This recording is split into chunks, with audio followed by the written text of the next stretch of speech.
over the Cambridge Analytica, where they were using to know your preference, especially when the issue of interference of election in 2016 in the United States of America. And that matter, even the CEO of Facebook was being summoned by the Senate of the US to try and understand how Cambridge Analytica was able to use Facebook, among other social media sites, to collect information on preferences, especially on election during that time, Mr. Speaker. Mr. Speaker, I agree that this matter must be dealt with. You remember there was an issue of Huawei and iPhone on the issue of usage of Android, among other things, and other applications. And this has become a matter of concern. Mr. Speaker, my worry with these applications is they are able to collect so much more information. And I remember, Mr. Speaker, when you facilitated us to visit Canada, Vancouver, in last year, and we were able to meet a committee on information technology of the Canadian Parliament, and they were telling us there are so many characters that Facebook require until they can know your preference, they can know your thinking. And this can be used to collect the intelligence, to collect the information, which is not good for any country, Mr. Speaker. Mr. Speaker, therefore, I want to thank our Senator Falhada for bringing this to the attention, that in as much as social media are good for our young people, we should use it in a positive and finally, Mr. Speaker, this issue, as even we discussed on the issue of TikTok and the usage of TikTok, Mr. Speaker, we should not also allow the curtailing of freedom of expression and freedom that is enshrined in the Constitution. The freedom of information is one of the key issues that we must protect, even as we invite the government to try and look and try to protect young people from TikTok, from Facebook, from Twitter, issuing proper policy within the Ministry of Information and Technology, Mr. Speaker.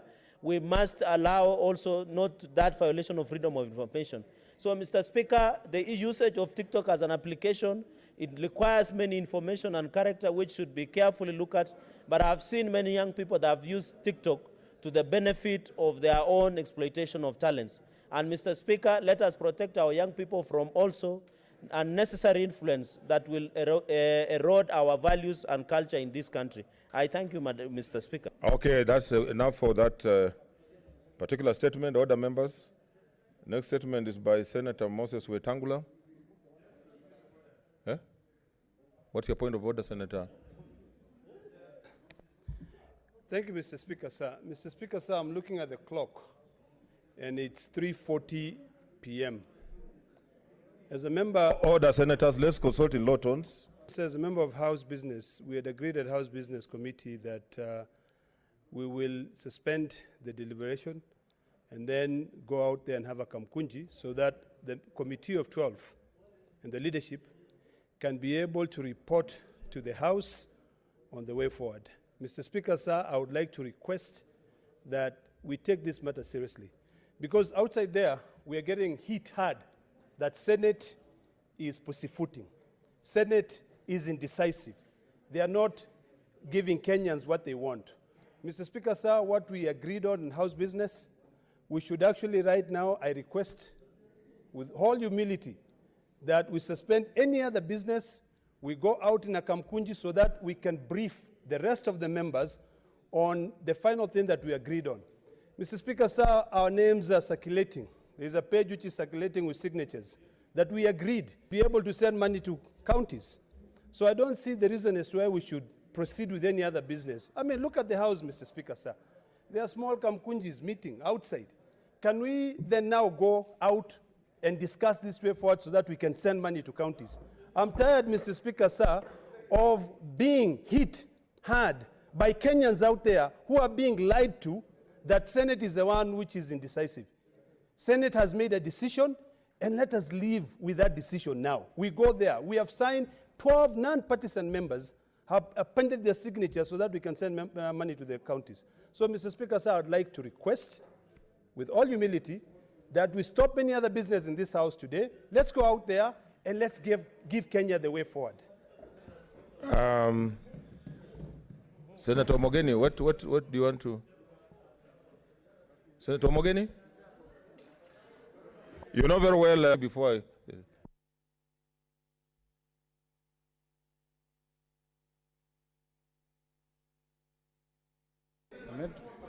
Mr. Speaker, sir.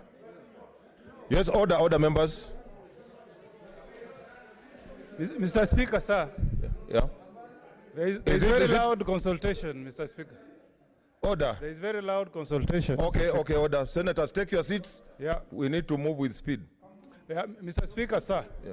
I rise to second the request by my good friend Senator von Arok, Mr. Speaker. Mr. Speaker, if you go to social forums, this house is being hit left, center, and right. Mr. Speaker, we cannot pretend that we have any more important business to discuss than to decide on this issue of revenue allocation to counties. Mr. Speaker, I want to request Mr. Speaker that in the best interest of this country, we should adjourn now. We go out to a Kamkunji, we get a brief from the 12 committee members. If we agree or disagree, we come back to the House, we vote, and we bring this matter to a close. Mr. Speaker. Okay, order. Order, senators. Order, senators.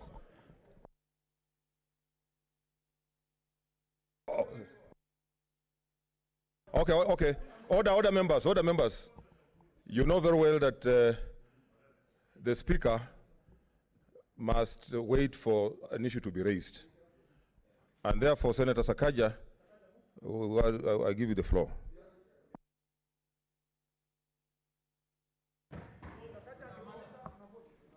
Thank you.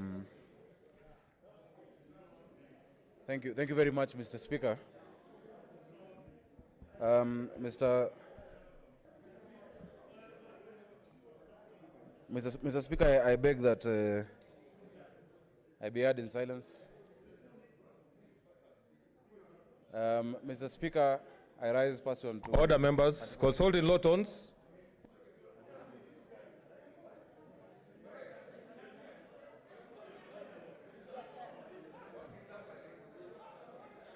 Order, members. Order. Senator Whip, take your seat. Mr. Speaker, Order, members. Mr. Speaker, I want to persuade members Order. Let's consult in low tones. to listen. Listen, Mr. Speaker, senators. these members gave me a mandate together with Senator Wetangula. Today we saw smoke that is white in color. We have a solution. Kenya has a solution. We have a solution for the Republic of Kenya. And Mr. Speaker, I want to ask you, using Standing Order 1, I've consulted with the clerks at the table, to just suspend business for 30 minutes so that we update, yes, so that we update, members, we were at SBC and we agreed to update members our, Mr. Speaker, Order, Senator Murkomen. Our was Senator Wambua. Senator Wambua, I have led your team for more than a month. Trust me. Order, members. Trust me. Order, members. We need just 30 minutes so that we report back. This House gave us a mandate. Yeah. And you're all aware of what we've agreed on. We want you to affirm it. We come here, we vote, and give this country a formula, Mr. Speaker. Order, members. Order, members. Order, members. Order, members. Order, members. Order, members. I remember. Order, members. Order, members. Let us be orderly. Order. Senator, take your seat. Order, members. Order, members. With order. Let us be orderly. This is what I want to communicate. That we held a House Business Committee this morning, and we did agree that the committee that we gave a task will report to us, and after that, we come back, we reconvene, and vote. And therefore, I'm suspending the House for 20 minutes so that they give us a report, and then we reconvene after 20 minutes. It is so directed.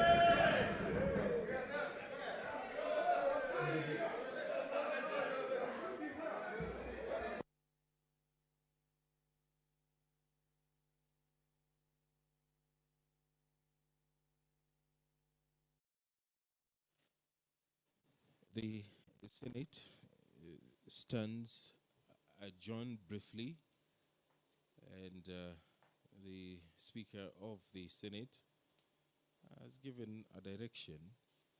The matters herein is the report of the committee established to consider the matter of the third basis for allocation among the counties, the share of national revenue. The committee did meet today and drafted a report which the senators will proceed to Kamkunji, and they will be perusing through the report and make sense of it all and thrash out some outstanding issues before coming back to the Senate chamber to debate and vote on this particular report.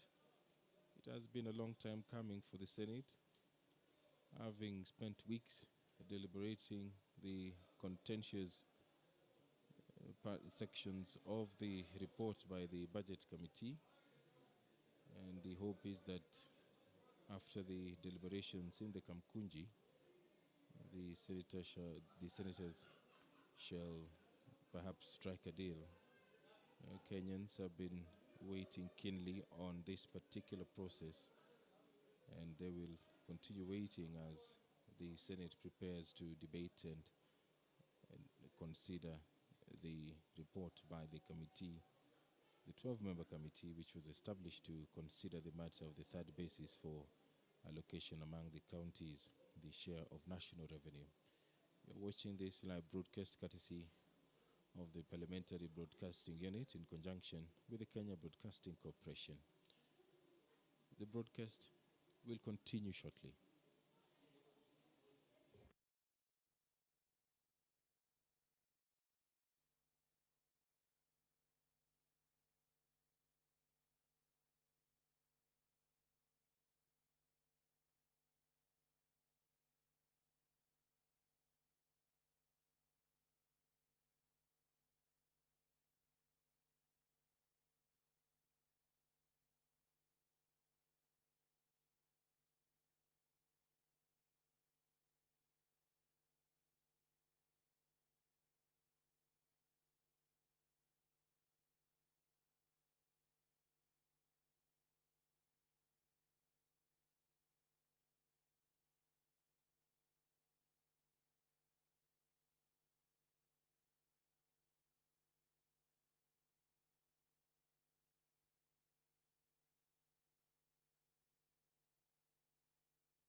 afternoon, and welcome back to this live broadcast of the Senate proceedings on this 17th day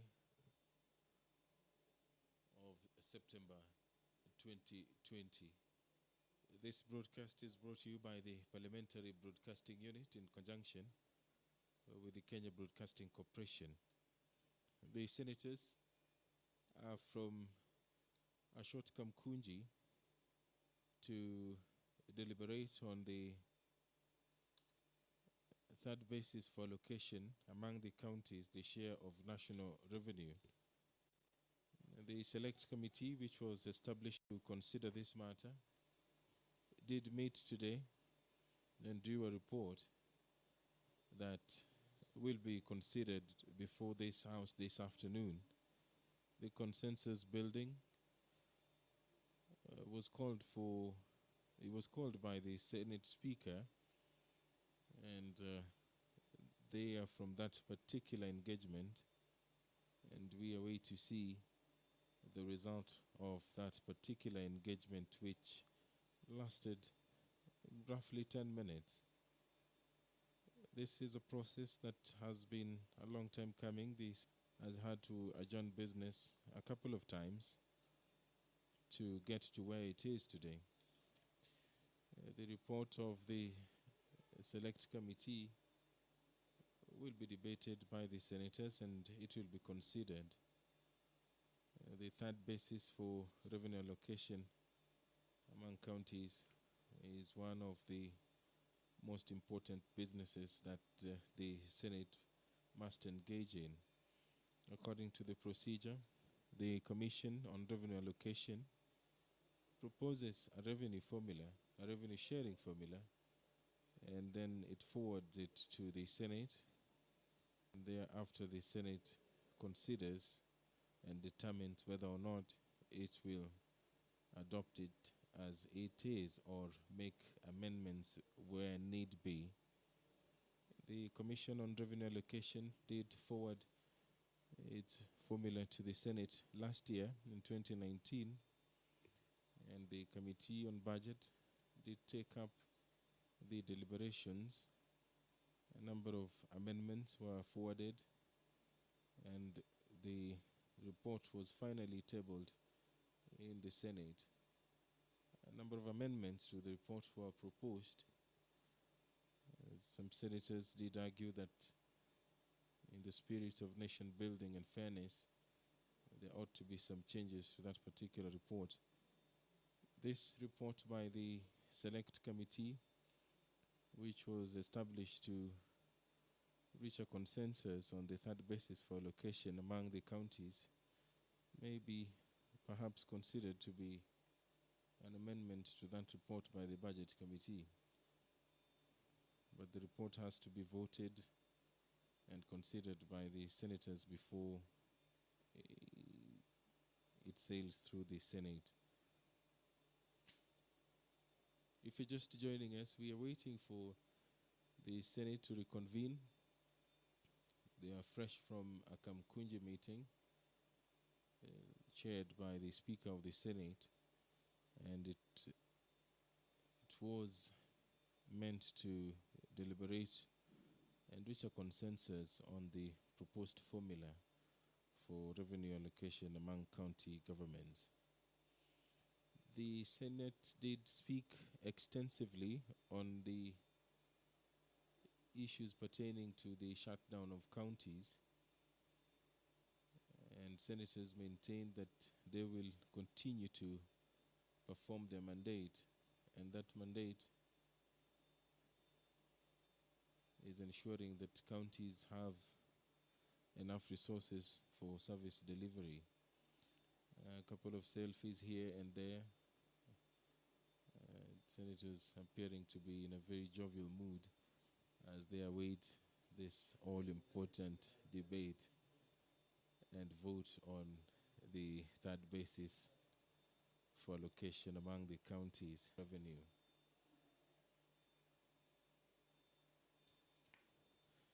The committee which was established to look into this formula was chaired by Senator for Bungoma County, Senator Moses Wetangula, and co-chaired by the Senator for Nairobi County, Senator Johnson Sakaja.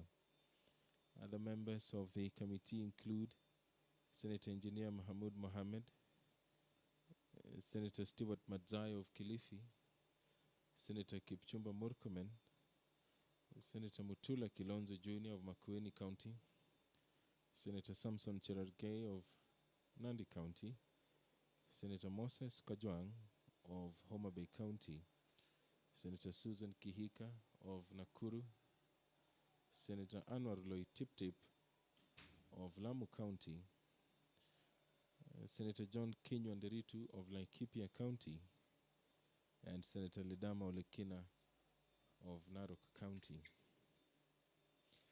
The senators did agree and made recommendations on ways that the House can break the deadlock and end the impasse that has been with us for a couple of months now. The impasse is on the basis for allocation among the counties, the share of the national revenue. Meeting various leaders at State House, President Uhuru Kenyatta did promise counties a further 50 billion shillings in the next financial year. This 50 billion shillings will be issued to counties based on the performance of the economy. The report by the select committee has factored in that 50 billion, and the argument is that no county should lose any money. And as compared to the current financial year, the next financial year should look attractive, and that counties can be able to put in place systems that will ensure that the monies allocated to them are used prudently. There are a number of parameters which have been put into consideration in this particular formula by this committee, as well as the budget committee, and the origin or the drafters of the formula, the CRA. According to the select committee, population gets 18%, health is also a parameter there, agriculture, urban services, roads, poverty, basic share, as well as the land area. In a couple of moments, we will be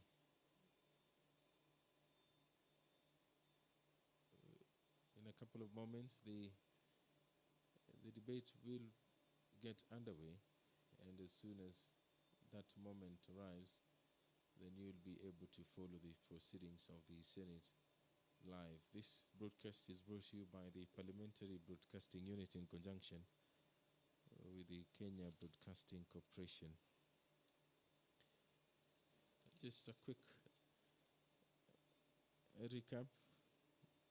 The consensus building on the proposed formula following a Kamkunji meeting that was held in 2020. The Senate was briefed that the Senate leadership had held a consultative meeting with His Excellency the President on the third basis for allocating revenue among the counties, the share of national revenue. The Kamkunji was informed that His Excellency the President directed that in the financial year 2021-2022, the equitable share be increased by 53.5 billion shillings. In this regard, the committee was tasked to build consensus and consider the implication of the further allocation on the formula. The committee went further to make a raft of recommendations. At its meeting held on 17th September, the committee deliberated on the third basis for revenue allocation and recommended the following as the third basis for revenue allocation among the counties for the financial year 2020-2021 to 2024-2025. which shall consist of the allocation ratio and the formula, where allocation ratio equals the shareable revenue allocated to the counties in the financial year 2019-2020, which stands at 316.5 billion. And two, the formula, it equals 18% for population index, 17% for health index, 10% agriculture index, 0.05 urban index, 0.14 poverty index, 0.08 land index, 0.08 road index, and 0.20 basic share index.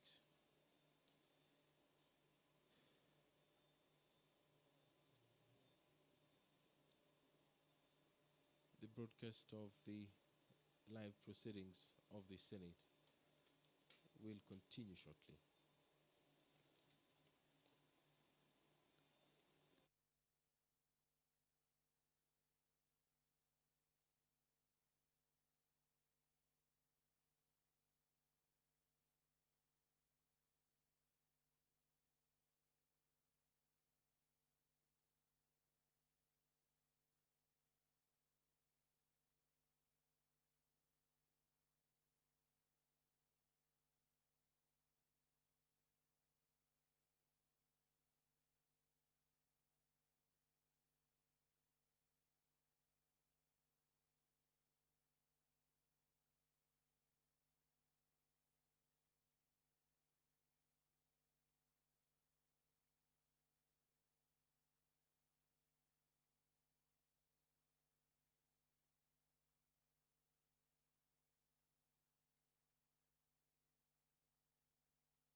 Okay, honorable senators, I saw a lot of photo sessions. That is the spirit of the Senate, that we remain as one Senate. So, welcome back. So we'll go back. We have a new supplementary order paper, which is in your gadgets, and also a few hard copies. So we'll go to order number 6. Clerk. Order number 6, notices of motion. Senator Sakaja.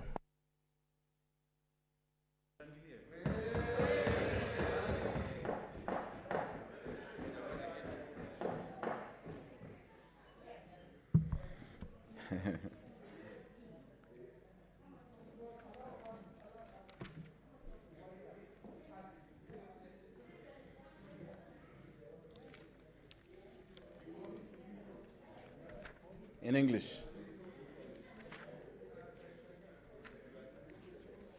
Where's the notice?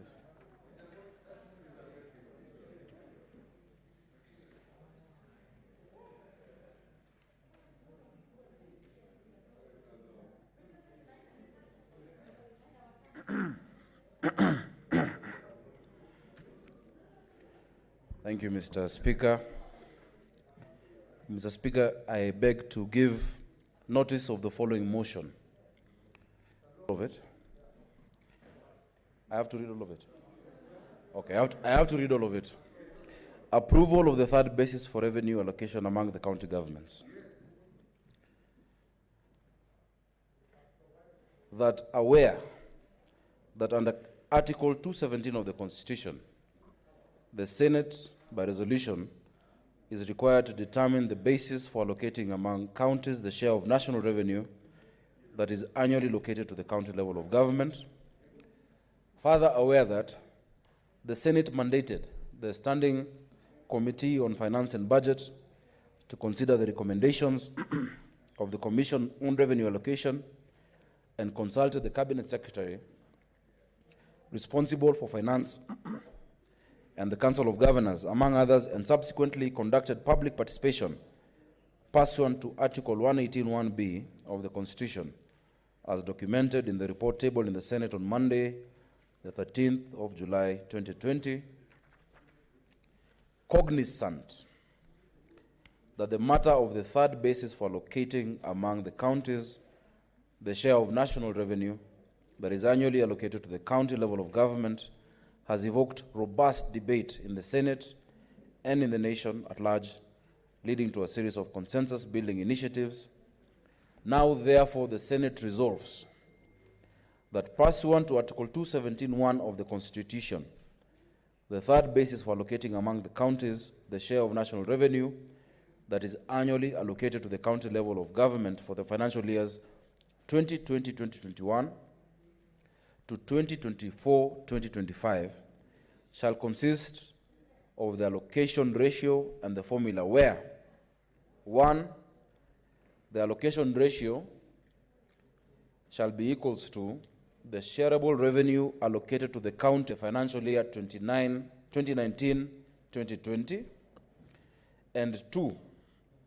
The formula of 18% population index, 17% health index, 10% agriculture index, 5% urban index, 14% poverty index, 8% land allocation, land area index, capped at 7%, no square root, 8% roads index, and 20% basic share index, where health services is a health index, health facility gaps are 20%, 3 years average number of primary health care visits to level 2 and 3 health facilities, 60% and 3 years average inpatient days in level 4 and 5 hospitals, 20%. And the facility gap factor is the ratio of the facility gap in each county divided by the total facility gap in the country. Primary health care factor is the number of primary health care visits in your county over the total in the country. Inpatient days factor as well is number of inpatient days in your county over the total. Agriculture services where the agricultural index is 0.005 by the minimum share index plus 0.095 of the ratio of rural households in the equal share index plus 0.01%, the inverse population of a county over the total inverse population of the 47 counties in summation, meaning the country of Kenya. Land, where the land area index is the land area in your county, county I, over the summation of the land area in 47 counties, which is 583,000 square kilometers of Kenya. The roads index, which is the rural access index in county I, over the summation of rural access index in all counties of Kenya. The poverty index, which is the number of poor people in your county, county I, over the total summation of the number of poor people in the country as indicated. An urban index, urban service, urban index is the urban households in your county over the total summation of urban households in the Republic of Kenya. Further, the Senate resolves that the third basis for allocating among the counties the share of national revenue that is annually allocated to the county level of government for the financial years 2020-2021 to 2024-2025 shall be applied as follows. A, equitable share for 2020-2021. The county allocation will be equal to the allocation ratio, which is 2019-2020, plus 0 by the formula, meaning each county shall get exactly what they got. B, equitable share for 2021-2022 to 2024-2025 of 370 billion. Mr. Speaker, I'm not sure if senators have heard.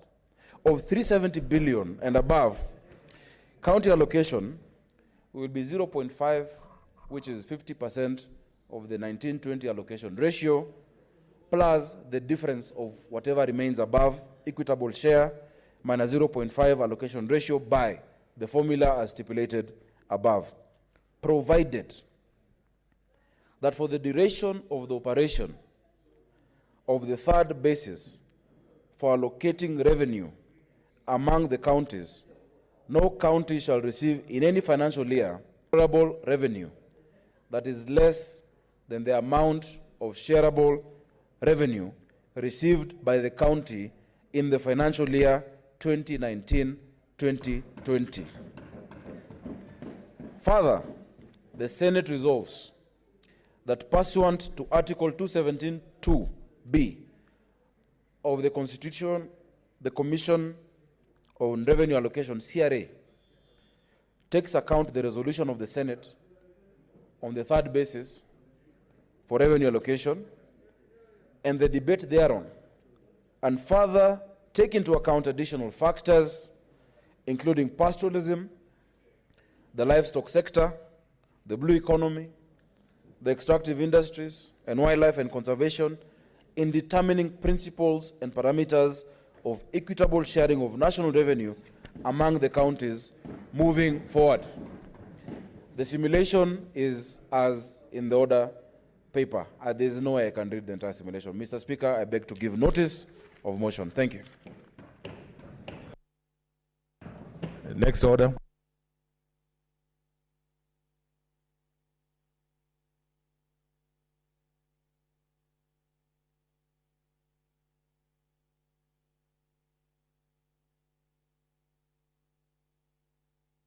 Okay, honorable members, so I'm just allowing the reading of this order number 8, 9, 10, 11, and 12, which will take about 2 minutes.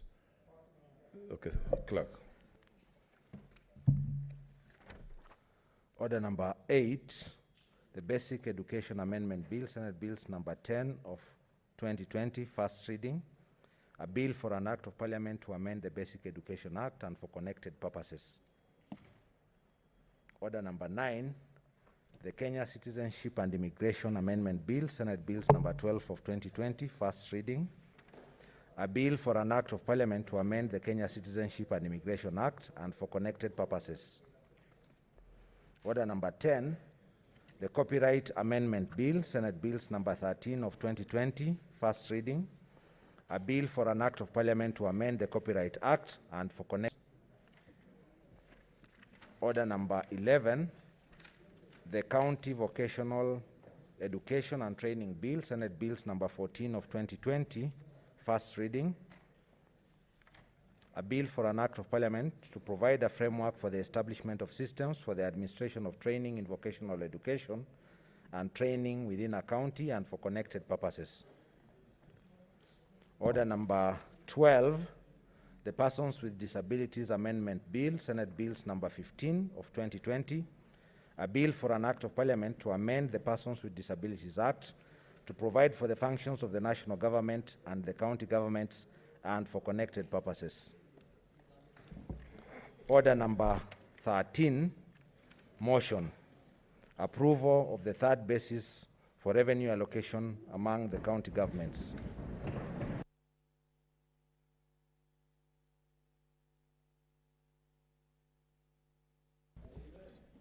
Senator Wetangula.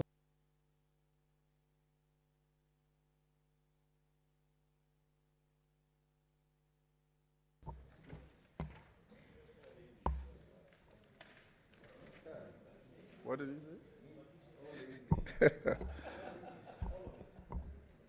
Mr. Speaker, sir, I beg to move the following motion. Motion on approval of the third basis for revenue allocation among the county governments.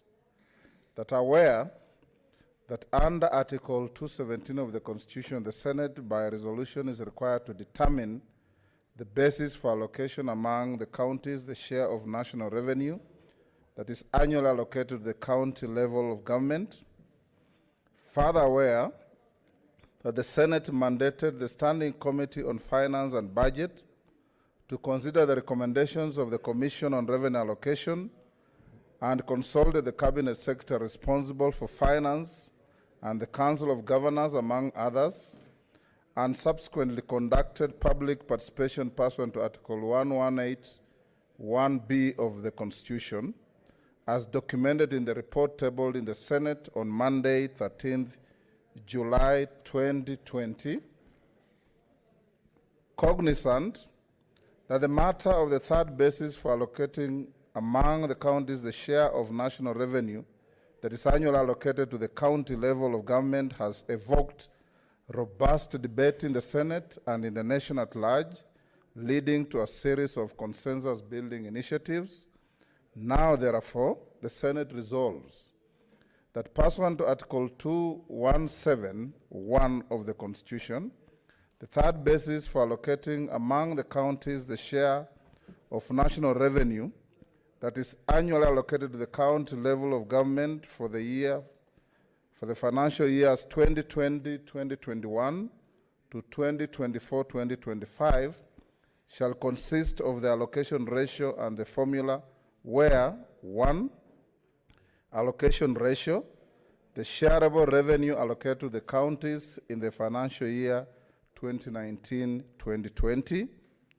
2. Formula, 18% population index, 17% health index, 10% agriculture index, 5% urban index, 14% poverty index, 8% land area index capped at 7%, 8% road index, and 20% basic share index, where health services, health index as set out in the index paragraph, facility gap as set out, perimeter health, primary health care factor as set out, inpatient days factor as set out, agriculture index as set out, population index as set out, basic share index as set out, land area index as set out, roads in poverty index as set out, and urban index as set out. Further, the Senate resolves that The third basis for allocating among the counties the share of national revenue that is annually allocated to the county level of government for the financial years 2020-2021 to 2024-2025 shall be applied as follows. A, equitable share for 2020-2021, count allocation equal to allocation ratio, which is 2019-2020 allocation. B, equitable share for 2021-22 to 2024-25 of Kenya shillings 370 billion and above, count allocation equal to 5% allocation ratio plus equitable share, 50% allocation ratio plus equitable share of 50% allocation ratio according to the formula, provided that for the duration of the operation of the third basis for allocating revenue among the counties, no county shall receive in any financial year an amount of shareable revenue that is less than the amount of shareable revenue received by the financial year 2019-2020. Further, the Senate resolves that pursuant to Article 217(2)(b) of the Constitution, the Commission on Revenue Allocation takes to account the resolution of the Senate on the third basis for the revenue allocation and the debate thereon, and further take into account additional factors including pastoralism, the livestock sector, the blue economy, the extractive industries, wildlife and conservation, in determining principles and parameters of equitable sharing of national revenue among the counties. Mr. Speaker, honorable senators, this is a matter that has been canvassed for a very long time. We need not belabor the point. The motion is as clear as it is. I forgot, sorry, Mr. Speaker. There is an allocation table that is attached motion, which members can read from the order paper.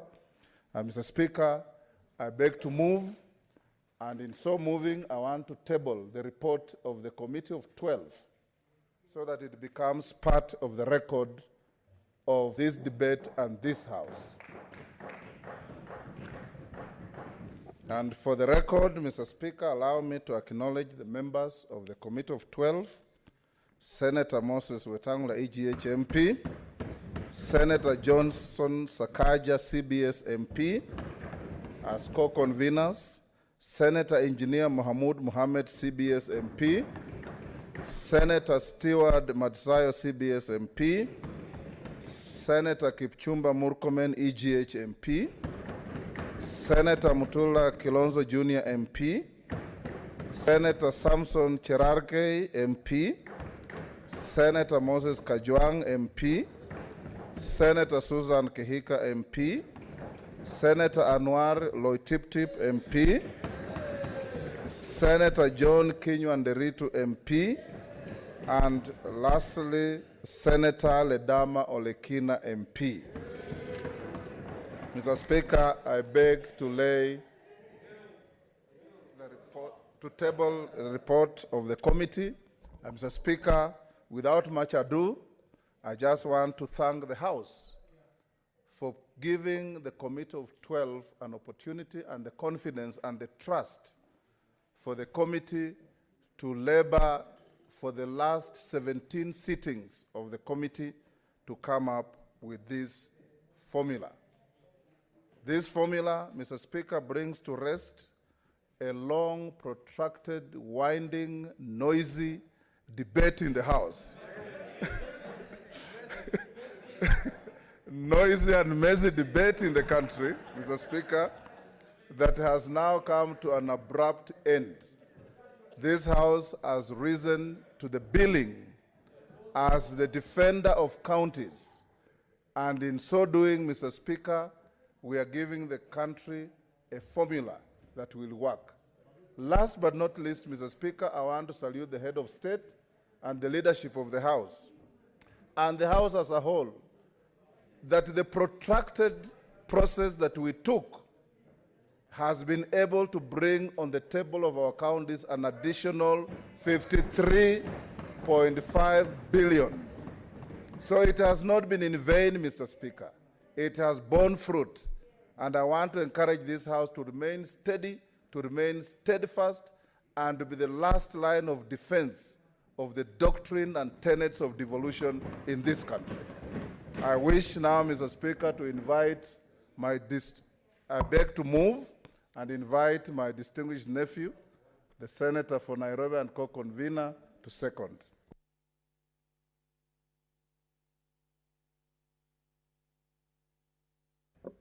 Have I had someone saying, rebel in chief? No, I am not a rebel. Not at all. Mr. Speaker,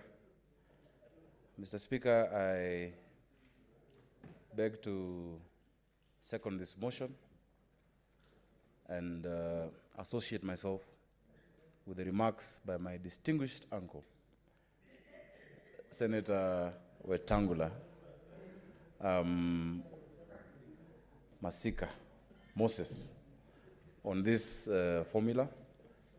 Mr. Speaker, we agreed earlier that members want to vote, and thereafter we shall make remarks. And Mr. Speaker, as I second, I want to just mention, because I hope that then you will give me the first or the second bite of the cherry to explain this journey and consensus and solution for Kenya and victory for the Senate, not for any side, but for the country and people of Kenya and for devolution.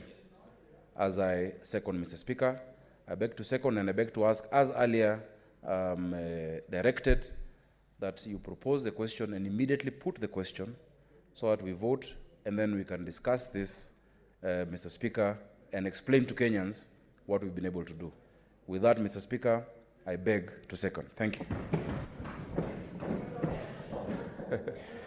Okay, honorable senators, I propose the question, which is that aware that under Article 217 of the Constitution, the Senate by resolution is required to determine the basis for allocating among counties the share of national revenue that is annually allocated to the county level of government. Further aware that the Senate mandated the Standing Committee on Finance and Budget to consider the recommendations of the Commission on Revenue Allocation and consulted the Cabinet Secretary responsible for finance and the Council of Governors, among others, and subsequently conducted public participation pursuant to Article 118(1)(b) of the Constitution as in the report tabled in the Senate on Monday, 13th July 2020. Cognizant that the matter of the third basis for allocating among counties their share of national revenue that is annually allocated to the county level of government has evoked robust debate in the Senate and in the nation at large, leading to the series of consensus-building initiatives. Now, therefore, the Senate resolves that pursuant to Article 217(1) of the Constitution, the third basis for allocating among the counties the share of national revenue that is annually allocated to the county level of government for the financial year 2020-2021 to 2024-2025 shall consist of the allocation ratio and the formula where allocation ratio, the shareable revenue allocated to the counties in the financial year 2019-2020, formula 018 population index, 017 health, 10 agriculture, urban index 005, poverty 008, land area index 008, roads 020, bear share index.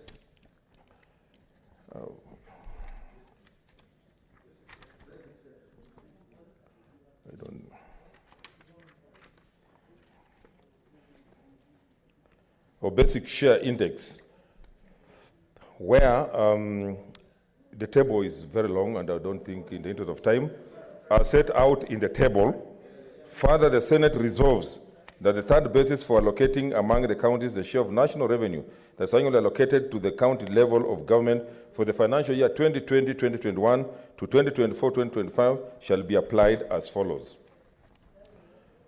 A, equitable share for 2020-21, county allocation ratio, zero formula. B, equitable share for 2021-2022 to 2024-25 of Kenya shillings 370 billion and above, county allocation 0.5 allocation ratio, plus equitable share 0.5 allocation ratio formula, provided that the duration of the operation of the third basis for allocating revenue among the counties, no county shall receive in any financial year an amount of shareable revenue that is less than the amount of shareable revenue received by the county in the financial year 2019-2020. Further, the Senate resolves, they're saying tell them. Further, the Senate resolves that pursuant to Article 27 of the Constitution, the Commission on Revenue Allocation takes to account the resolution of the Senate on the third basis for revenue allocation and the debate thereon, and further take into account additional factors including the livestock sector, the blue economy, the extractive industries, and wildlife and conservation in determining principles and parameters of equitable sharing of national revenue among the counties.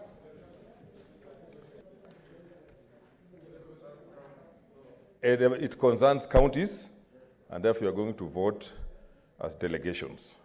I now put the question, which is that aware that Article 217 of the Constitution, the Senate by resolution is required to determine the basis for allocating among the counties the share of national revenue that is annually located at the county level of government. Further aware that the Senate mandate committee on finance and budget to consider the recommendations of the Commission on Revenue Allocation and consulted the Cabinet Secretary responsible for finance and accounts of governance, among others, and subsequently conducted public participation pursuant to Article 118(1)(b) of the Constitution as documented in the report tabled in the Senate on Monday, 13th July 2020.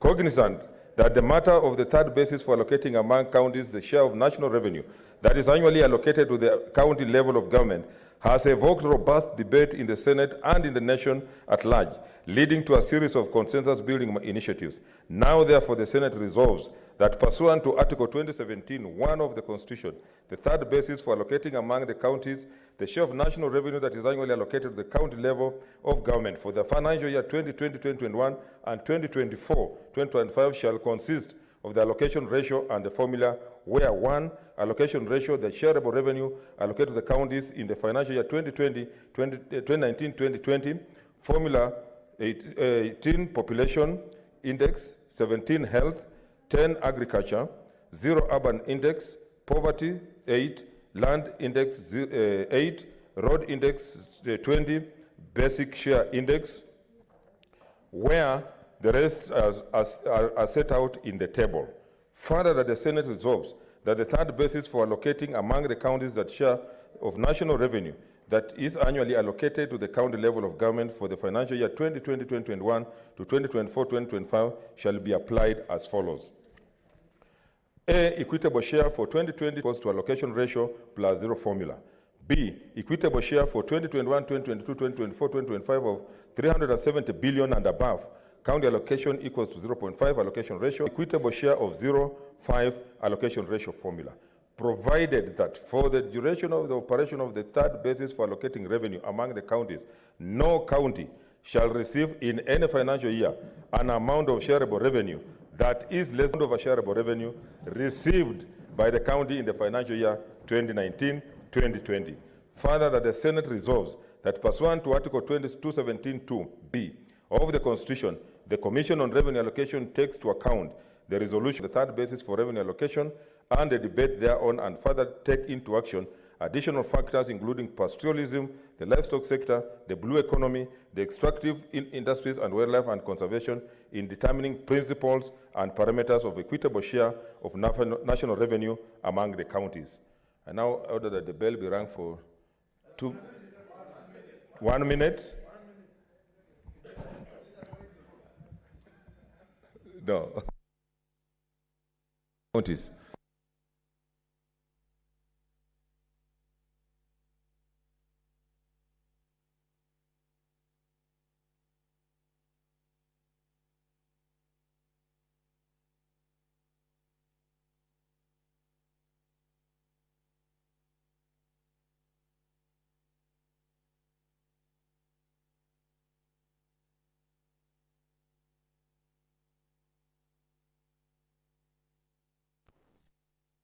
You're watching the live proceedings of the Senate, where the senators will be voting on a report by the committee established to consider the matter of the third basis for allocation among the counties, the share of the national revenue.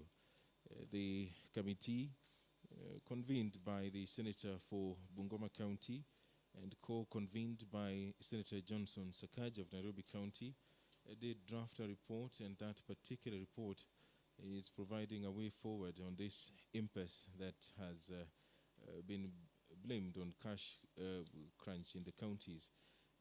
The Article 217. I now direct that the bus be drawn. Article 217, subsection 1 of the Constitution of Kenya provides that once every 5 years, the Senate shall by resolution determine the basis for allocation among the counties, the share of national revenue that is annually allocated to the county level of government. In order to facilitate the workings of the Senate. Okay, because of logistics, I think you will have to draw the bar so that those outside can also be able to vote. Yeah. Open. In order to facilitate the workings of the Senate, Article 216. You can draw the yeah.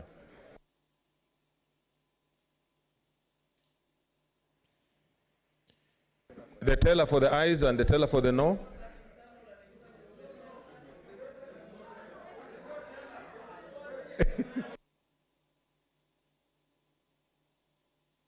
Just for purposes for the avoidance of doubt, it's good to have, there could be a no. So let's have Kasanga is for yes. Senator, Kasanga, I'm told, has been pronounced. You can be for no.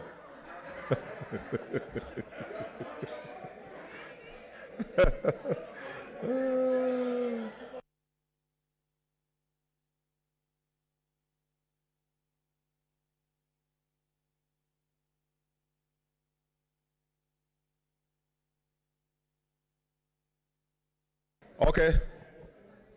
Order, senators.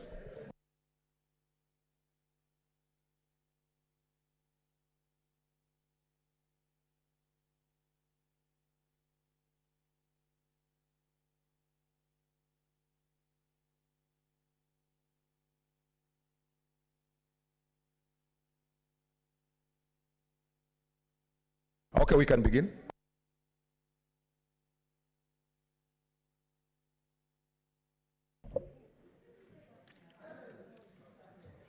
So, motion for the approval of the third basis for revenue allocation among the county governments, division. Roll call. Senator Adan Dulo Fatuma, Isiolo County. I vote yes. Senator Ali Abdullahi Ibrahim, Wajir County. I vote a big yes. Senator Boy Issa Juma, Kwale County. Kwale County vote yes. Senator Cherarke Samson Kiprotich, Nandi County.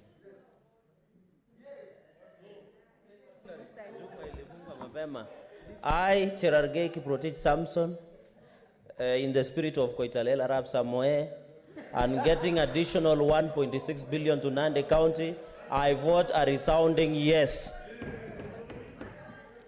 Senator Cheriot Aaron Kipkirui, Kericho County.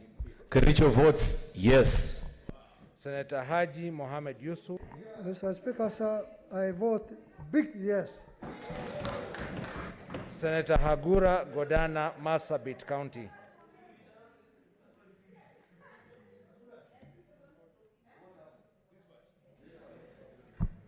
Mr. Speaker, I vote yes. Senator Imana Malakai Charles Ekal, Turkana County.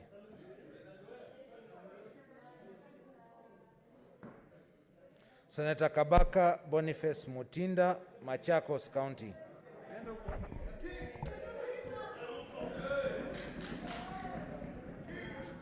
Machakos, which stood with solidarity of Kenyans, and Ukambani, I vote a big yes. Senator Kajwang Moses Otieno, Homa Bay County. Homa Bay County votes yes. Senator Kamar Margaret Jepkoech, Uasin Gishu County. Uasin Gishu votes yes. Senator Kangata Irongo, Moranga County. Senator Kibiru Charles Rubenson, Kirinyaga County. Speaker, hata kama soko imekwisha, I vote yes.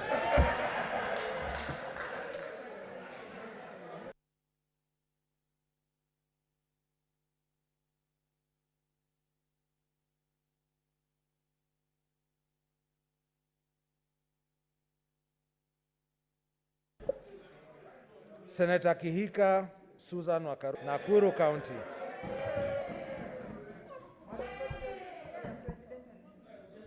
Mr. Speaker, with Nakuru County gaining 2.5 billion, I definitely vote yes. Senator Kimani Wamatangi Paul, Kiambu County.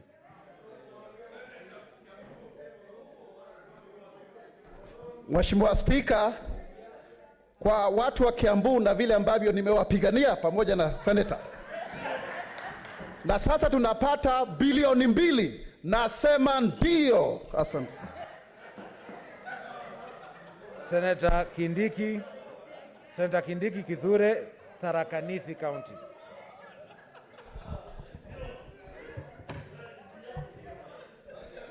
Mr. Speaker, on behalf of Tharaka Nithi County, I vote yes. Senator Kirinyaga Ephraim Mwangi, Maina, Nyeri County.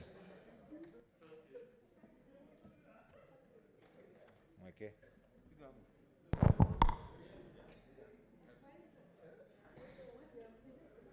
Mr. Speaker, I vote yes, and for the prosperity of Kenya. Senator Langat Christopher Andrew, yes. Bomet County. Yeah, Mr. Speaker, sir, on behalf of the great people of Bomet, who stood with me during that particular moment when we were struggling for this, and now Bomet is gaining 1.184 billion. I therefore vote great yes. Senator Leleguel Tumbesi, Samburu County.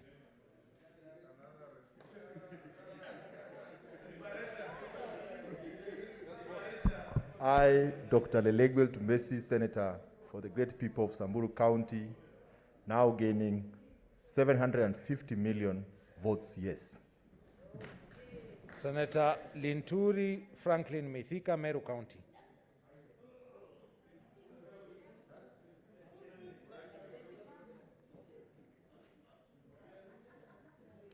Senator Loitiptip Anwar, Lamu County. The son of a DJ, the DJ is...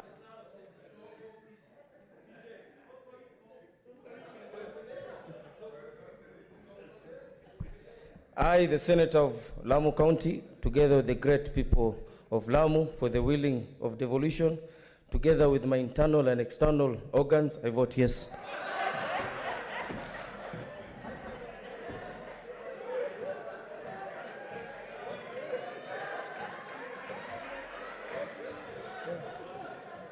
Senator Mazayo Stewart Mwachiru, Kilifi County. What's your point of order, Senator Orengo?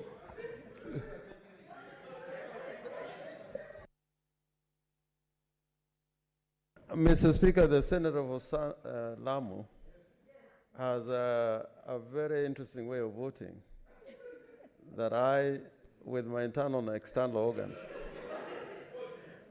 Does it mean that in the future we'll have to have a clarification every time he votes which part of the organs are voting?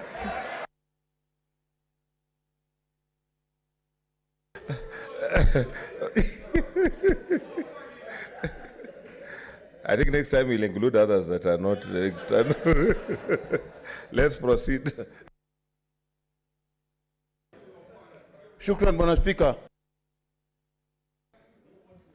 Bwana Spika, kwa niaba ya wananchi wa Kilifi wanaoangalia runinga saa hii, wakati huu historia ikifanywa, mimi Stewart Madzayo napiga kura yao ya ndio.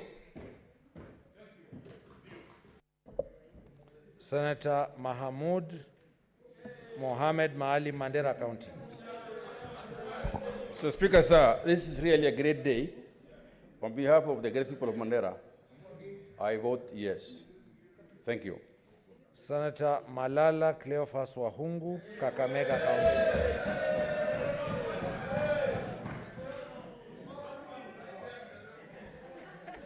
Mr. Speaker, for a united Kenya, and now that Kakamega County is gaining 1.976 billion, I, Cleophas Wahungu Malala, son of David Major Malala, on behalf of Kakamega County, do hereby vote yes. Senator Mbito Michael Malinga, Trans Nzoia County.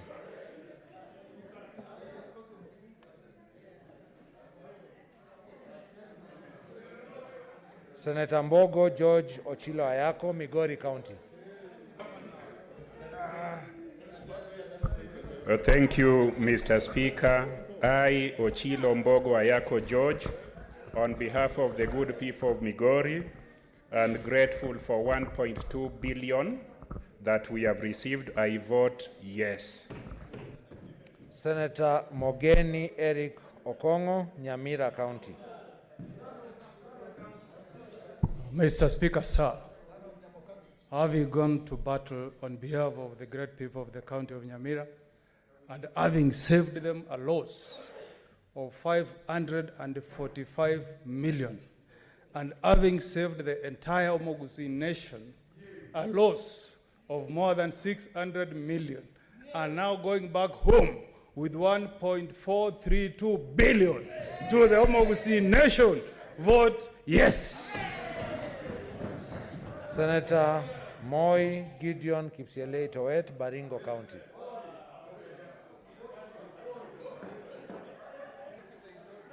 Senator Mpayei Philip Salau, Kajiado County.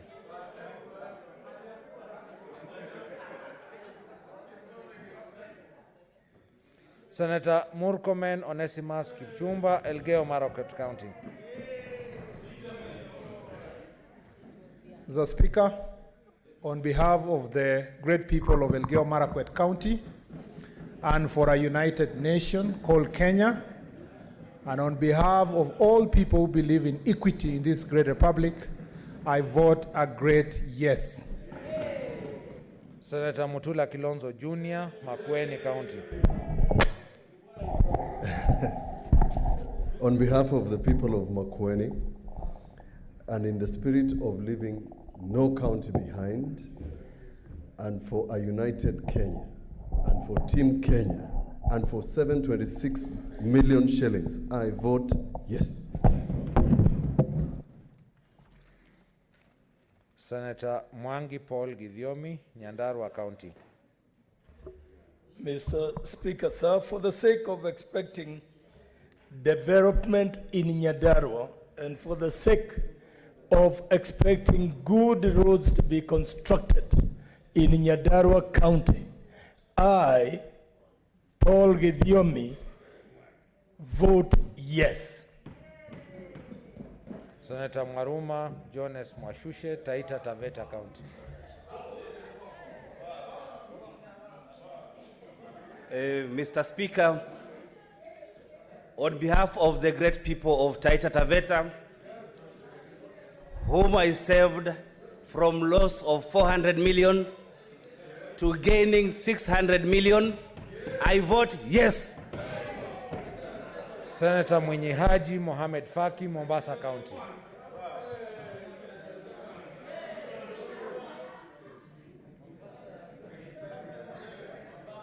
Mheshimiwa Spika, kwa niaba ya watu wa Mombasa na kwa niaba ya Kenya nzima, napiga yes. Senator Nderito John Kinyua, Laikipia County.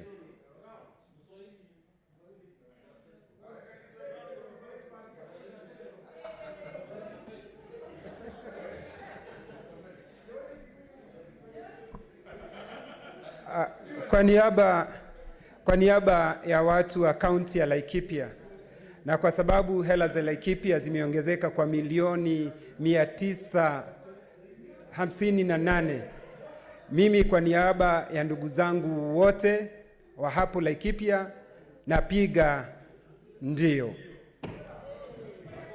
Senator Ndwiga Peter Njero, Embu County.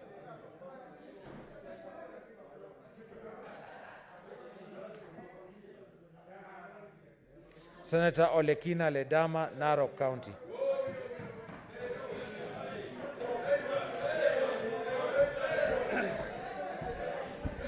Mr. Speaker, sir, I, Ledama Olekina, son of Mirangayu, who is a son of Tata, a son of my son, and for the great people of Narok County, who were losing 853 million. And now we have converted it to a gain of 805 million. I vote yes. Senator Engo, Kisii County. Mr. Speaker, last time I said for a united Kenya and for bringing the whole nation together through... No, let me put it, and for a united Kenya and bring I now proudly vote yes, because Kisii is gaining 1.1 billion. Senator Orengo James, Siaya County. Mr. Speaker, sir, I vote yes. Senator Outa Frederick Otieno, Kisumu County.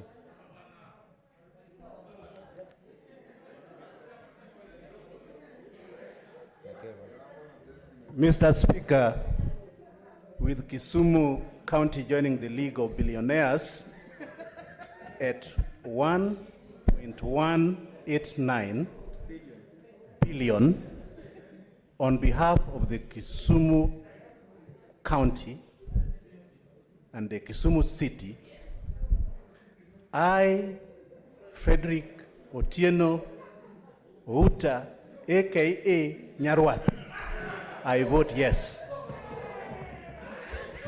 Senator Pogisio Samuel Losuron, West Pokot County. Mr. Speaker, I vote yes. Senator Sakaja Johnson Arthur, Nairobi County.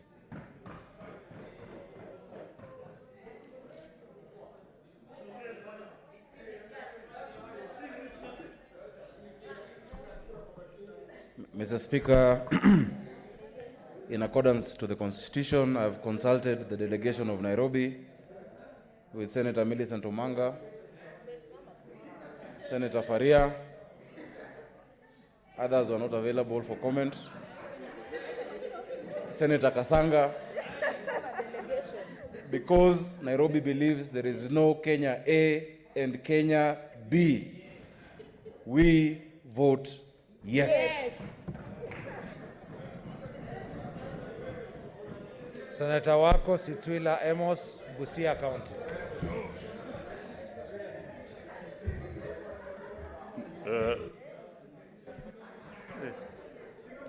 Mr. Speaker, sir, I, Situila Amos Wako, son of Daniel and grandson of Wazihongo, on behalf of the people and the county of Busia,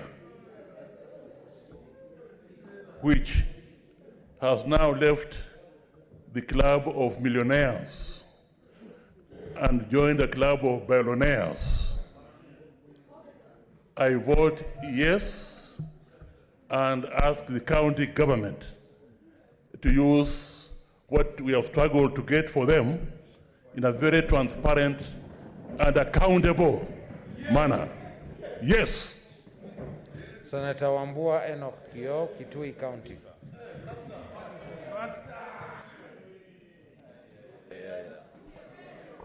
Mr. Speaker, I, Enoch Kio Wambua, son of Pastor Peter Wambua Mamuli, for and on behalf of the great people of Kitui County, who were supposed to be losing 500 million Kenya shillings, but now they have gained 1.563 billion Kenya shillings. And on behalf of the great people of Machakos, who have gained 1.4 billion Kenya shillings, and the people of Makueni, who have gained 700 million Kenya shillings, the people of Kitui, Mr. Speaker, vote yes. Senator Wario Golich Juma, Tana River County.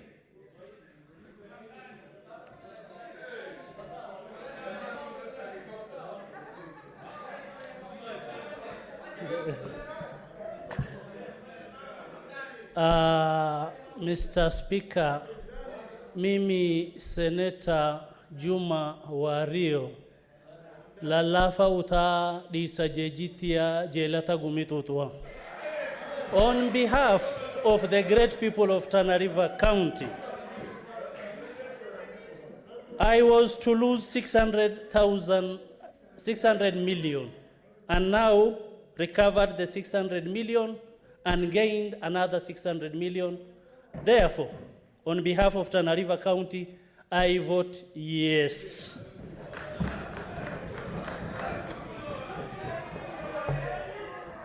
Yes, sir. Senator Wetangula Moses Masika, Bungoma County. Mr. Speaker, sir, on my own behalf and on your behalf, as my constituent in Bungoma, I, Moses Francis Masika Wetangula, son of Dominic and great son of Emmanuel, on behalf of the people I represent, I vote emphatically yes for 1.76 billion.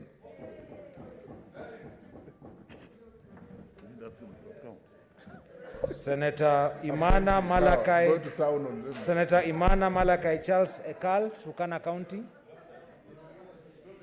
Senator Linturi Franklin Mithika, Meru County. Senator Mbito Michael Malinga, Trans Nzoia County. Senator Moi Gideon Kipsielei Towet, Baringo County. Senator Mpayei Philip Salau, Kajiado County. Senator Ndwiga Peter Njeru, Embu County. Kuna maneno nitakwambia. Okay. Sorry.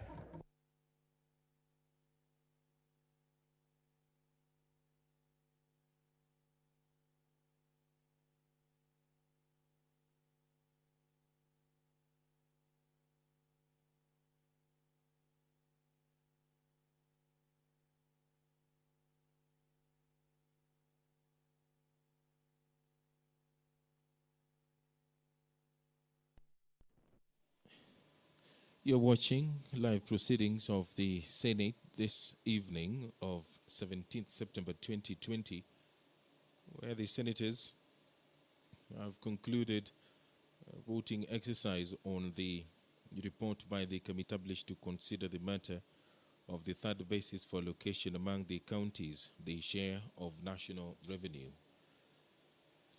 The committee did draw some recommendations, and in its report, it did indicate that at its meetings held on 17th September 2020, the committee deliberated on the third basis for revenue allocation and recommended the following as the third basis for revenue allocation among counties for the financial years 2020, 2021 to 2024, 2025, which shall consist of the allocation ratio and the formula, where allocation ratio equals the shareable revenue allocated to the counties in the financial year 2019-2020.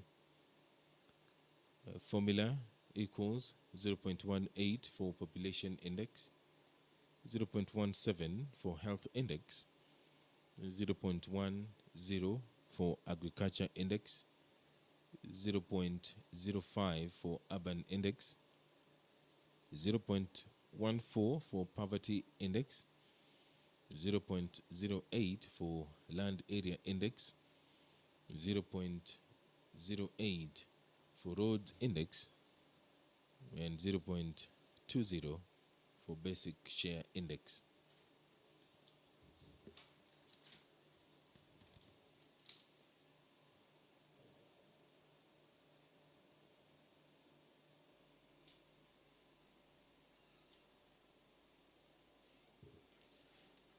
In its recommendation, the committee did indicate that provided that for the duration of the operation of the third basis for allocating revenue among the counties, no county shall receive in any financial year an amount of shareable revenue that is less than the amount of shareable revenue received by the county in the financial 2019-2020.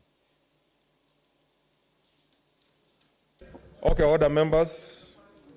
Take your seats. Okay, order, senators, take your seats.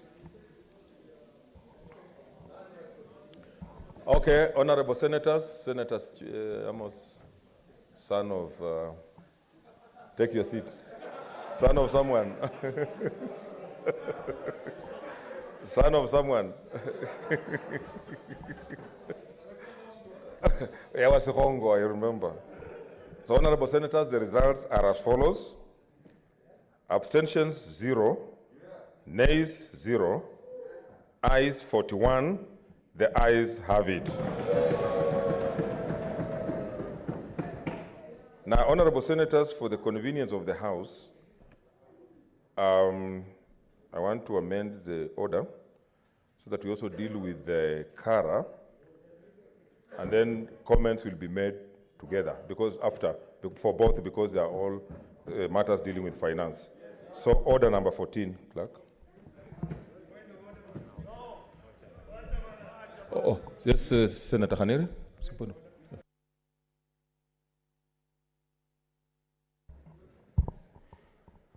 Mr. Speaker, I rise pursuant to the provisions of our standing order, and in particular standing order number 31, paragraph 3A. Realize, Mr. Speaker, we have only 45 minutes to adjournment of the House. Mr. Speaker, our standing orders are that if you are to extend, you have to raise the motion before 30 minutes to the time.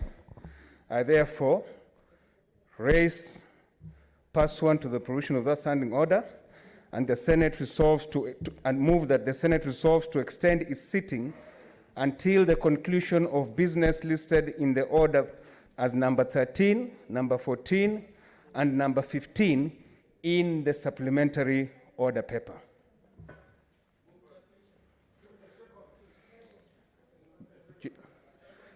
Deputy Speaker, can you second?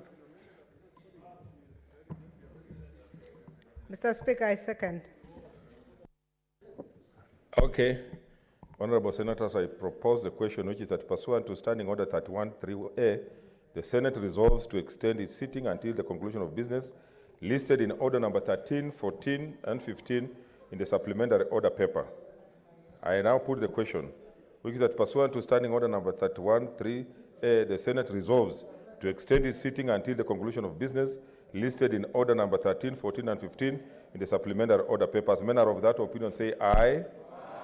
As a manner of a contrary view, say nay. The ayes have it. clerk. Order number 14, the County Allocation of Revenue Bill, Senate Bills number 7 of 2020, second reading. Yes, Senator Orengo.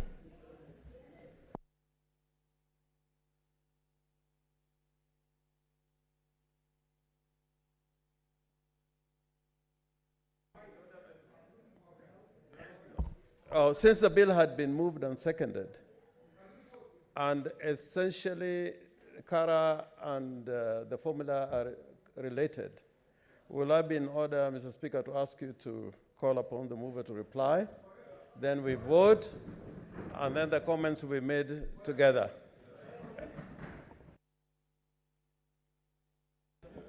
The records we have are different, because they indicated that the mover had only spoken for 3 minutes. And Speaker has ruled that the move be suspended pending the meeting with CRA on the formula for the third basis of revenue allocation. So you move.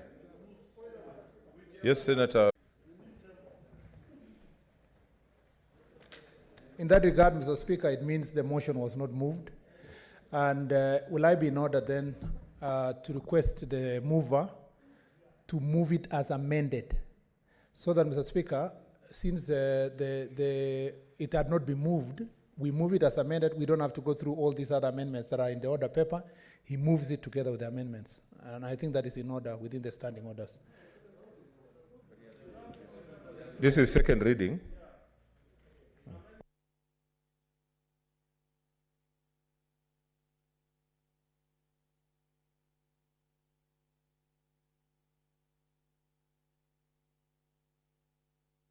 Okay, Chair, the new chairman. Can you move it? But it is 20 pages. Mr. Speaker, I beg to move the following motion. The county allocation of revenue, Senate Bill number 7 of 2020. Mr. Speaker, the amendments are there. The County Allocation Revenue Senate Bill number 7 of 2020 is prepared in accordance with Article 217 and Article 218 1B of the Constitution. The bill guarantees the county governments their respective share of revenue lays nationally. Can you move so that the bill be read a second time first? Oh. For that one.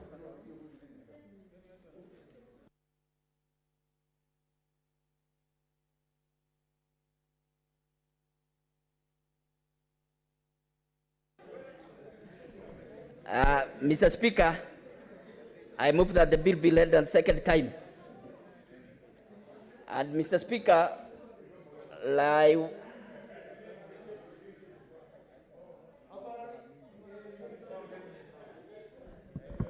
Mr. Speaker, the annual allocation to counties is based on the provision of the Division of Revenue Act, DOLA, as required by Section 191(3) of the Public Finance Management Act.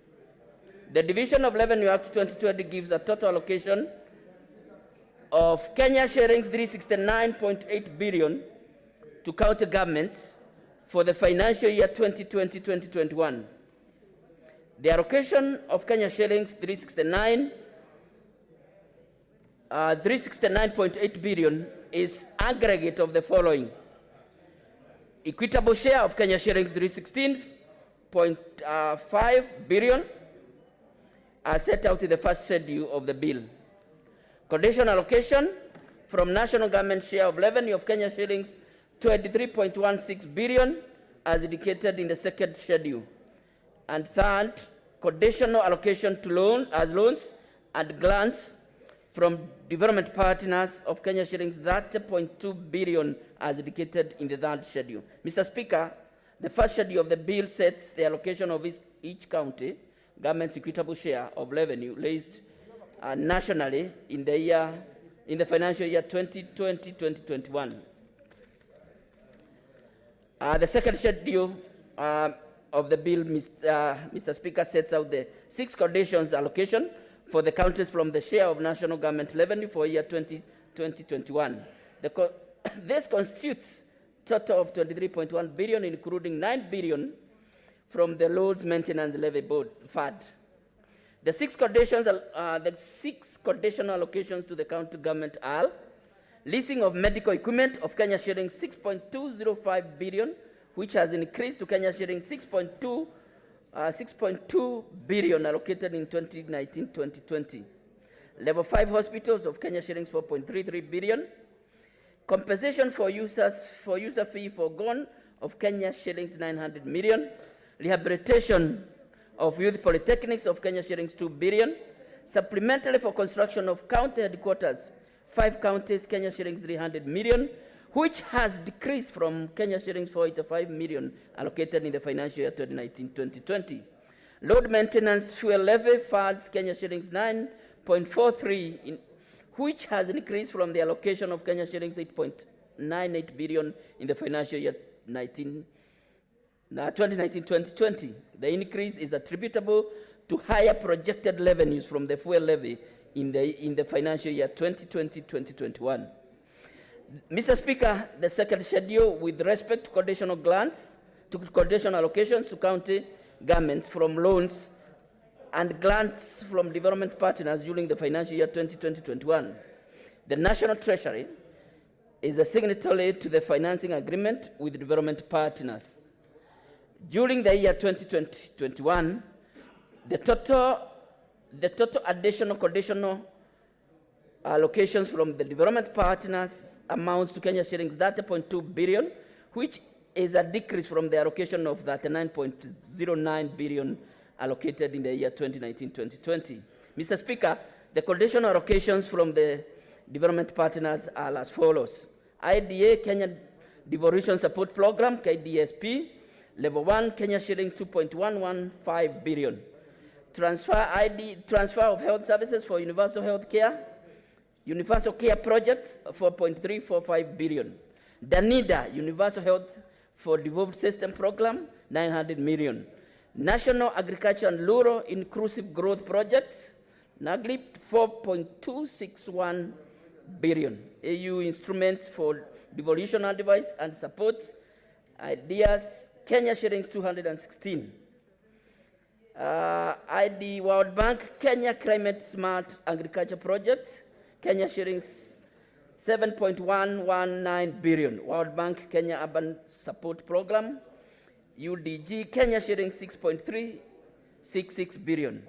Water and Sanitation Development Projects, 3.4 billion Kenya shillings.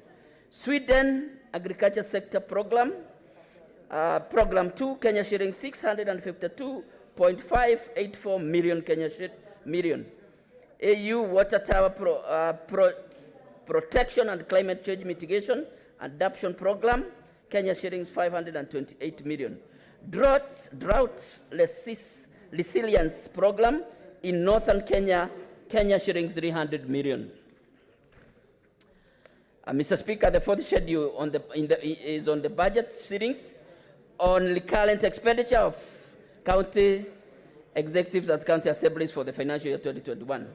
Aware that the county equitable share for the financial year 2020-21 remained the same as equitable share allocation for the year financial year 2019-2020, it is proposed that recurrent expenditure ceilings remain the same.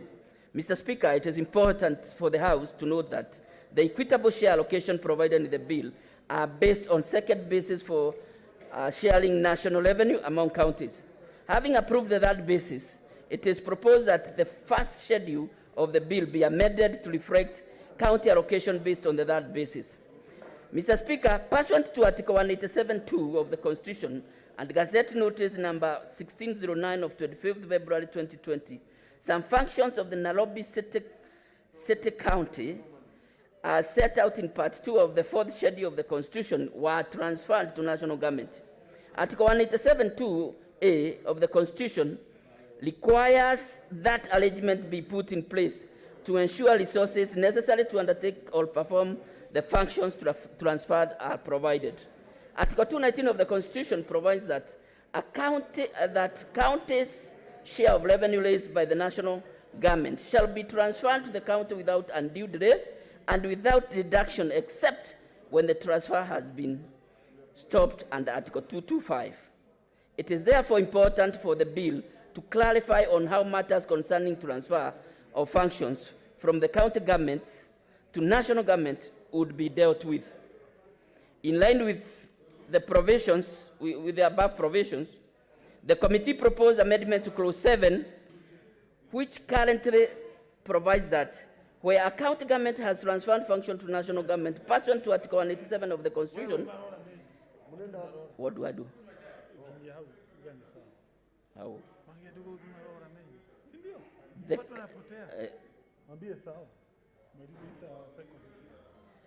Mr. Speaker, in the interest of time, as stated in the order paper, those are the amendments that we have recommended.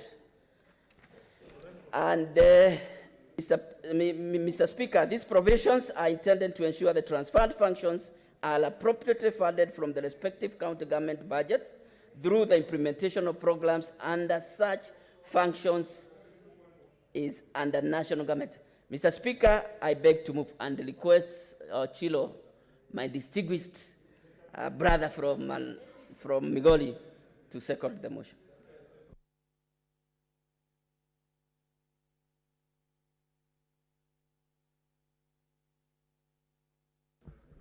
Thank you, Mr. Speaker. Mr. Speaker, protect me from Kangata. I am the vice chair and he cannot lord it over me.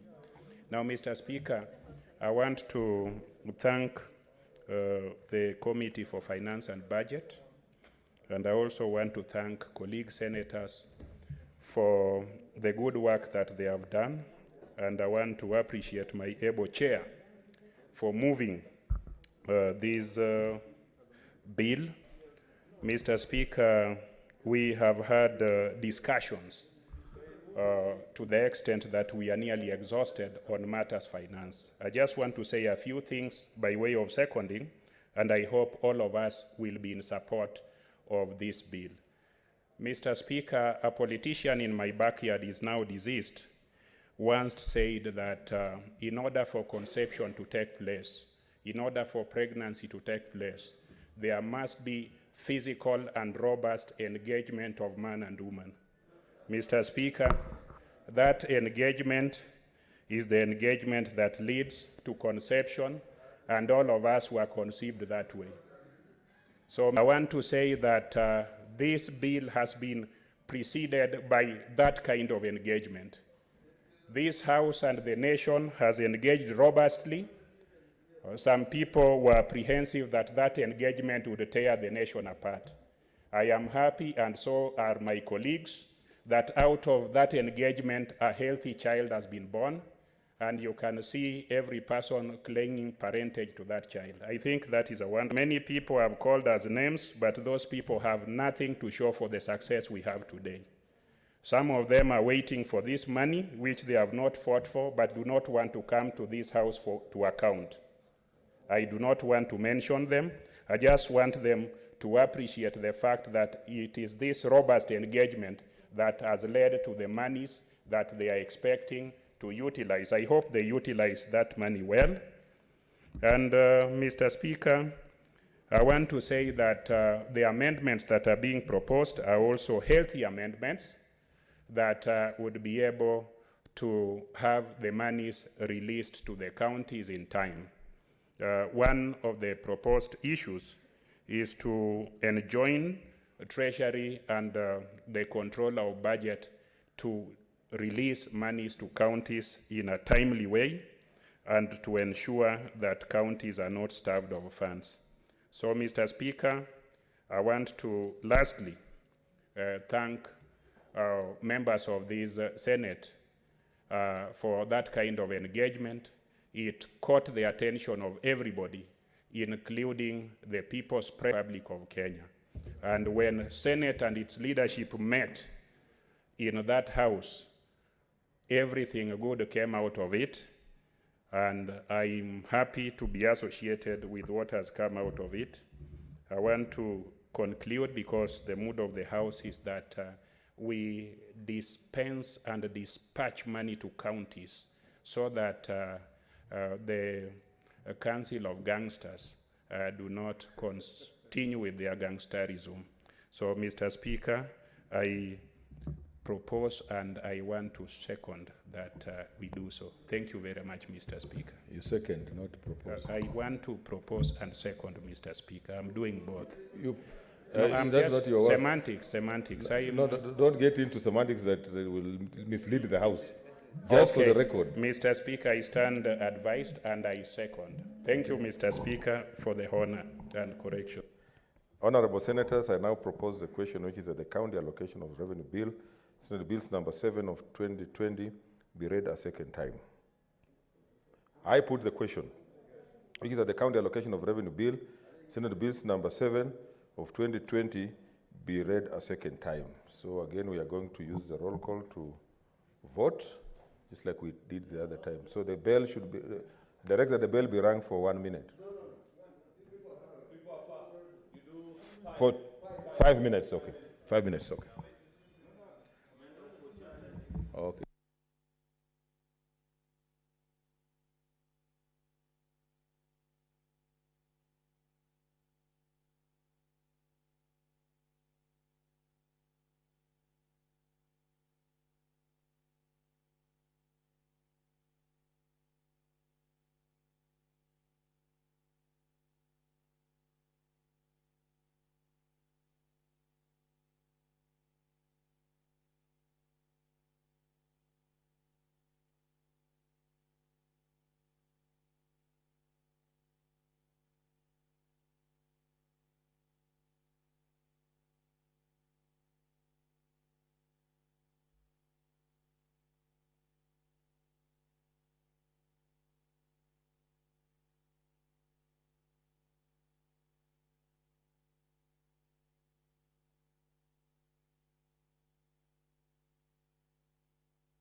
Okay. The whips, make sure your members are in.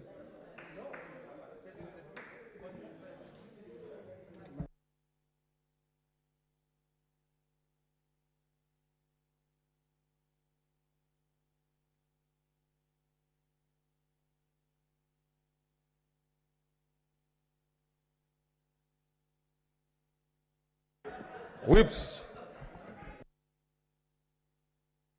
Oh, give us the tellers for the ayes. Senator Cherargei, for yes or no? Eh?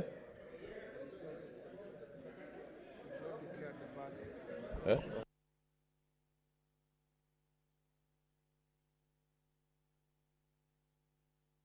The noes? Who is the teller for the no?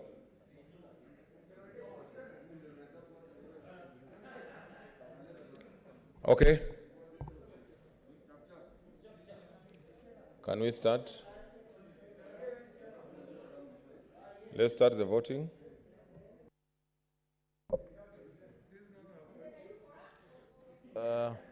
Honorable Senators, the County Allocation of Revenue Bill, Senate Bills number 7 of 2020, second reading, roll call. Senator Adan Dulo Fatuma, Isiolo County.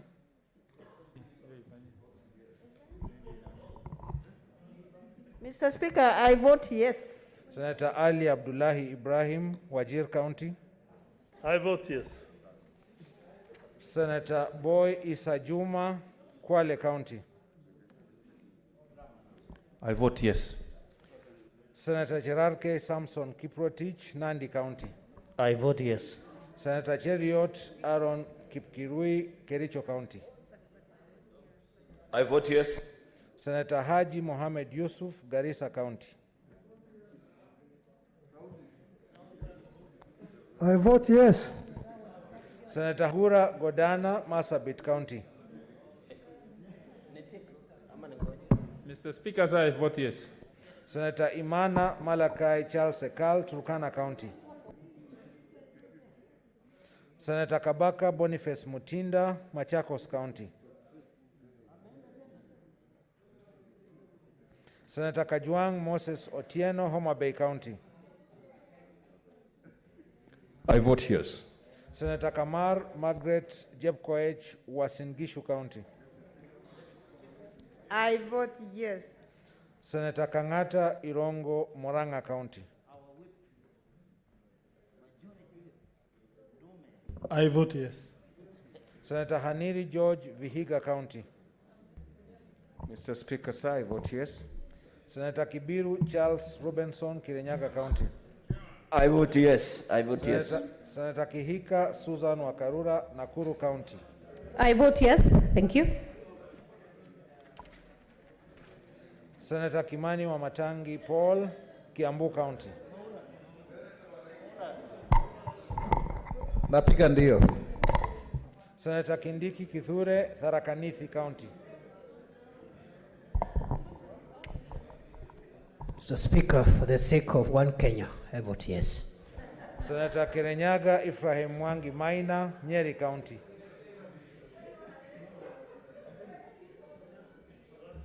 Senator Langat Christopher Andrew, Bomet County. I vote yes. Senator Lelegwel Tumbesi, Samburu County.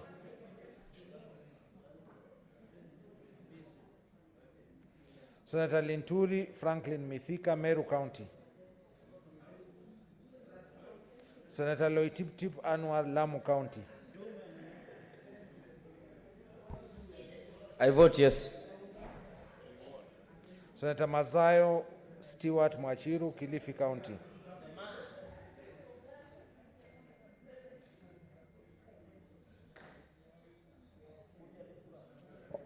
I vote yes. Senator Mahamud Mohamed Maalim, Mandera County. Mr. Speaker, I vote yes.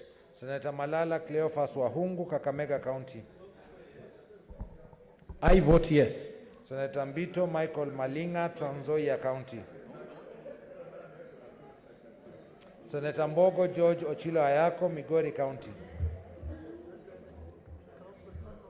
Mr. Speaker, for monies for all counties, I vote yes. Senator Mogeni Eric Okongo, Nyamira County. I vote yes. Senator Moi Gideon Kipsielei Towet, Baringo County. Senator Mpayei Philip Salau, Kajiado County. Senator Murkomen Onesimus Kipchumba, Elgeyo Marakwet County. I vote yes.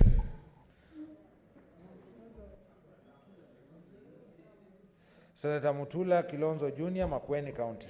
I vote yes. Senator Mwangi Paul Githiomi, Nyandarua County.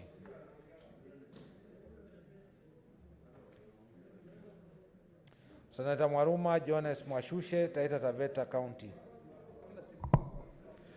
I vote yes. Senator Mwinyi Haji Mohamed Faki, Mombasa County.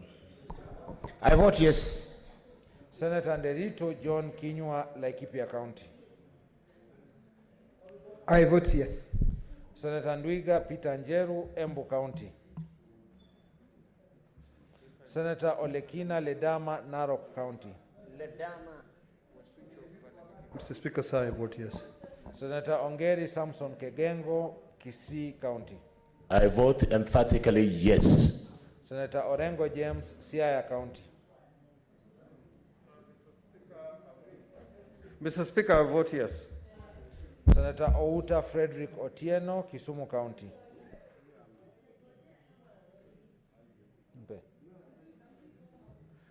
Mr. Speaker, I vote yes. Senator Pogisio Samuel Losuron, West Pokot County.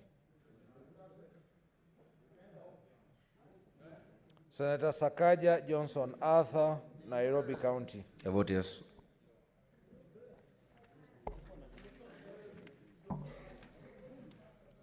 Senator Wako Sitwila Amos, Busia County. I vote yes. Senator Wambua Enoch Kio, Kitui County. Mr. Speaker, I vote yes. Senator Wario Golich Juma, Tana River County.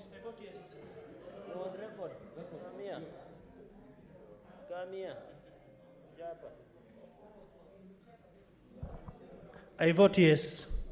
Senator Wetangula Moses Masika, Bungoma County. Mr. Speaker, I vote yes.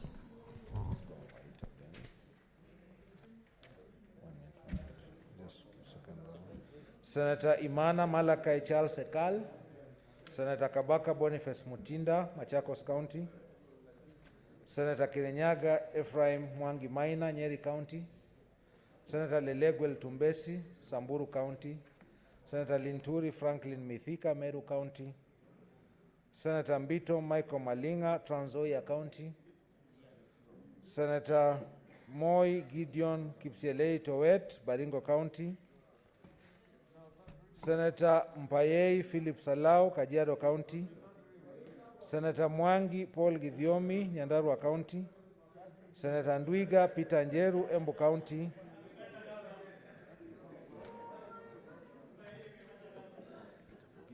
Senator Pogisio Samuel Losuron, West Pokot County.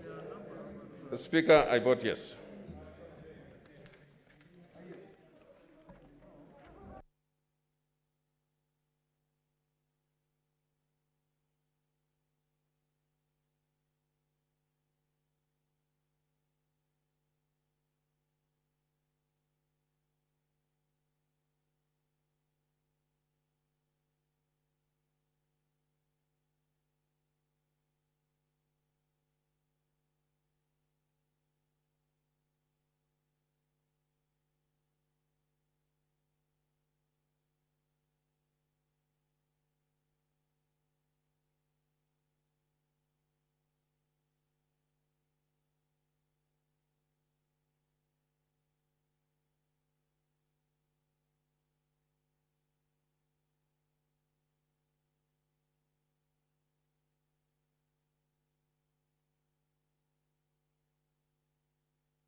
Okay, take your seats. Take your seats, senators.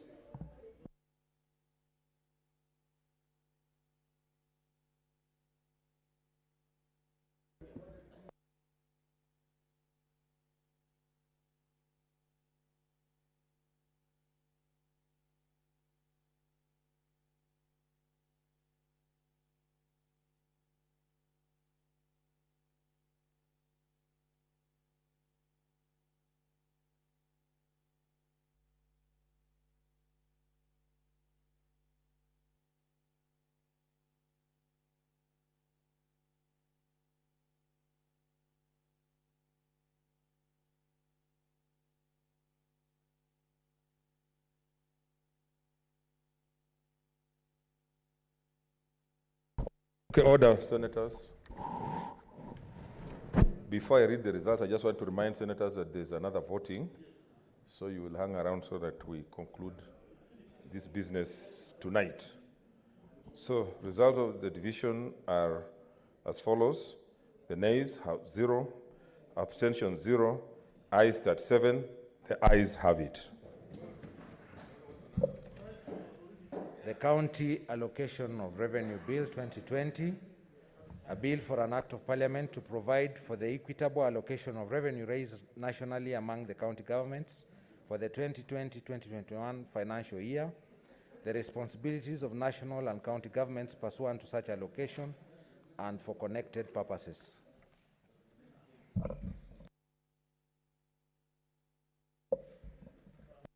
Next order.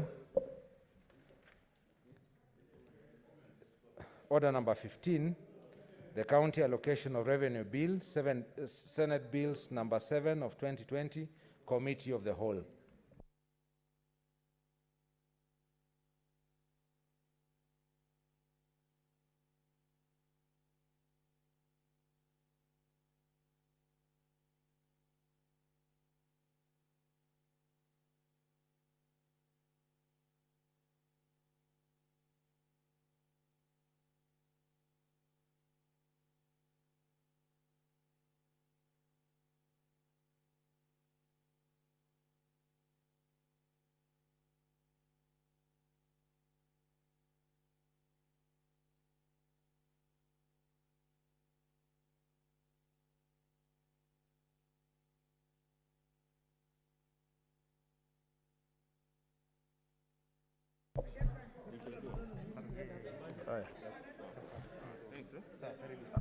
Aya, sasa waheshimiwa maseneta, tuko katika kamati ya ujumla na ili tuweze kuanza kufuatilizia.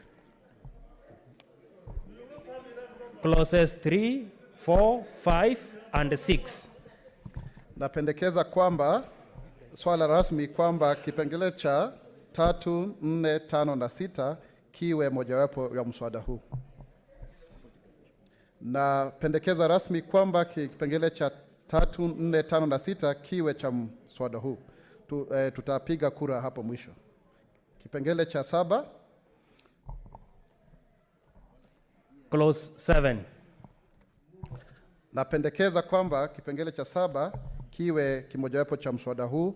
Mwenyekiti?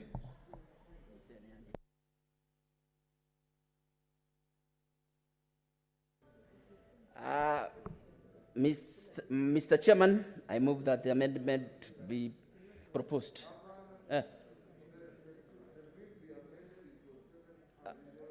Yeah, then I read. Mr. Speaker, Mr. Chairman, and I'm not seeing these days.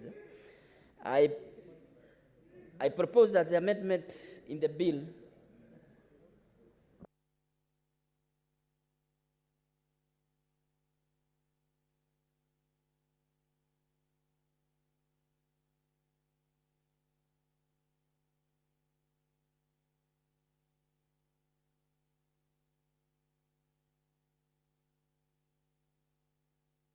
I propose that clause 7 be amended as proposed in the order paper.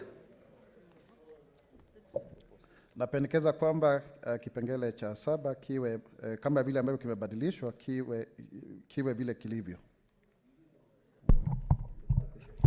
Napendekeza swala rasmi kwamba kipengele cha 7 kiweze kubadilishwa kama vile mwenyekiti amependekeza. Kura tutapiga tukimalizia. Clauses 8 and 9. Napendekeza rasmi kwamba kipengele cha 8 na 9 kiwe kimojawapo cha mswada huu. Na weka swala rasmi kwamba kipengele cha 8 na 9 kiwe viwe mmojawapo wa mswada huu rasmi. Tutapiga kura mwishowe. Clause 10. Napendekeza kwamba swala rasmi kwamba kipengele cha 10 kiwe kimojawapo cha mswada huu. Mwenyekiti? I propose that is proposed in the order paper. Lazima uombe rasmi. I beg to move. Mwenyekiti tafadhali. I beg to move that clause 10 of the bill be amended as proposed in the order paper. Asante. Napendekeza rasmi kwamba swala hili kwamba kipengele cha 10 kiweze kubadilishwa kama vile ambavyo mwenyekiti amependekeza. Naweka swala rasmi kwamba kipengele cha 10 kiweze kurekebishwa kama vile mwenyekiti amependekeza. Tutapiga kura mwishowe. Clause 11. Napendekeza kwamba kipengele cha 11 kiwe kimojawapo cha mswada huu. Mwenyekiti? I beg to move that clause 11 of the bill be amended as proposed in the order paper. Na pendekeza rasmi kwamba kipengele cha 11 kiweze kurekebishwa kama vile ambavyo mwenyekiti amependekeza, na naweka swala rasmi kwamba kipengele cha 11 kiweze kurekebishwa kama vile ambavyo kimependekezwa. Tutapiga kura tukitamatia.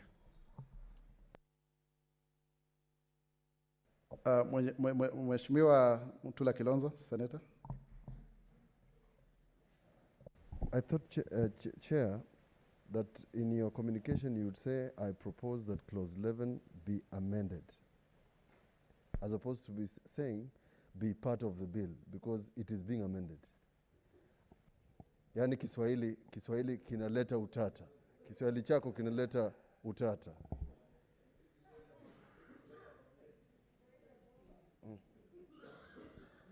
Mheshimiwa Senator, nimefanya vivyo hivyo. Nimesema kwamba ninapendekeza swala rasmi kwamba kipengele cha 11 kiwe kimojawapo cha mswada. Na la pili nasema kwamba napendekeza swali rasmi kwamba kipengele cha 11 kiweze kurekebishwa kama vile kimependekezwa na mwenyekiti. Kwa hivyo unasoma mara mbili.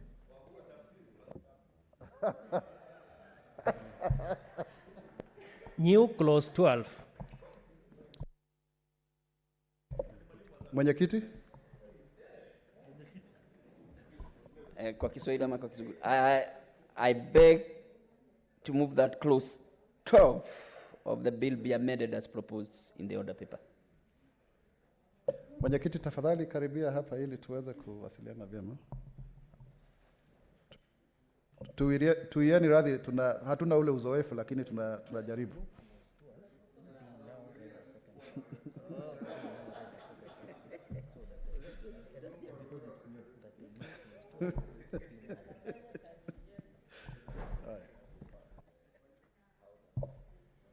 Haya, mwenyekiti, ni wakati wako.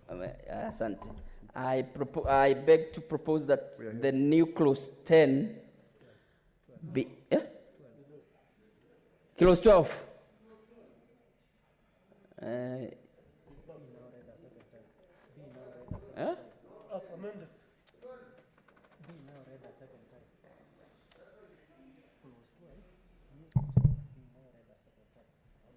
Safari mwenyekiti, kama unaweza kuketi hapa karibu itatusaidia sana. I propose that new clause 12 bill led the second time. Asante. Napendekeza rasmi swala kwamba kipengele cha 12 kiweze kusomwa kwa mara ya pili. Naweka swala rasmi kwamba kipengele cha 12 sasa kisomwe kwa mara ya pili. Tutapiga kura tukitamatisha. First schedule.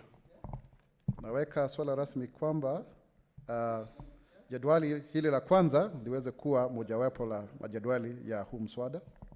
Mwenyekiti?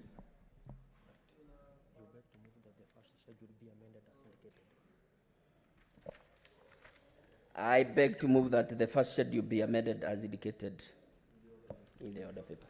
Ninapendekeza rasmi kwamba swala hili kwamba jedwali hili la kwanza liweze kurekebishwa kama vile mwenyekiti amependekeza. Naweka swala rasmi kwamba jedwali hili la kwanza la nambari 1 liweze kama vile ambavyo limerekebishwa liweze pia kuwa katika huu mswada na tutapiga kura hapo mwishowe. The second schedule, third schedule, and the fourth schedule. Napendekeza kwamba swala kwamba jedwali la pili, la tatu na la 4 ziwe mojawapo vya vipengele vya mswada huu. Naweka swala rasmi kwamba jedwali la pili, la tatu na la 4 viwe katika mswada huu na tutapiga kura hapo mwishowe. Clause 2 and the title. Na pendekeza rasmi kwamba kipengele cha pili na vile ambavyo mswada unavyoitwa rasmi, jina la mswada ziwe mojawapo za huu mswada. Napiga pia pendekezo kwamba kipengele cha pili na pia jina la mswada ziwe mojawapo za mswada huu. Tutapiga kura hapo mwishowe. Clause 1. Napendekeza kwamba kipengele cha kwanza kiwe kimojawapo cha huu mswada. Mwenyekiti, I beg to move that clause 1 of the bill be amended as proposed. Napendekeza rasmi kwamba kipengele cha kwanza kimerekebishwa kiweze kuwa mojawapo cha huu mswada, na pia naweka rasmi swali kwamba kipengele cha kwanza kiweze kurekebishwa kama vile mwenyekiti amependekeza. Tutapiga kura hapo mwisho.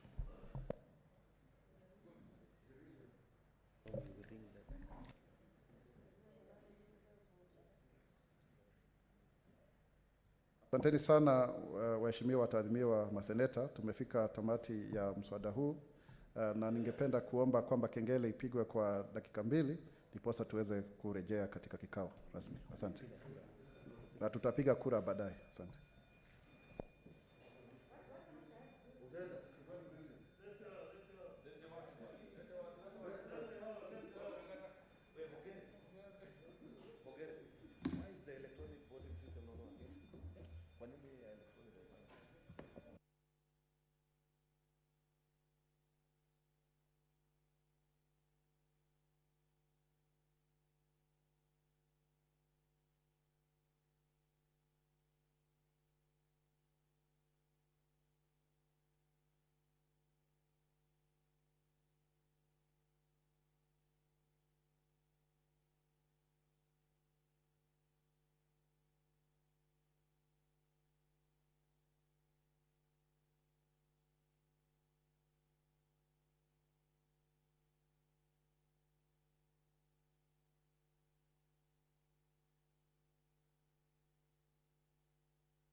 Kengele iweze kupigwa kwa dakika zingine 3 tafadhali, kwa sababu bado hatuna maseneta wa kutosha.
Haya, sasa nafikiri tunaweza turejea.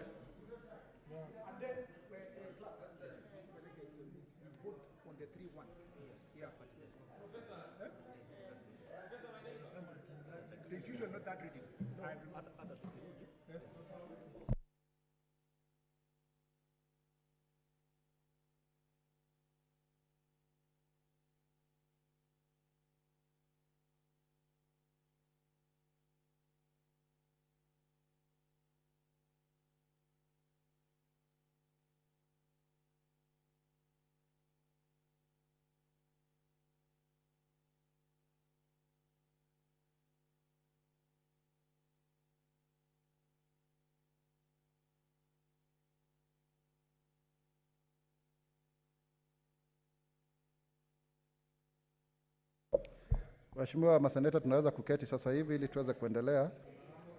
Tafadhali, Mheshimiwa Ledama, Mheshimiwa Profesa, kama tunaweza kuketi ili tuweze kuendelea.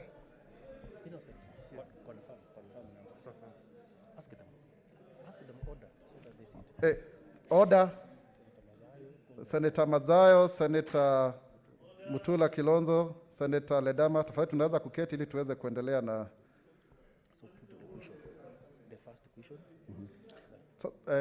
tafadhali maseneta, tutapiga kura, nitasoma masuala yote matatu. Ukipiga kura unasema kwamba napiga ndio au la kwa masuala yote matatu. Swala la kwanza, naweka swala rasmi kwamba kipengele kipya cha 12 kiweze kusomwa kwa mara ya pili.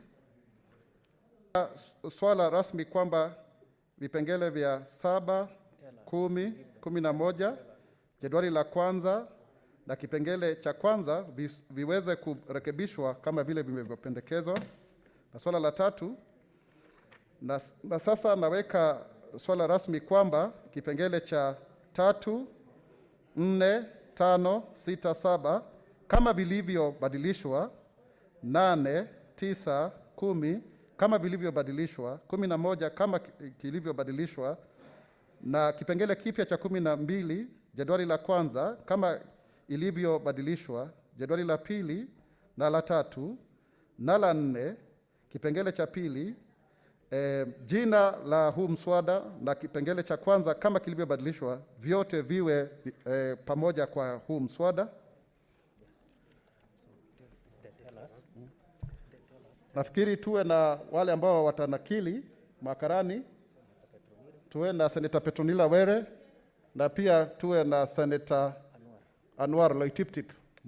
Njooni tafadhali mtusaidie hapa. Senator Were, Loitiptip. Senator Loitiptip ametushangaza sana akisema kwamba amepiga kura kwa viungo vyote vya mwili. Sijui ni kiungo kipi cha kutumia sasa hivi kusajili.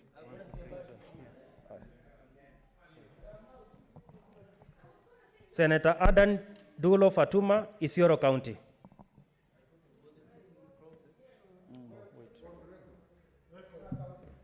I vote yes on all three clauses. Thank you. Senator Ali Abdurrahman Ibrahim, Wajir County. I vote yes for all three. Senator Boy Isa Juma, Kwale County. I vote yes for all three. Senator Cherarke Samson Kiprotich, Nandi County.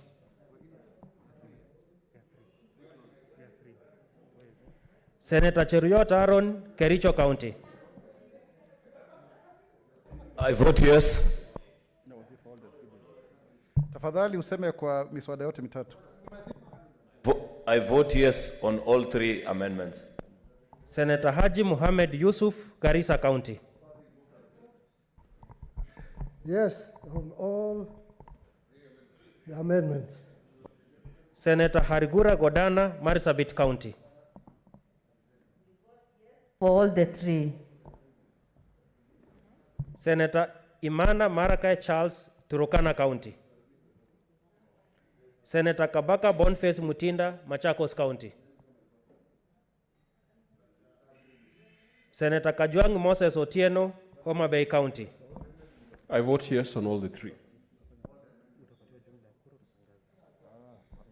Senator Kamar Margaret Chepkoech, Uasin Gishu County. Senator Kangata Irungu, Murang'a County. I vote yes for all the three. Senator Haniri George, Vihiga County. Bwana Mwenyekiti, napiga ndio kwa vipengele vyote vitatu. Senator Kibiru Charles Rubenson, Kirinyaga County.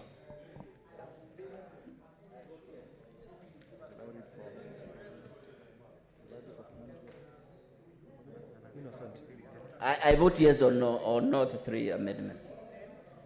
Senator Kihika Susan, Nakuru County.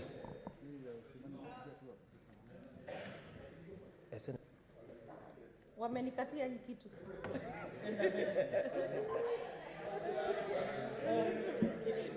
Imerudi. Mr. Speaker, I vote yes on all three amendments. Thank you. Senator Kimani wa Matangi, Kiambu County. Napiga ndio kwa vipengele vyote vitatu. Senator Kindiki Kithure, Tharaka Nithi County. I vote yes on all three. Senator Kirinyaga Ephraim Mwangi Maina, Nyeri County. Senator Langat Christopher Andrew, Bometi County. I vote yes for all the three amendments. Senator Lelewel Tumbesi, Samburu County. Senator Linturi Mithinka, Meru County. Senator Loitiptip Annual, Lamu County. I vote yes for the three amendments. Senator Masayo Stewart, Kilifi County. I vote yes to all the three. Senator Mahmoud Mohamed Maalim, Mandera County. I vote yes for the three amendments. Senator Malala Cleophas, Kakamega County.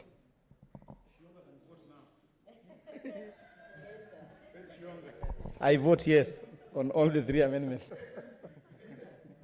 Senator Mbito Michael Malinga, Trans Nzoia County. Senator Mbogo George Ochiro Ayako, Migori County. Bwana Speaker, I vote yes on all the issues available for voting right now. Senator Mogeni Eric Okongo, Nyamira County.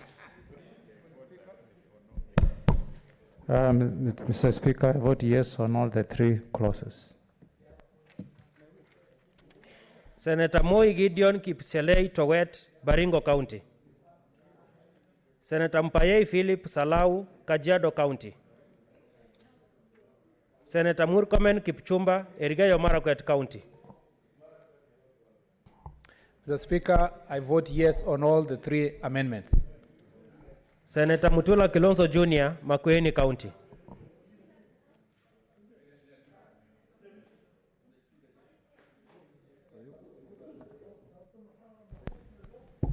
I vote yes for all the three amendments. Senator Mwangi Paul Githiomi, Nyandarua County. Senator Mwaruma Jones Mwasushe, Taita Taveta County. I vote yes for the three issues.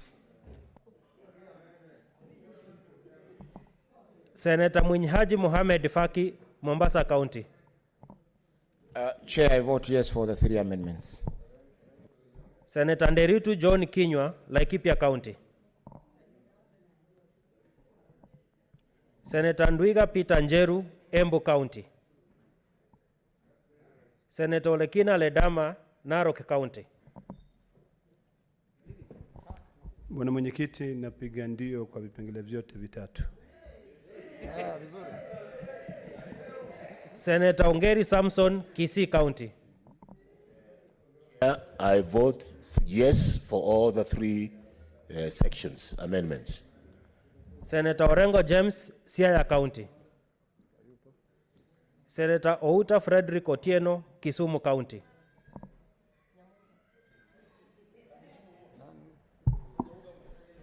I vote yes on the three amendments. Senator Bogisho Samuel, West Pokot County.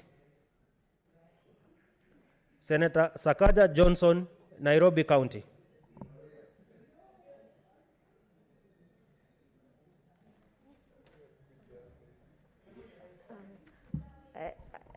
I vote yes for all the 3 amendments. Senator Wako Amos, Busia County. I vote yes on the 3 amendments. Senator Wambua Enoch, Kitui County.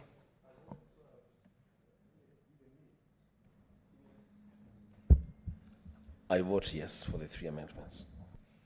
Senator Wario Golich Juma, Tana River County.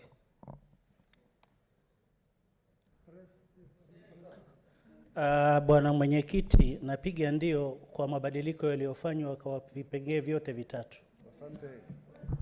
Senator Wetangula Moses, Bungoma County. I vote yes on all the 3 amendments, Mr. Chairman.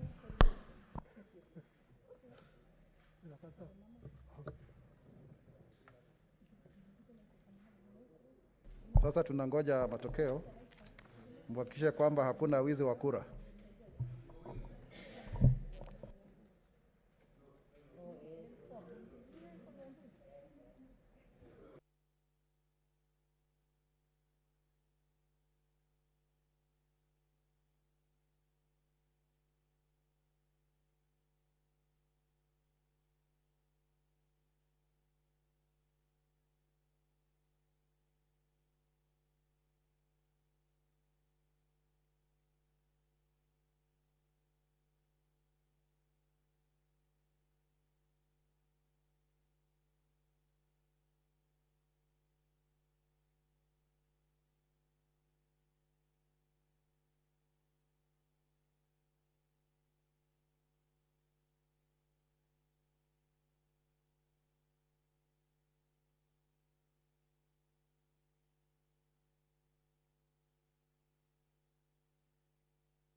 Waheshimiwa maseneta, haya ndio matokeo ya kura ambayo tumepiga sasa hivi.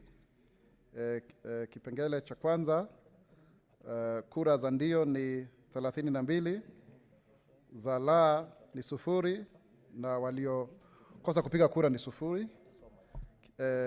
Pia vipengele vya pili kujumuisha, kura ni 32, la 0, wale ambao hawakupiga kura ni 0.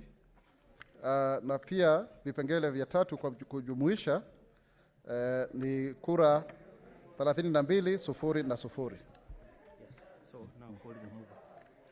Na sasa nataka kumuita mwenyekiti.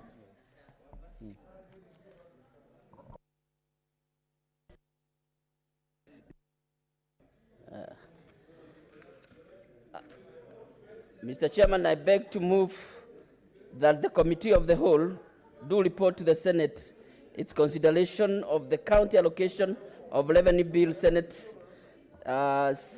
number 7 of 2020, and its approval thereof with amendments.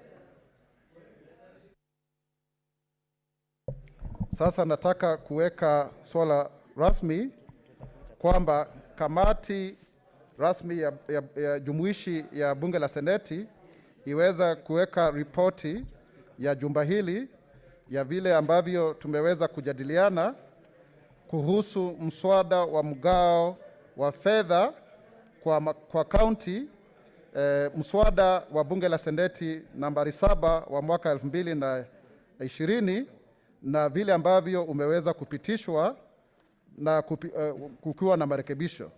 Kwa wale ambao wanakubaliana na hili waseme ndio, na wale ambao wanakataana waseme la.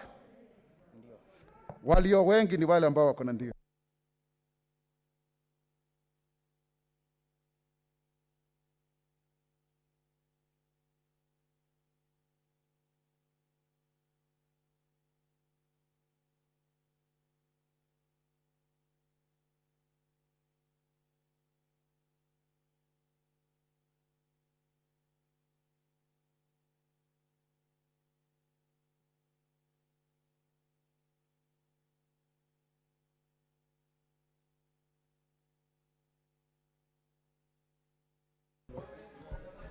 The chairperson to report.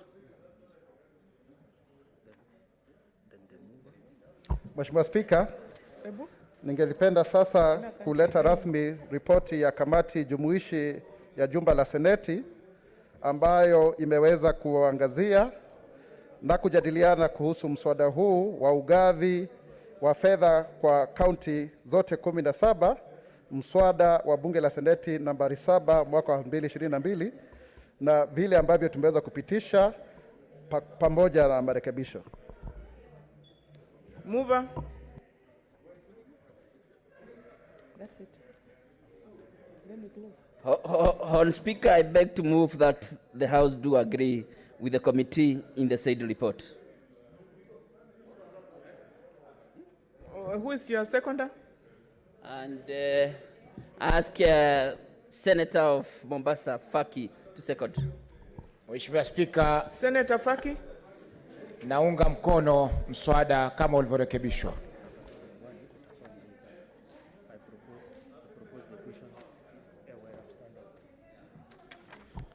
Honorable Senators, kindly take your seats.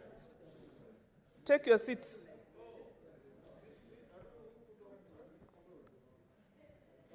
I will propose the question, which is that the House do agree with the committee in the said report.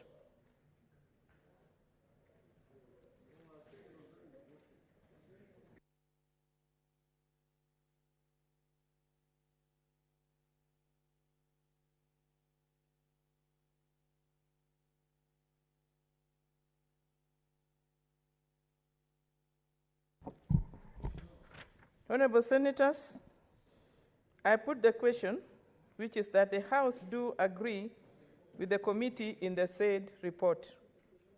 May as many as are of the opinion say aye. Aye. And those of the contrary opinion say nay. The ayes have it.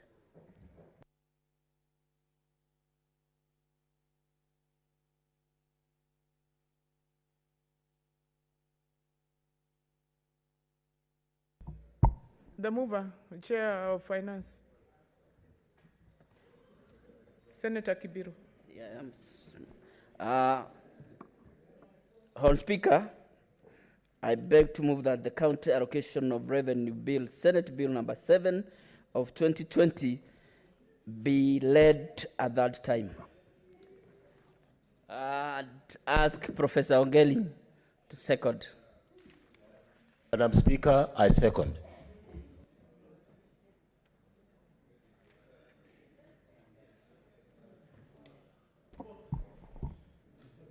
Honorable Senators, I will now propose the question, which is that the County Allocation of Revenue Bill, Senate Bill number 7 of 2020, be now read a third time.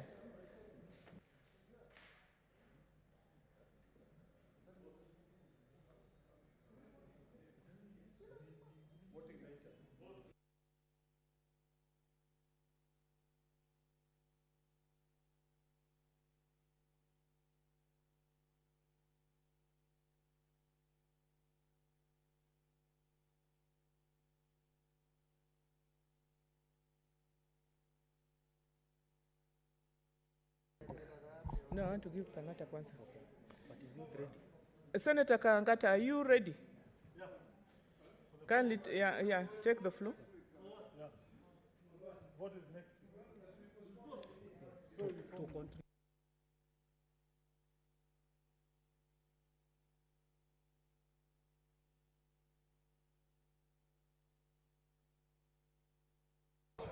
now, honorable senators, we are not putting the question. And the reason is that the formula has just been taken to the National Assembly. So we will have to do it next week. Yeah. We will have to do it next week. For now, we can debate on the same formula. Senator Akangata, please. See, I'll talk. I'll give you dream. Okay.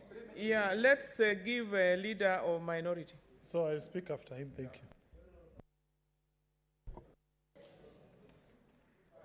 Mr. Speaker, this is a great day. Madam Speaker, sorry, I always, in the old order, you know, whether it was a lady on the chair or a man, it was always Mr. Speaker. But Madam Speaker, I am very grateful for what has happened in the Senate today. And you can see we have achieved 100% consensus on this issue. And in contributing to this matter, I want, first of all, to thank His Excellency, the President of the Republic of Kenya. I heard many people today saying they have left the, Madam Speaker, you're speaking too loudly. So, can I get my space so that I listen yes, to because the contributions? I can only address Madam Speaker, but when you're being spoken to, because today I want to really speak again, very frankly, on this issue. And Madam Speaker, I want to thank His Excellency, the President Uhuru Kenyatta, because we have gone for weeks without resolution. We've gone for months without resolution. The authority and dignity of the Senate was being questioned. And Madam Speaker, the Council of Governors, you know, they have this body where the Executive and the Council of Governors normally meet. A very, very, very high-sounding name, a summit of the county national and county government coordination summit, where the President is the chair of the summit, and the vice chair is the Council of Governors. Madam Speaker, this thing would have been so easy had governors sat on their own and said, we have sat down and we have agreed this is how we are going to share the cake. It would have been very easy. But they left it to the Senate. They left it to the Senate. And they did not want any senator to go back to their counties saying they have lost even a shilling. And I remember on the question regarding Machakos County, where the county actually was not losing, the governor there, who is my friend, had already gone to the media saying that the senator for Machakos had sold out. Now, what unto that governor? Because this senator is taking to Machakos 1.4 billion shillings instead of the 42 billion shillings. The Council of Governors should act with a lot of introspection. I want to congratulate the governor for Mandera because he said there's no shutdown. There's no shutdown in Mandera. I hope that one of these days I'll hear a governor who has said because the breadwinner in the family cannot, make ends meet, that he shut down the family. I hope one day I hear a governor who is courageous enough to say because I cannot provide for my family, now I've shut it down. Because there are areas in Kenya, if you shut down, like let's say in Lamu where there are activities, terrorist activities, how can you shut down? So, Madam Speaker, I want to congratulate again, and I repeat again, the President of the Republic of Kenya, because you remember, last year we were being told you cannot even add 5 billion shillings. But the Senate has negotiated and gotten an extra 50 billion shillings. 53.5. The governors were sitting with the president last year, and this year they have been sitting with the president this year. They didn't get a single cent on top of what was allocated by the Treasury. Shame unto these governors. Shame unto these governors. And I have a lot of press statements here from last year. Governors moved to court for revenue bill. Senators and governors to protest over cash impasse. That was last year. When governors did not have any friends in this republic, they depended on the Senate to go with them to the Supreme Court. And I'm glad that decision of the Supreme Court has played a role in this decision that we made today. So, Madam Speaker, I want to say one of the reasons why we are winning all the time, and I hope senators should listen to this, what Chief Justice Mutunga said on the question of devolution.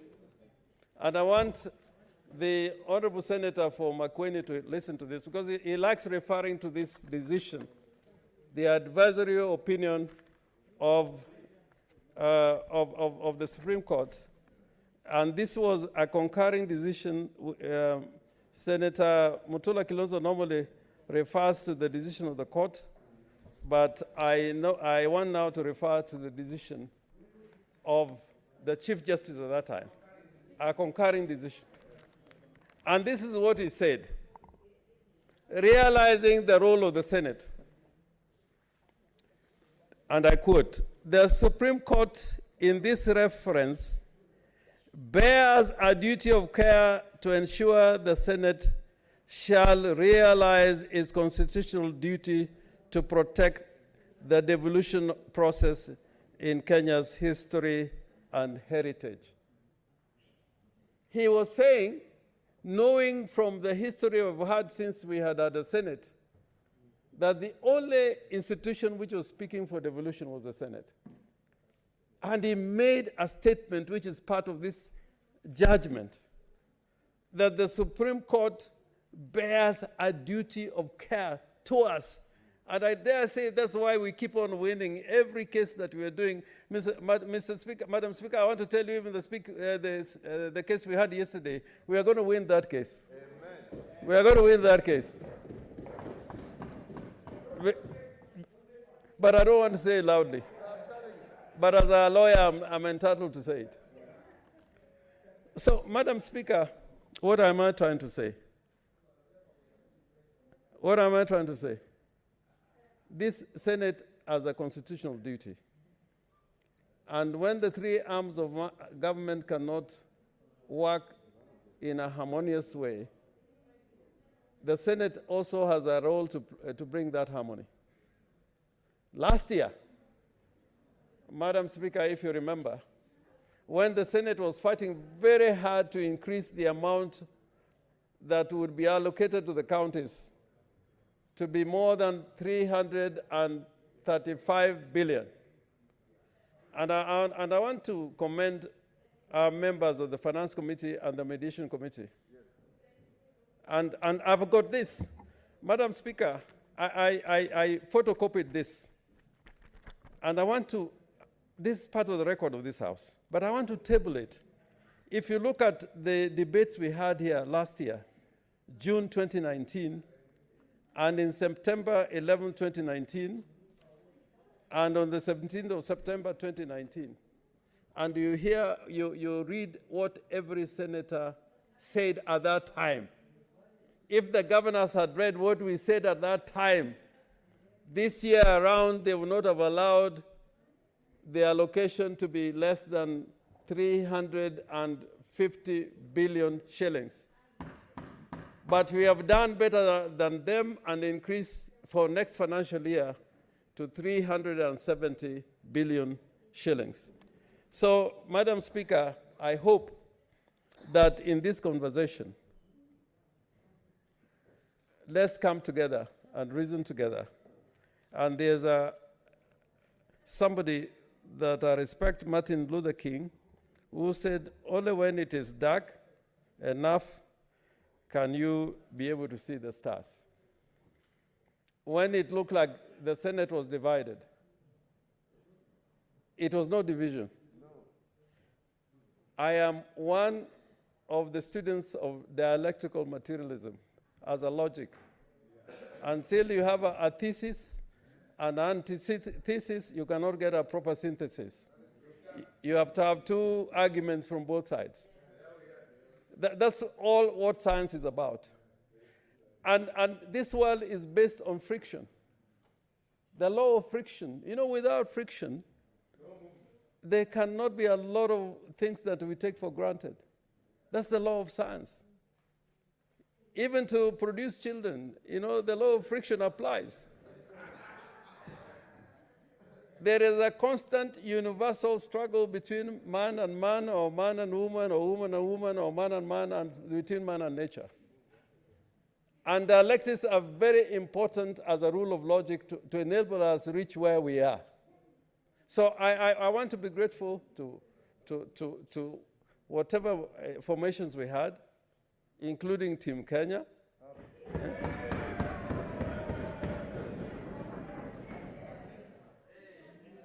Yeah.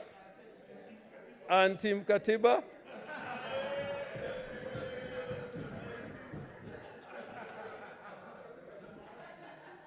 Because I can tell you, Madam Speaker, if you had a world where everybody say yes, yes, this Senate is not a church.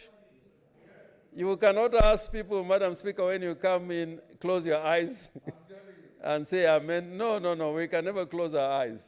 We'll keep our eyes open at every moment and every time. So these divisions, they are the very principle of democracy. Somebody was saying in the United States of America that demonstrations is part of the democracy in America. I want to say, as I conclude, that free speech,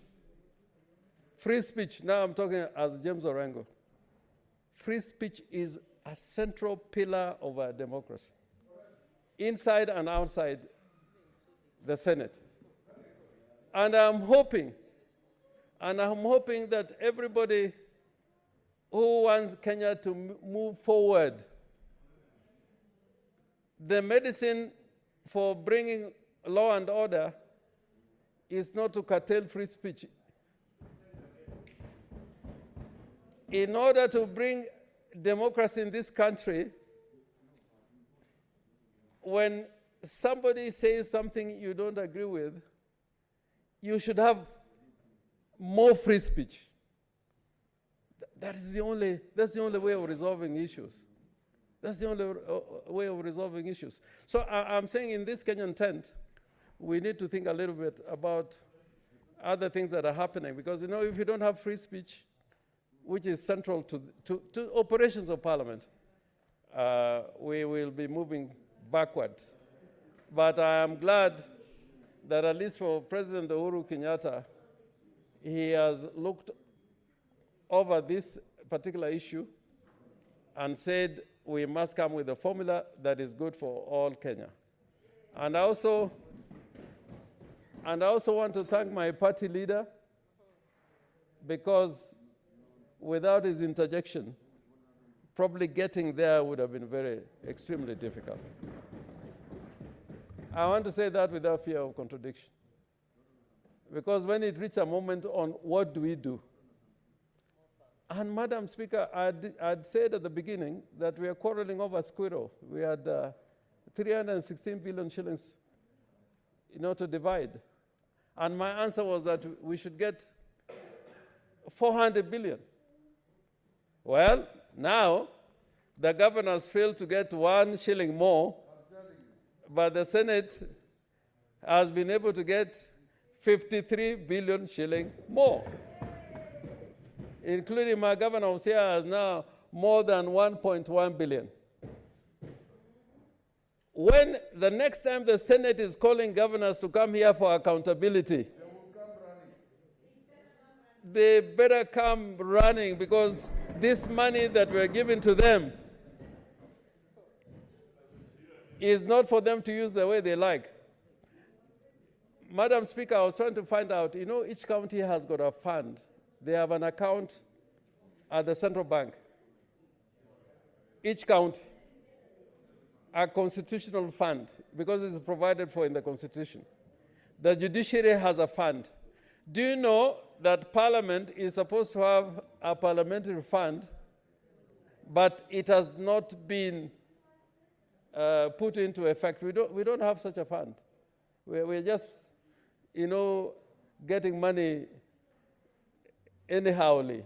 In fact, that constitutional arrangement is not complete until we get a proper parliamentary fund. But what I'm going to say is this. When we wanted oversight funds, we didn't go on strike. We tried to get it. We didn't shut down our operations. Oversight fund. But for a governor who has got 5 vehicles, 5 homes, is trying to tell us that because he cannot get an extra money, although now they have got COVID money, on top of the money that they want us to give them now, that they are shouting down. I think the governors have a lot of explanation to give. And I hope that in the time to come, the question of accountability will be taken as seriously as the question of allocation. Because these newspaper reports about governors, I have them in volumes. Every time there's a little money they don't get, they run to the Senate. But when we want them for accountability, they say they can't come. So I think, look at the governors who are saying they are shutting down, as opposed to the governor of Mandera who said he's not shutting down. Because I think that's a Kenyan patriot. I thank you, Madam Speaker. Honorable Senators, would for the sake of Senator Haji, I would like to give him the first opportunity before we continue.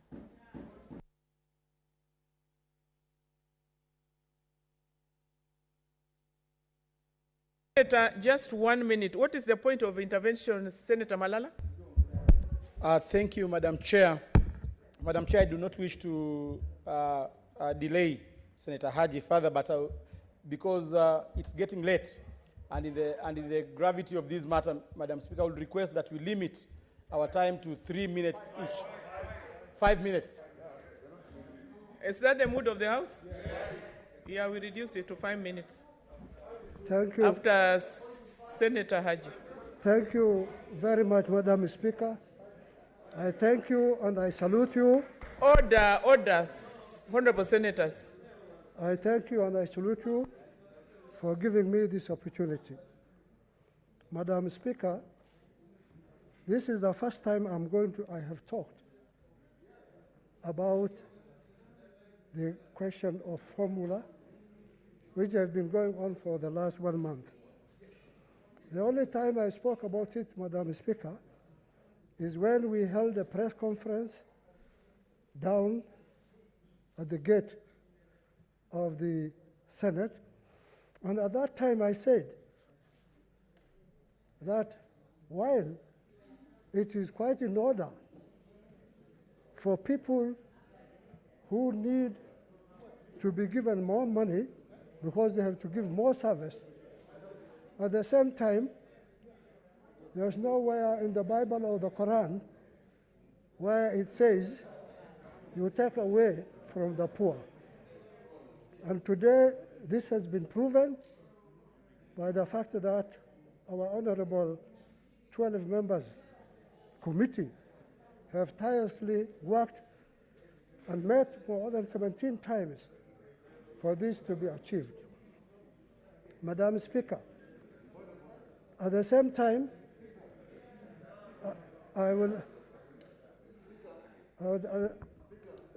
they're disturbing me.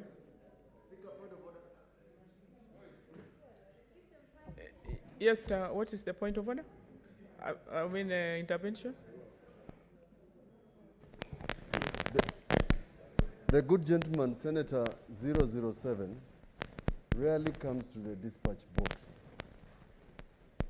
He doesn't have the gift of loud voices like us. So I would urge, Madam Speaker, that you assist that this gentleman be heard in silence. Please. Thank you. Senator, that thank is you. not, but what is unfortunate is everybody is coming in front so that they are given an opportunity. I'm going to go strictly by the list, the way it is. Yes. Thank you very much. Madam Speaker, if we were pushing and pulling each other, we have a saying in my community that if you see people quarreling over inheritance, you don't need to ask what they are to each other. It's because they are related. We are here. We are related as brothers and sisters in Kenya. And this house is known for its impartiality and its consideration by doing its work diligently. Madam Speaker, I want to appeal to my colleagues now. Now that this issue is behind our back, we should not antagonize each other by saying there are winners and losers. We are all winners because we have broken the ice of suspicion and disagreement.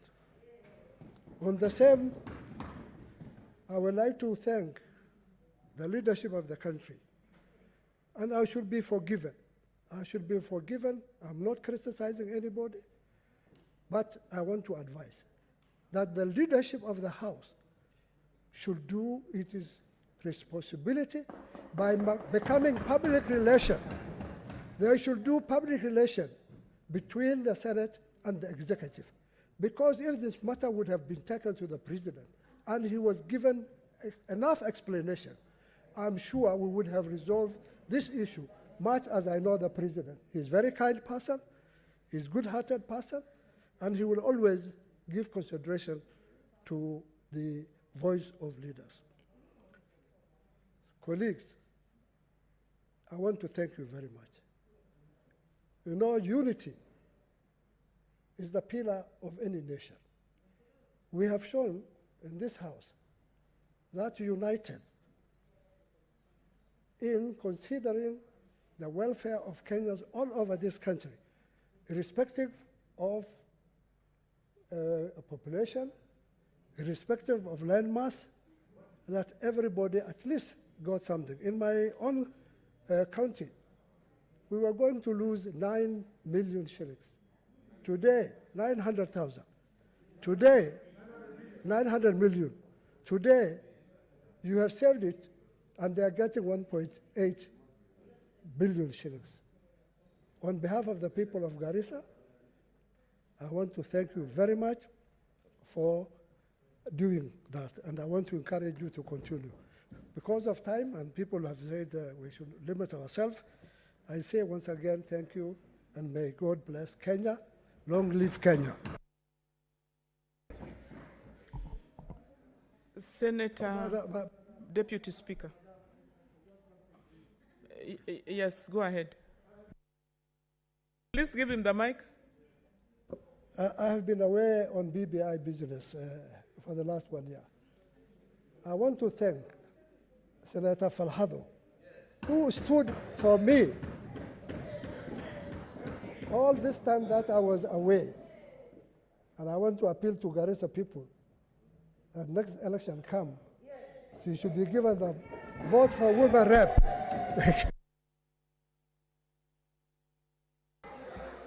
Deputy Speaker.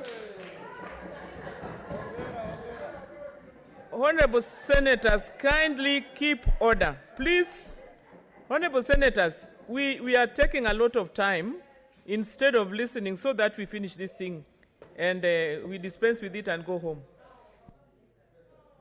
Thank you, Madam Speaker. Like Senator Haji, I think I have spoken to this only once. And my speech is going to be very short because Madam Speaker, I want to agree with the majority of us that this is a great day. When I saw, they call them Wakenya na Wanakenya, taking one photograph, I felt that there is something that has changed in this house. What was that? Kenya? Team Kenya. Team Kenya and Kenya. I felt very delighted because if there is anything I was dreading, it was this weekend. And I told myself, in this weekend, what is going to happen to us? Because we were expecting funerals to be in the Senate, we were expecting weddings to be in the Senate, we were expecting a lot of people to talk against the Senate. Madam Speaker, it is a great day, and I really want to Senator thank God. Mutula, what is you have an intervention? Or by mistake? Yeah, I really want to thank God that this far we have arrived as a Senate, and it's my prayer that this is going to be unity of purpose from now onwards. Because united, we'll be able to change this country. Madam Speaker, I want to give a special word of appreciation to the leadership that went to negotiate. The majority leader, Senator Orengo, majority whip, Senator Kangata, minority whip, Senator Mutula, the deputy majority, Senator Dulo, the deputy whip, Senator Kwamboka, and the peacemaker, Senator Maruma. I really want to appreciate them for the way in which they negotiated, because it takes, according to the book of Proverbs in the Bible, it takes a very wise negotiator to be able to touch the heart of a head of state, like you did. We want to congratulate you for bringing this to our table, and we hope that in the future everything will be negotiations only, because we had reached a point that was really very uncomfortable. But there's one person I must mention, Madam Speaker, Senator Petronila Locorio Were, because she saw, before any of us saw, that the route to go is to increase the allocation. It looked impossible. It looked like we are not going to go anywhere with her proposal, but it then turned out that although she was asking for 48 million, we would even get more. I want to say thank you, Senator Petronila, for fighting hard in the social forum and insisting that this is the way to go. We really must thank you for that. You have always played a mediator. I wish you had joined Maruma in that trip, because you have always played the middle in between the two sides of the House, and we cannot take that for granted. Madam Speaker, I just want to add one thing more. First, of course, I must recognize the work that was done by the head of state. The president did us proud by solving this impasse, because it was going to take us a very long time, and we really want to thank him, because without that 54 million, there was no way we are going to have no loser if anybody was going to win. Although I have always believed that we must have resources following functions the way the Constitution said, sometimes we must temper some of what we are discussing with kindness, so that we don't shock one another. And I could see that that was why my sister, Senator Dulo, was very passionate that there is no way she can go home with less. And yes, it is something that we must always temper with kindness, because if we don't do that, then you go home and everybody thinks you have done the worst. So I think we have done very well. Madam Speaker, I've said we thank the President and the leadership for doing what they did, including the former Prime Minister for being part of this. But I want to ask ourselves one thing. I want to ask ourselves one thing about when the resources reach the counties. Because we have a major responsibility. We have finished, we have fought over the money, we have released the money, and after releasing the money, we are left with money going into hands where we have already lined up a good number of governors to come here to answer to accountability. Madam Speaker, we have been talking about the being funded to go and do our oversight. I'm starting to think differently. I think we need to have a structured way of doing oversight. And we can fund using our own resources, the resources that we have. Because if we wait, we will finish the remaining 2 years without doing anything. We have made a lot of savings because of COVID, Madam Speaker, and we need to ask ourselves in a retreat setup, which I hope the Speaker can give us, so that we have a retreat and we reorganize ourselves and ask ourselves how we are going to do oversight. Because we may be remembered for a long time for releasing this money, but we'll be remembered more for not taking the accountability part of our role seriously. So we need to actually think of other ways. We have to think of other ways, whether we use our committees or we use ourselves, but we need to have concerted effort. One thing about the Senate is that it is not individual, and it is not every senator taking care of its own, her own or his own county. And I like because Senator Murgoman always reminds us that we actually are responsible for the whole country, not one individual county. We need to have a way in which all of us can oversight the whole country. And it is really my plea that we change our strategy. Let's not continue to plead for this money that doesn't seem to be coming. Use the resources that we have and ensure that we actually do proper accountability as far as the funding is concerned. To the governors, I was very shocked by my friend and former colleague in the cabinet, Senator Oparanya. I could not, Governor Oparanya.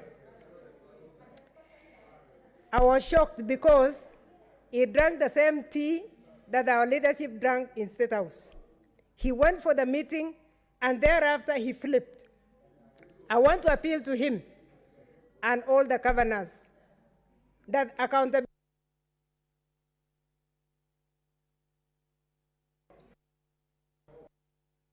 Oops. I want to plead with our governors that they must take accountability of the resources very seriously. And they should not take an advantage of any, oh, it's done. Well, I always switch everybody off, so I better give in. Hey, thank you, Deputy Speaker, for that understanding. Now, we want the next opportunity we want to give to the chair of this committee, Senator Sakaja. Co-chair.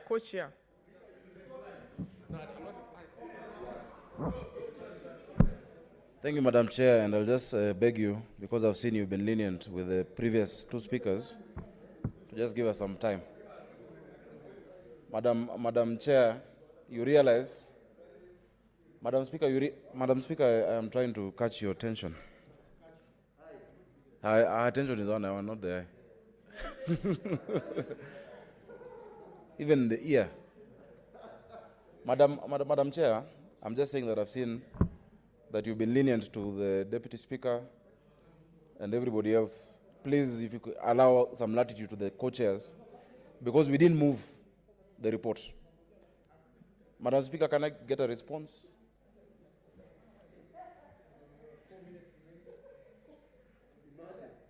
Madam Speaker, I'm just making a request. I'm sorry you've been you're being distracted. I've seen the previous speakers have gotten some more time. I was just asking if the co-chairs, since we didn't move the report and we're just giving some background, that it could be a little lenient on us. I'm not asking for 10 minutes, just some leniency. And I'm sure you're a very kind speaker.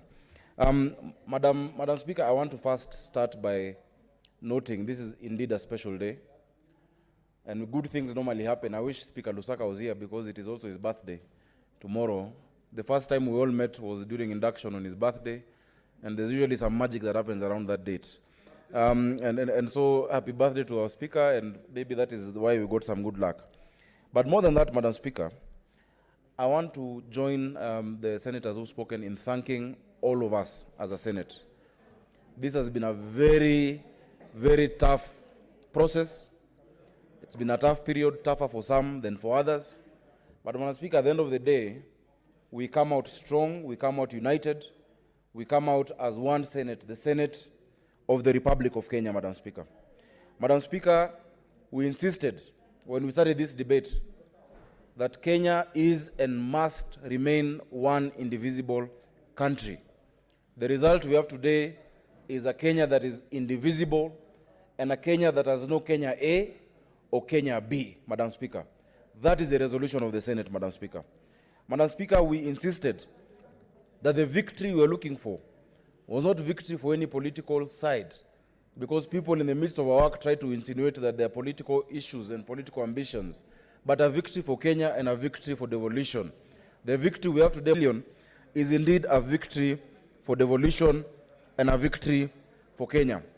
Madam Speaker, of all the senators I want to note, I want to say that I feel what Senator Malala has gone through, what Senator Langat has gone through, what Senator Murkomen has gone through, what senators, from those counties that allegedly were gaining and who are told, Madam Speaker, that they are selling out their counties. Madam Speaker, if anybody thought that Senator of Kakamega was making his county lose $1 billion, they should know that he's gotten $2 billion. Madam Speaker, if anybody thought that the Senator of Bomet was selling out his county that was getting 700 million, they are getting 1.1 billion, Madam Speaker. Madam Speaker, if anybody thought that the Senator of Elgeyo Marakwet, the indomitable, effervescent, undisposable, and unbogable Kipchumba Murkomen was making his county lose because his county was getting, I think, 300, they should know today Elgeyo Marakwet has left with 740-something billion. Madam Speaker, million.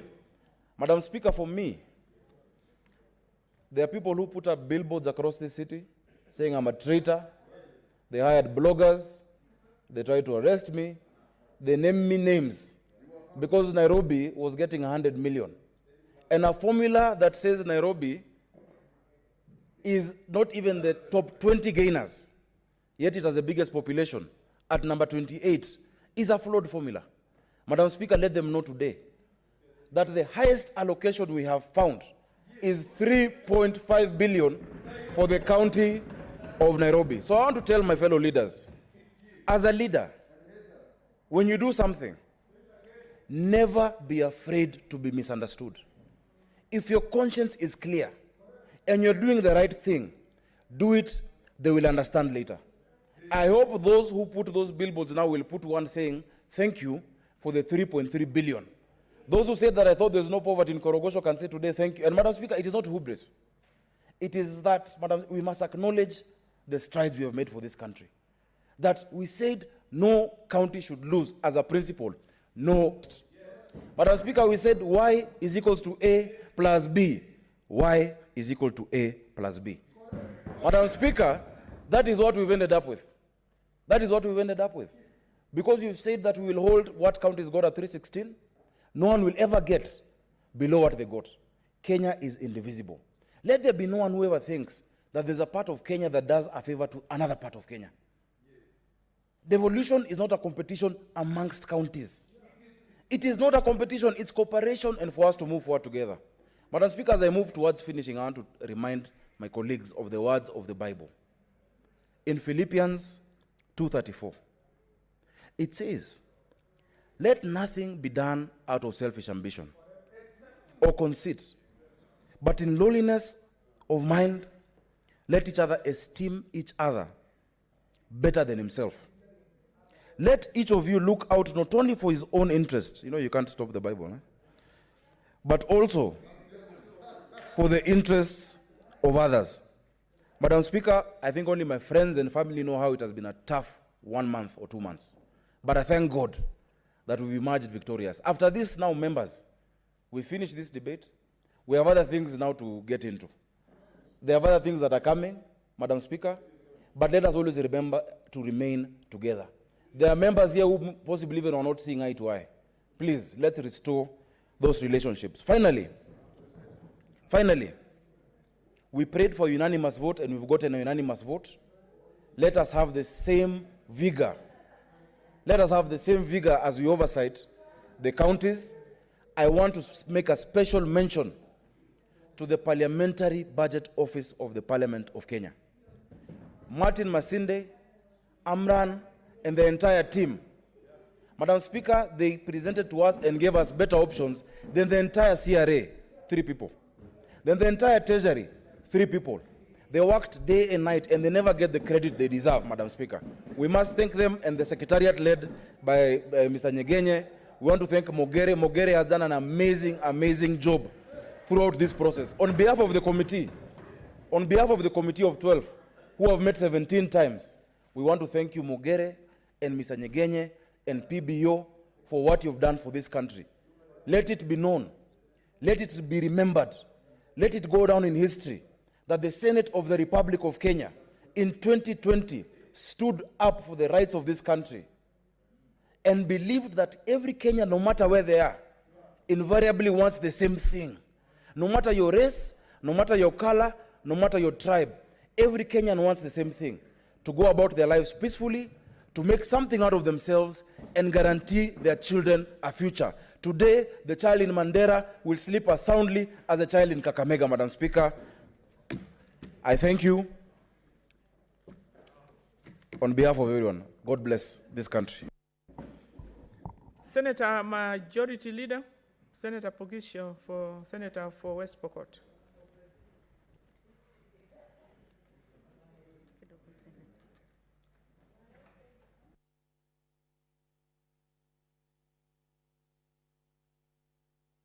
There should be no reason why it should be closing down or shutting down. Mr. Speaker, we believe that something is going wrong.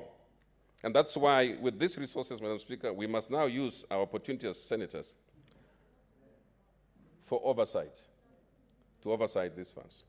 And I want to thank you, members. I want to thank the Committee of 12, led by the Senator for Bungoma and the Senator for Nairobi, who are co-chairs. Thank you very much for the work that you have done. And of course, the 10 other members. I shall not endeavor to name all of them.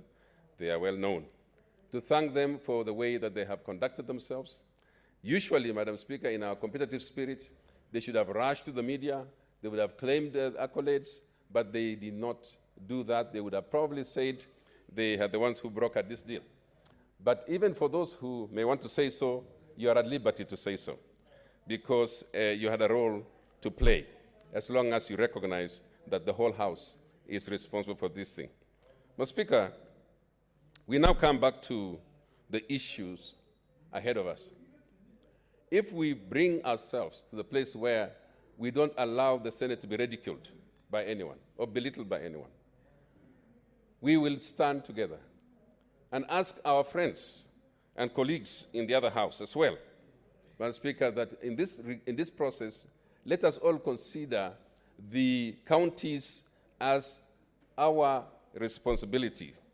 Because, Madam Speaker, if it were not because of the other House also working against the DORA, we would have been way, way ahead. And we think that there should have been no need, Madam Speaker, for us to haggle over meager resources when it was possible to get resources more than this. And at that junction, and I remember this last DORA, our fellows, our friends, the governors, also gave in so quickly, and so we could not negotiate. And our team that went to negotiate was very disappointed. Madam Speaker, through that, at the end, we got our wish. And therefore, the team led by Mutula Kilonso Jr. that went to the negotiation have literally succeeded through another means. And so we want to thank you, and I want to thank members as you enjoy this weekend with the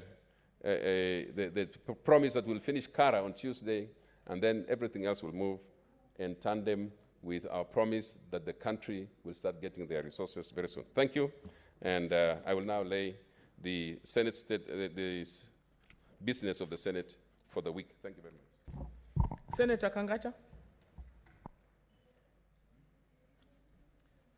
Yeah, Madam Speaker, thank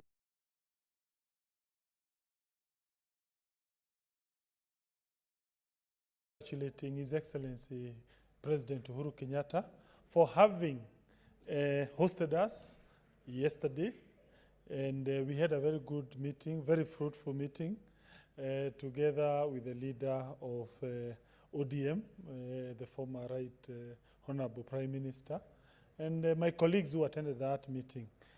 Through that meeting, we were able to procure 50 billion, and we brought it to the Senate, and we were able to break the stalemate that has been in this House. Madam Speaker, this stalemate started 2 years ago, And since that period, we have never had a situation where senators are agreeing on the way forward. And I want to congratulate all senators, whether Team Kenya or Team Katiba. I understand the pain. I understand the pain of losing. I recall, Madam Speaker, the day Team Kenya somehow put Murang'a in the losing counties, the so-called Linturi formula. I can tell you I felt it for the first time. I rarely speak in loud voices. But that time, Madam Speaker, when I felt it and I realized surely no county should lose, that is when I started coming up with ideas on how we can increase monies.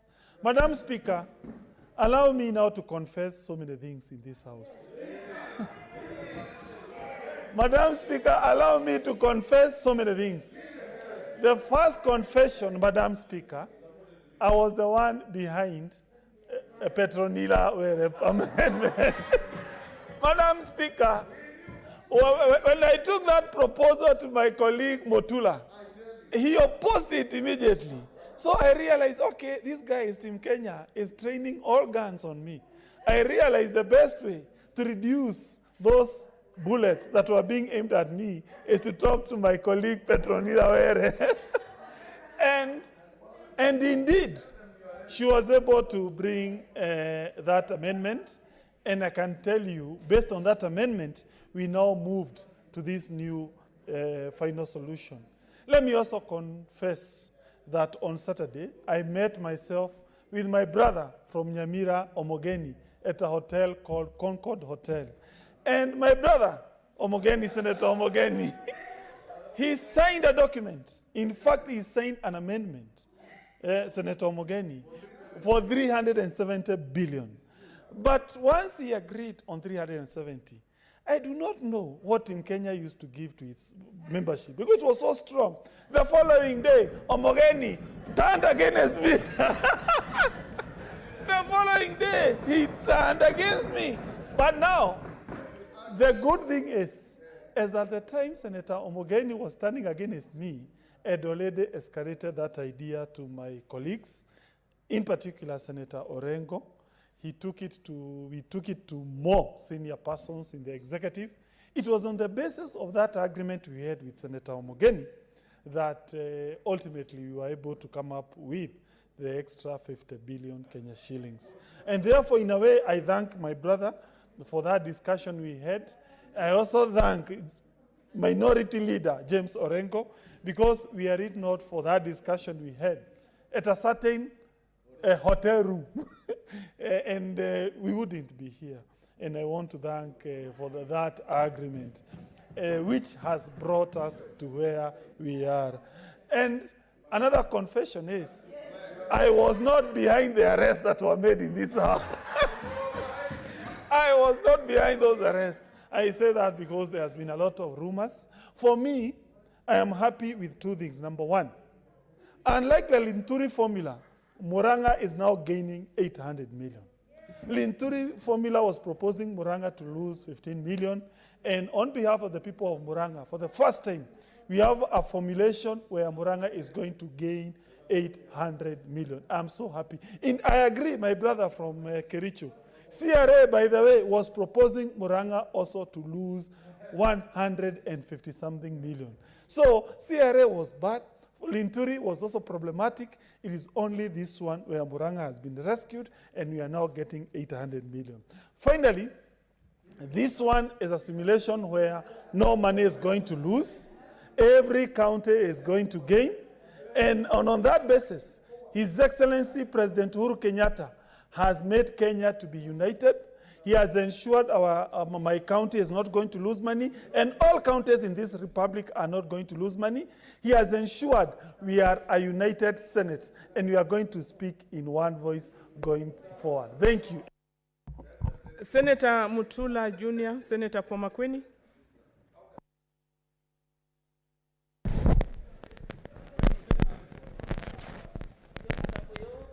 Yeah. Thank you. Thank you.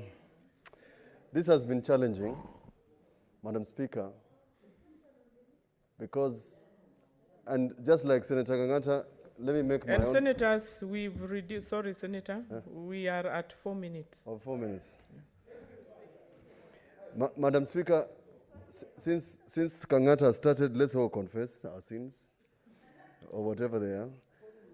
I sat in the, it's interesting. I'm telling you that believing in God helps. I sat in the committee where some of the people, including Senator Wetangula, who voted for the contentious formula, has been the chair of the mediation. And at that time, I must say that I told the chairman that this is a very problematic way of doing things. And he told me we needed 24, we will get 24. And I told him as whip, you will not get 24, and that I can tell you for free.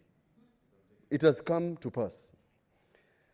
The arrest of the senators was very challenging. Let me tell you something, another confession.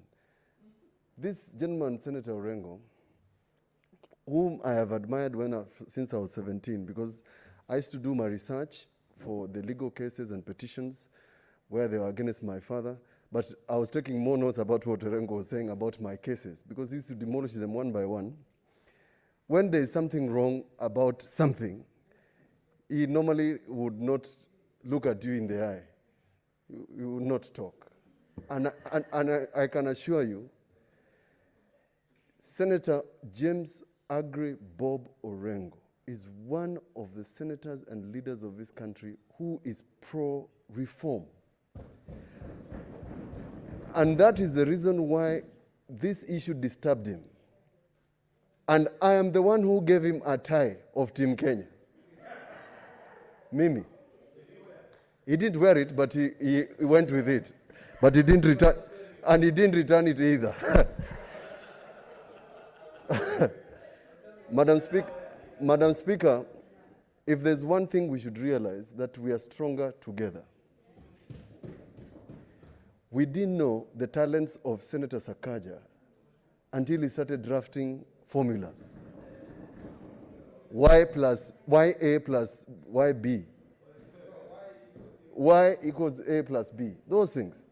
Senator Faria, Senator Wetangula.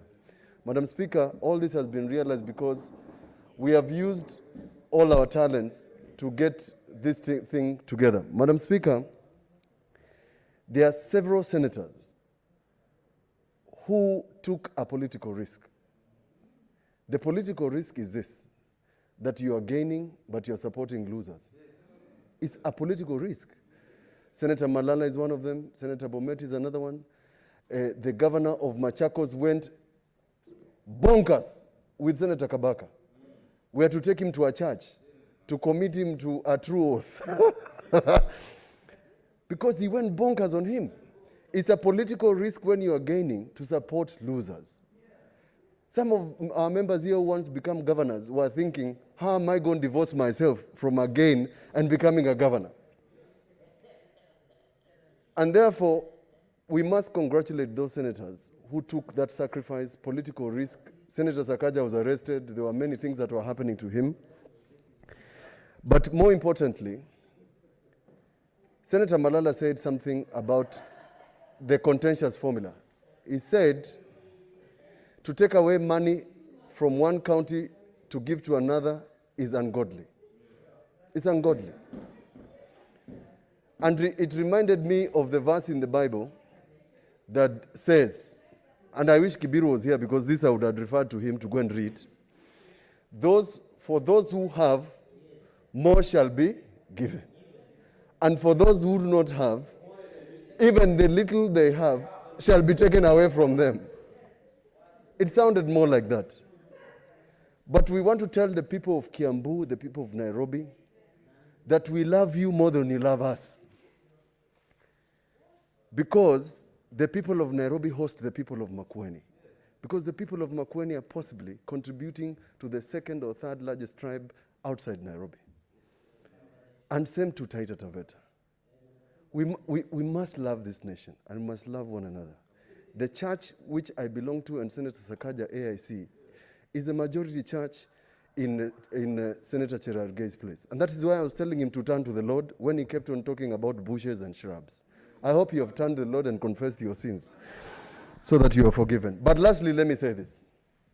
I'm beginning to wonder, because in the mediation, Speaker, CRA came with an even worse formula than the first one. They created 28 losers. I thought, if in fact Masinde and Amran is better than CRA and Treasury combined. But the CAS Treasury sat here. You're seated here. Some things in this country are like voodoo. He told us even the 316 we cannot guarantee. The president has given us 350, and we must thank the president for seeing 53 extra, for seeing it fit to support devolution. Otherwise, there was going to be gnashing of teeth. Thank you. Senator Dulo, Senator Foisiolo. 2 minutes. Thank you, Madam Speaker. Madam Speaker, I must say I'm a very happy woman today.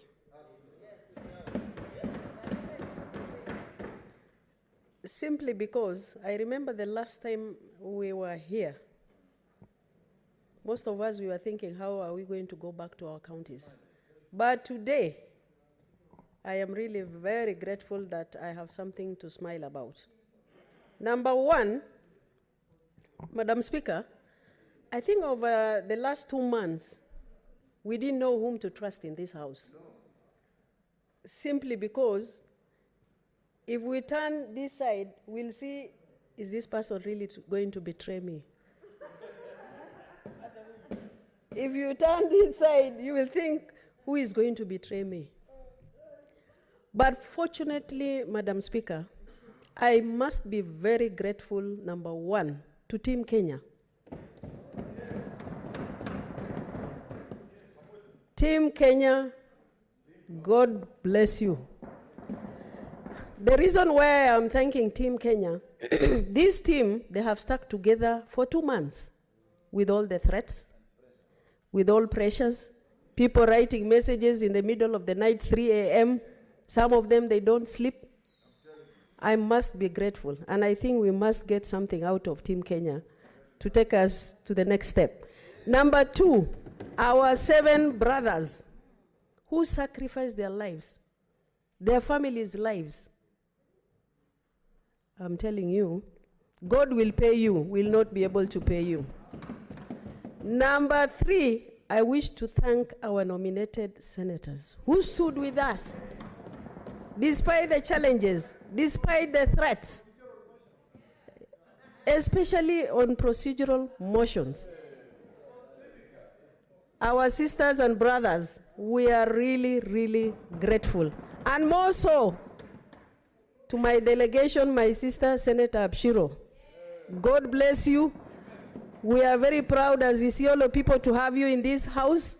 She has undergone a lot of threat. Pongezi. And I hope Isiolo people, they will have something for you in store in 2022. Madam Speaker, of course, people will look at those figures and say, has really Isiolo gotten anything? Initially, we were losing 869, but we managed to retain 869, and we got 469. And I think as far as that figure is concerned, we managed to get 1.3 billion. This is actually assigned to governors who are saying senators are doing nothing but making noise. I remember last night, was it last night, Senator Abshiro was being blashed by National Assembly members saying senators were playing politics.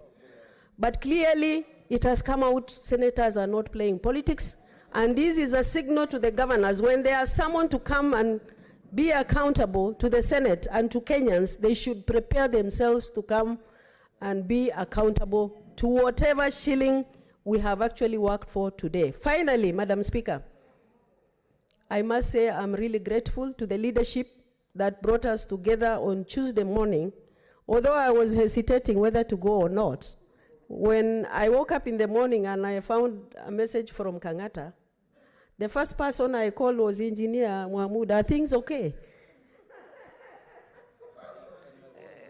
The second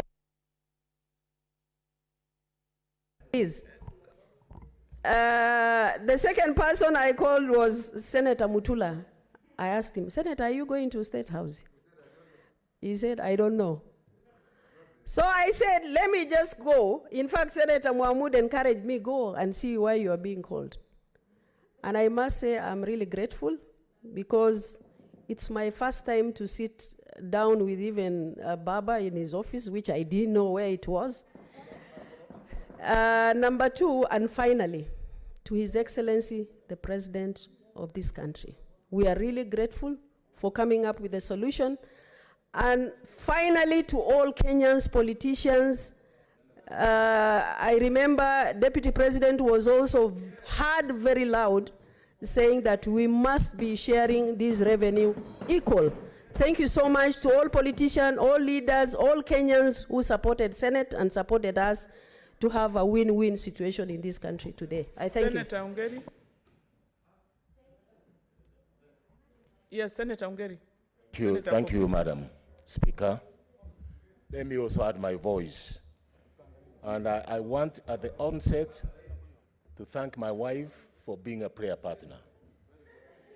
Because we realized that this country was headed for a split, and she reminded me of 2007, 2008, when we had similar circumstances. And I think we went to the prayer, and we vividly remembered Philippians 2, verse 13, which states, it is God who works in you to will and to act according to his purpose. The purpose we were praying for is that this country stands united. The purpose we're praying for, that no one goes home losing. And even if a vote had been taken and you had won marginally, the end result would have been that everybody, one way or the other, will have lost through that formula. So God had a certain appointed time when this formula should come to force. It reminded me in mathematics, and I think, Sakaja, you know it, that you'll be able to break a small mass, the theory of relativity, which is energy is equal to mc squared, where energy is the amount of energy which is spent to split the atom mass times the speed of the light squared. When you look at this voluminous energy that is being spent, I remembered all these parties that were antagonistic to one another, whether it's the Team Kenya or the other team, there was a lot of energy that must have usurped so much energy from you, and I was worried that health-wise we might suffer some of these elements. But I thank God that today we can speak of a win-win situation. That time I did say, time is a healer, and I've been proven right that when we are patient, time heals. And today, that's why we can record in this house that this is the most important occasion that we can delight in and glorify God that we have come to a level where now there's no acrimony and there's no other element that will divide us. And hopefully, God willing, that in the same spirit we're moved in uniting this nation together, that we shall not lose another opportunity to put this nation together. And I want to thank the leadership of this nation, President Uhuru Kenyatta, and the Prime Minister, Raila Amolo Odinga, for leading the pack so that they can show us the way, that we are now being able to add to the formula some of the elements that had not been captured, like the blue economy, the extractive economy, and all these other elements, pasteurism, all these other elements that have not been captured in the formula, the third generation formula. And I hope from henceforth that God will stand for this nation like he stood for this nation in 2007 and 2008. I thank you, Madam Speaker. Honorable Senators, it's in my interest that I give all of you an opportunity, but at the rate of 4 minutes, we may not be able to achieve that. Can we reduce it to 3 minutes? We stay with 4 minutes? Is 4 minutes the mood of the House? Yes. Fine. But you know we are ending at 8:30. We are ending at 8:30 because the curfew is on. Curfew is on, we must end by 8:30.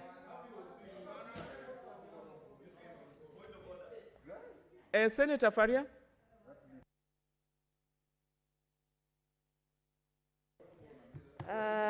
Thank you, Madam Speaker, for giving me this opportunity. Madam Speaker, first and foremost, I wish to thank His Excellency Uhuru Muigai Kenyatta, who made the cake bigger for us to share. Because had that cake not been made bigger, the stalemate will never have ended. Madam Speaker, I also wish to thank all the leaders who have contributed to ensure that today no county is losing in this country. Madam Speaker, through increasing the cake, Madam Speaker, Wajir moved from 2.04 billion loss to gain of 929 million, giving it 2,953, Madam Speaker. Madam Speaker, I also owe special thanks to all the senators in Team Kenya, especially those 7, as Senator Mutula has said, who took a political risk to support the counties which were losing. Madam Speaker, my special thanks goes to Senator of Kakamega, Senator Malala. But Madam Speaker, because of standing with people who are losing, Madam Speaker, Malala today is a gainer of 954 billion, Madam Speaker, because of his stand. Those who thought he was short-sighted, this should shame you, Madam Speaker. Shame them. Madam Speaker, I therefore thank Senator Malala for his foresight. Madam Speaker, the other senator I wish to thank, Madam Speaker, is Senator for Machakos.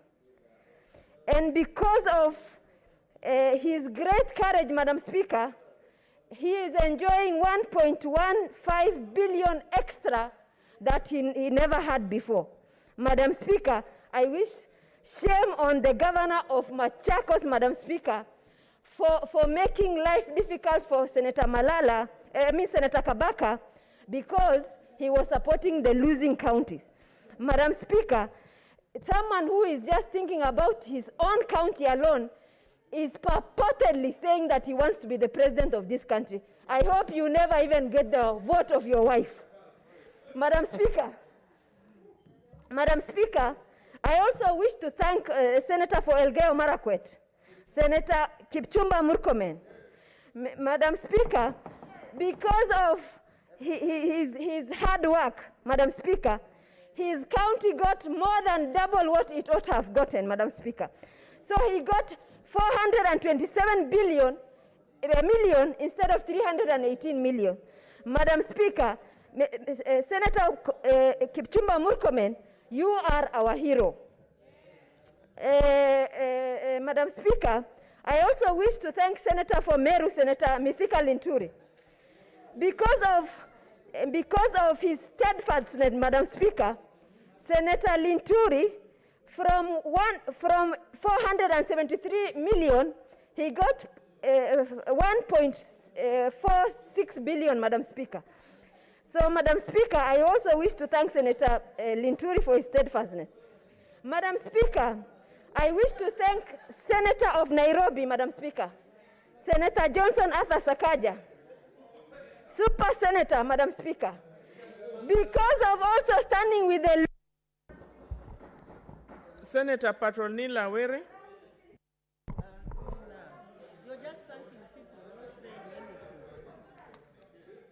Senator Were, go ahead. Thank you, Madam Speaker, and thank you for all those who are thanking those people who brought us to this to this stage. Madam Speaker, I want to start by stating that when we started this clamor for more funds to the counties, very many people did not believe that it was possible. In fact, at some point, I was being called the 348 billion girl. Every time I passed by Murkomen or passed by Mutula, that was the name they were referring to me, and it seemed something that was so far-fetched. But, Madam Speaker, the principle behind that proposal was the fact that the national government is holding 85% of national revenue and giving counties only 15%. We need more of the monies from 85% following the functions that have already been devolved to counties. We have functions devolved, but funds are still at the national level. Those are the funds we wanted to target so that those funds are released. And I'm glad that the executive headed by His Excellency President Uhuru Kenyatta has heeded to that call that we need more funds to follow the functions that were devolved to counties. And he heeded that and gave us 53 billion in addition to the 316 to get a total of 370. And with 370, Madam Speaker, we were able to resolve this issue, to remove the impasse or the stalemate, and we got all counties gaining. No county is losing. So, Madam Speaker, I also want to thank, because people are thanking others, I want to thank Senator Irungu Kangata, with whom we worked on this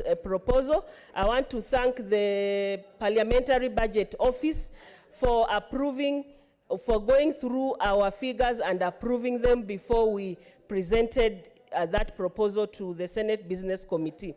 I also want to thank Senator Cherargei, who seconded Senator Cherargei, who contributed to this proposal, and most importantly, when I failed to get a seconder to that proposal completely, everyone was stuck in their own team. I could not get people from Team Kenya. I pleaded with some of them. They refused because they were so tight, and I was so impressed by their unity. And then but then I ended up getting Senator Mwaura. Senator Mwaura, thank you very much for believing in that proposal that I brought. You seconded me, and we named it the nominated members proposal. So thank you very much. And Madam Speaker, I support this motion, the third generation formula as presented to us by the Consensus Committee. Thank you, Madam Speaker. Senator Argura. Senator Argura is not there, so I will give that to Senator Mohammed.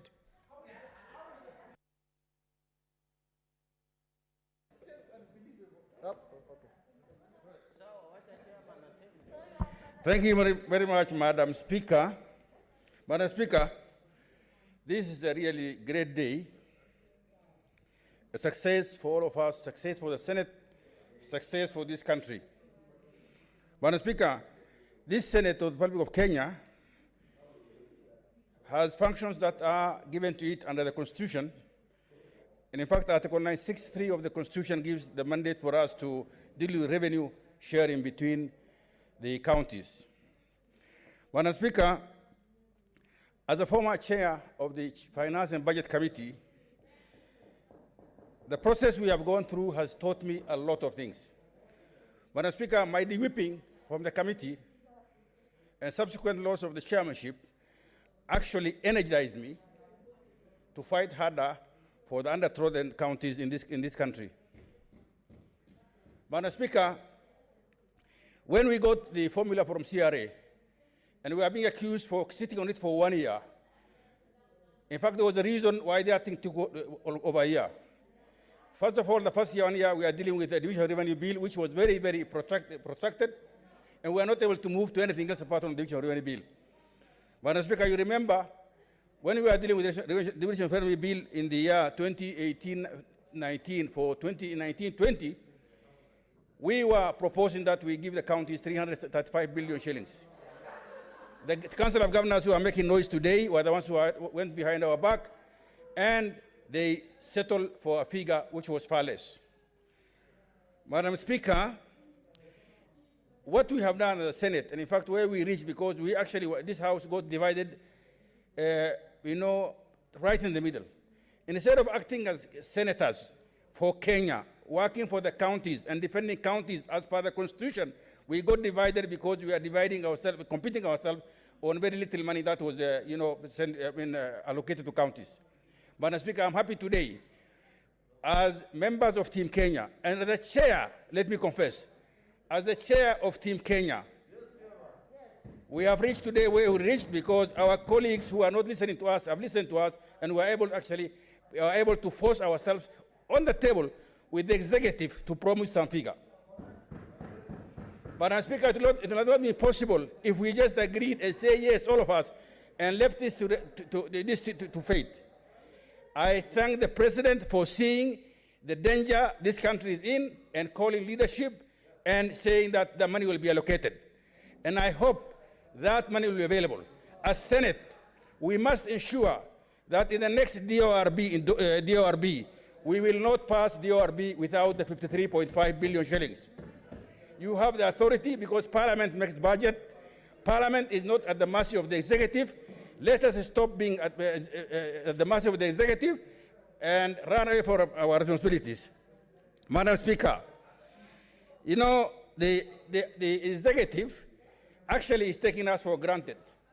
We, as Senate, we have allowed ourselves to be actually play girls and boys for the executive. That must stop. The Council of Governors were never, ever our partners in budget making. Every time they go to IBEC, they settle for a smaller figure. We are told that, governors have agreed, what's your problem? We want to tell the governors, your job is to run your counties, not to do budget for the counties. Budget is done by ourselves. Madam Speaker, I want to thank the senators who stood with the people who are actually the county which you are losing.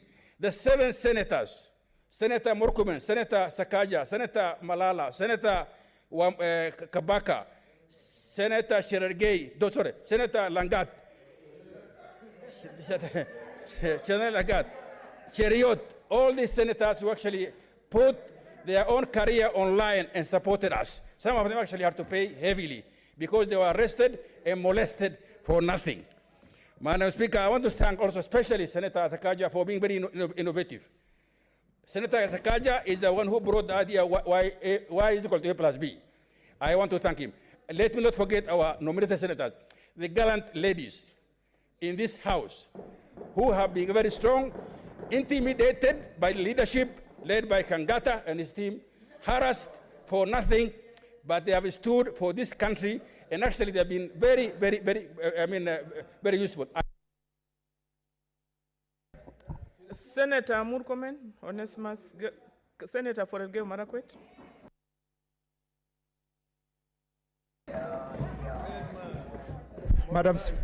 Thank you very much. Madam Speaker, tonight I am a very happy man. I'm happy because we achieved what I told the Speaker of the Senate, that don't sacrifice Kenya. Yes. Kenya is more important than individual counties or individual citizens. Madam Speaker, we set out to fight for a united nation. I joined the Team Kenya because I believe in one indivisible country, from Loitoktok to Lokichokyo, from Madam Speaker Lamu Port to what we call Kothuma in Homa Bay, from Embobut, where I come from, to Olili in Taita Taveta. I believe in, Madam Speaker, the diversity of this country, its people, its land. I believe that God has blessed this nation with landmass as well as good beaches, game reserves, game parks, rivers, the sea. And my commitment is to fight for a united country. And because of that, I had a simple choice to make. It may sound very difficult among selfish people who are used to thinking about themselves, but it was not difficult for me to choose the side I was going to be. It was so easy because the choice between Elgeyo Marakwet as an isolated county and a choice of Elgeyo Marakwet as part of Kenya was very easy, and I chose Elgeyo Marakwet as part of Kenya. And for that reason, I joined the Team Kenya. Sometimes we think, Madam Speaker, that the task of building the nation and uniting this country is complete. Or we sometimes think that a savior will come from the mass to come and save this country. I must remind this House what Tom Boyer once said, that I have news for you. There is no Superman. It's up to us. It's up to those of us who are sitting in this house and those of us who have been given opportunity of leadership to lead. Number two, Madam Speaker, is to say, as defenders and protectors of counties and their governments, we have succeeded to get extra 53.5 billion commitment from the national government. But I must ask them to remind the Senate that let's stop this sycophancy and praises, vain praises that are intended to attract attention of the same people that persecuted and sacrificed us. The money we got, 53.5 billion, was not because of the generosity of national government or the president or an individual. It was because we performed our duties under Article 96 of the Constitution, and we suffered through the process. People were arrested, people were punished, people were, I mean, Sakaja was, there was a print in this Nairobi, Madam Speaker, of placards of Sakaja, you know, looking like he's selfish, he's betraying a certain community. There were so many other statements made about myself, Senator Cheruyot, Senator Langat. We were accused that we were working at the behest of an individual to deny certain community resources. Madam Speaker, we must say as a nation that this money we got out of a battle, but that battle was only one battle we won. There is still war ahead. The war is division of revenue next year. The war is continuous to fight for the unity of this country, and we must stick together. And as we stick together, we must tell the nation the truth. All the formulas that were brought here with the support of government and leaders in this house were supposed to divide this country. They were about win-lose. But today we were able to pass a win-win formula, because those of us who stood for win-win in Team Kenya, and those leaders in this country who have stood for win-win, have finally guided us to make the right decision. And I don't know why people fear to say that the Deputy President was very vocal on a win-win formula. And the reason why we are here is because it was... Senator Ochila yako.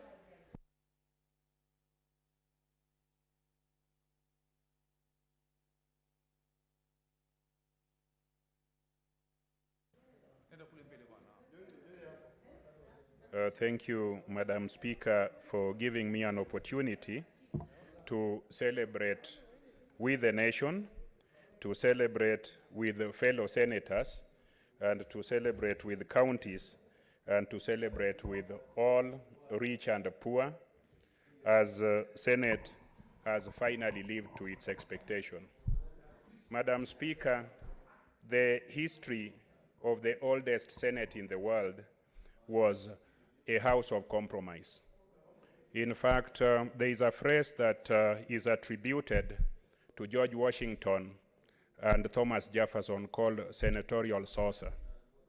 Legislation come from the lower house, and when they come to a house of senior citizens, experienced people, such pieces of legislation are cooled, such pieces of legislation are discussed, and eventually, when that or those pieces of legislation are enacted, they are cool enough to be consumed by each and every citizen of that nation. I see that moment today. I see that moment this evening. I see no anger. I see no frustration. I see joy among our colleagues, among county leadership, and among all people of Kenya. This moment has been coming, but with difficulty. Madam Speaker, we have been polarized, we have been divided, we have been fighting, and I think the cause of that division has not been any of us. The cause of the division has been the small cake that we were obligated by law to share through a formula. And Madam Speaker, basic mathematics will tell you that if you do not change the numerator, if you do not change the cake and try to change the denominator, which is the formula, I can assure you the results will always, or the result will be different. Madam Speaker, I said it and I say it again, and for this I want to thank the President of this country And I also want to thank each and every one of us. In the acrimony, in the cacophony of the fight that we had among us, the nation became desperate, the president became desperate, and with a whiff of hand, he produced 50 billion, although a promise, invited leadership and a few witnesses to see the commitment. And it is because of the increase in the numerator that we are today celebrating. We tried it last year. The executives of counties got together and shut it down. This year, we were put into a room and told to come up with a formula, the consequence or the logic of which would reduce the allocation to certain counties. That was a ridiculous position, and we really bitterly fought against one another, a war that was totally unnecessary. But I'm happy out of that contradiction, out of that war and the noise and the suffering that arose out of it, we today have a larger cake that we are sharing, and we are victorious, both of us, because without that kind of acrimony, I am sure we would have reached a meaningless compromise to share something too little, too late, and in. Senator Mwaruma. Senator Mwaruma is not there. Senator Kindiki.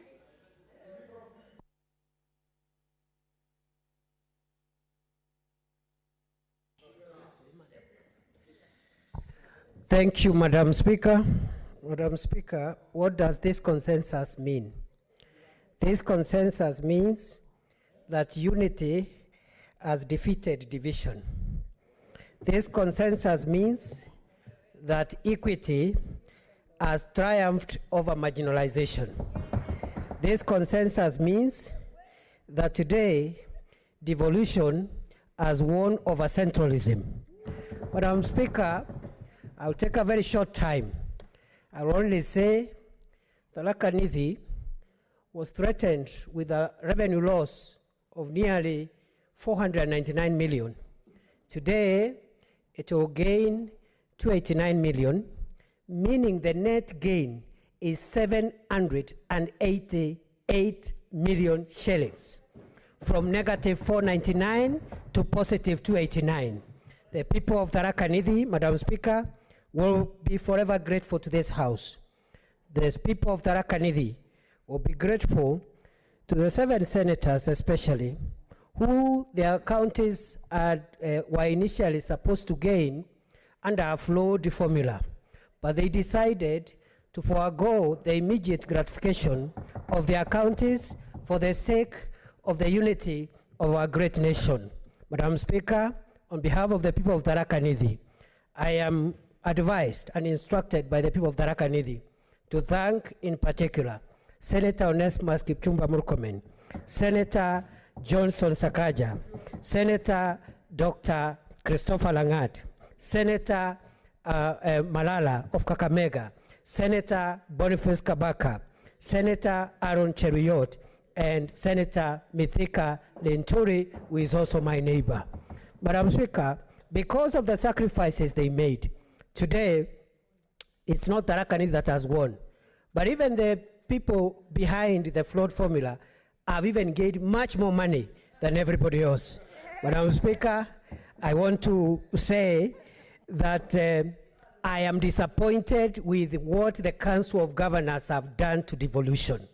The last time we had an effective chairperson of the Council of Governors was when Peter Munya, the CS for Agriculture, was chairman of council. Of course, the pioneer chairman, the Honorable Isaac Ruto, did a spectacular job. But Mr. Speaker, Madam Speaker, as I end, the Council of Governors died the day it was taken over by the governor of Turkana, and it was buried by the governor of Kakamega.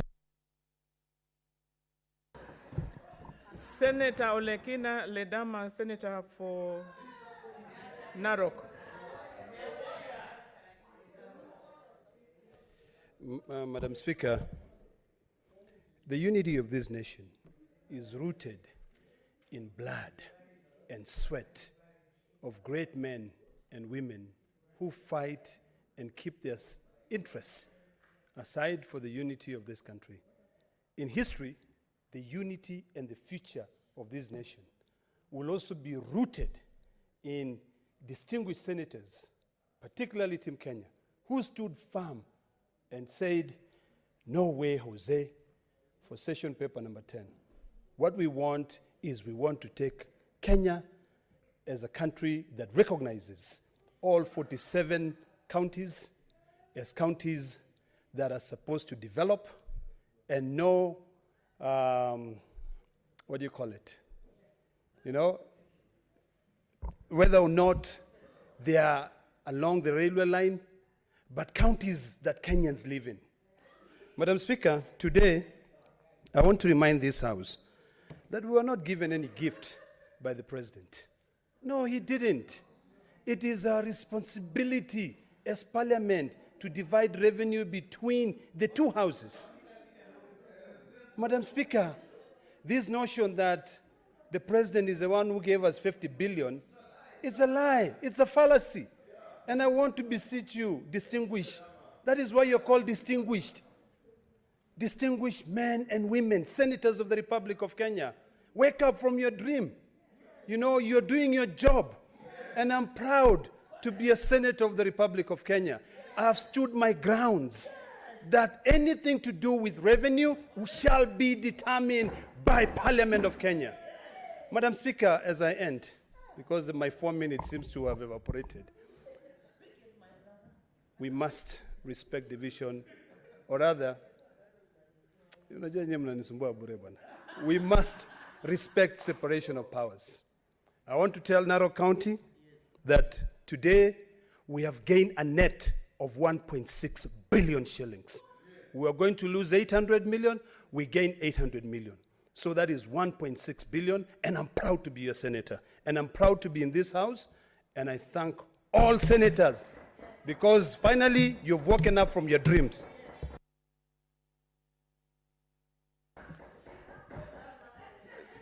Senator Wako Naomi. Thank you. I don't know how many there are there because they are still. Thank you, Madam Speaker. I'll try to be very brief. This evening, I think I'm among the most happiest senators. Madam Speaker, the Bible in Isaiah chapter 1, verse 18 says, "Come, let us reason together. Though your sins be as scarlet, they shall be as white as snow." Madam Speaker, I want to thank our President, His Excellency Muigai Kenyatta. If he did not call the leadership yesterday, if he did not sit and reason with them, today we would have been in the same state that we have been in. So I want to thank His Excellency the President and also congratulate him for unifying our country. Madam Speaker, I want to also thank the leadership of Senate because of guiding us, at least yesterday.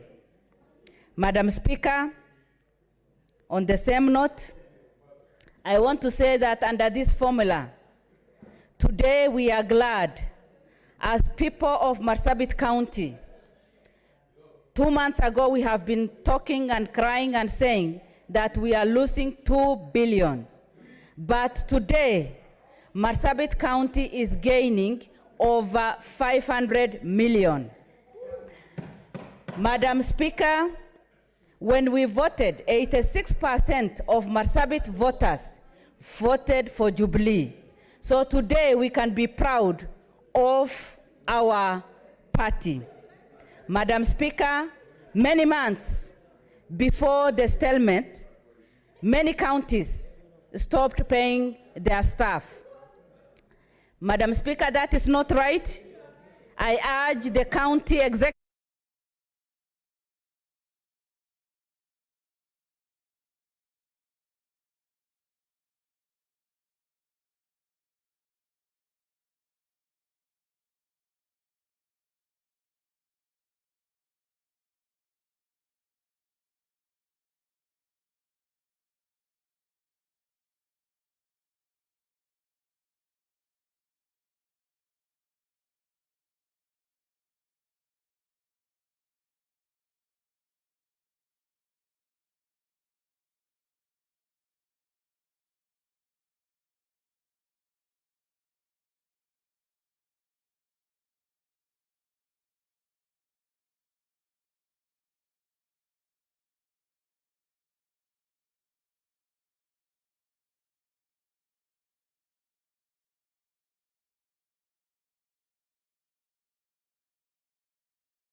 in prose what really happened in this house.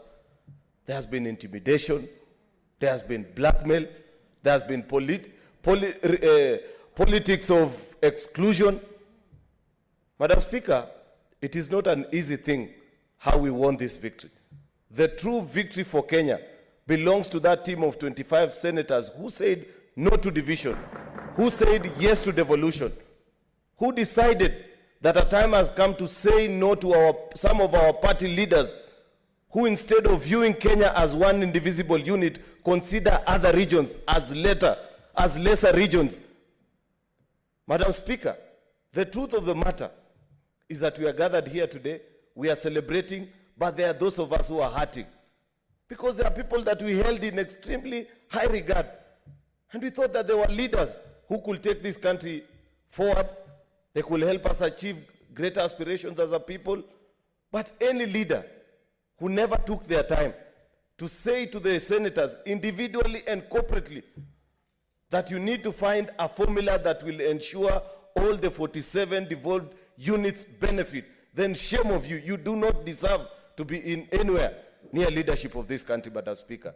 And therefore, as we are gathered here, let us celebrate, but let us always remember, colleagues, that the threat to devolution is alive and imminent.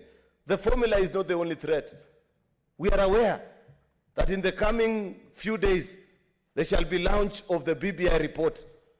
We shall be looking keenly, and we want to tell those mandarins that are planning to merge certain counties and constituencies that Team Kenya will defeat you once again the same way they have humbled you in this house.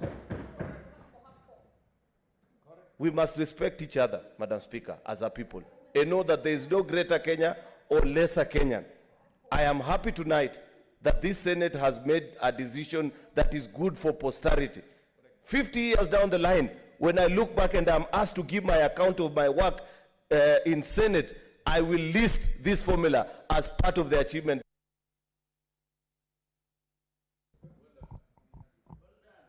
Senator Mwaura Isaac.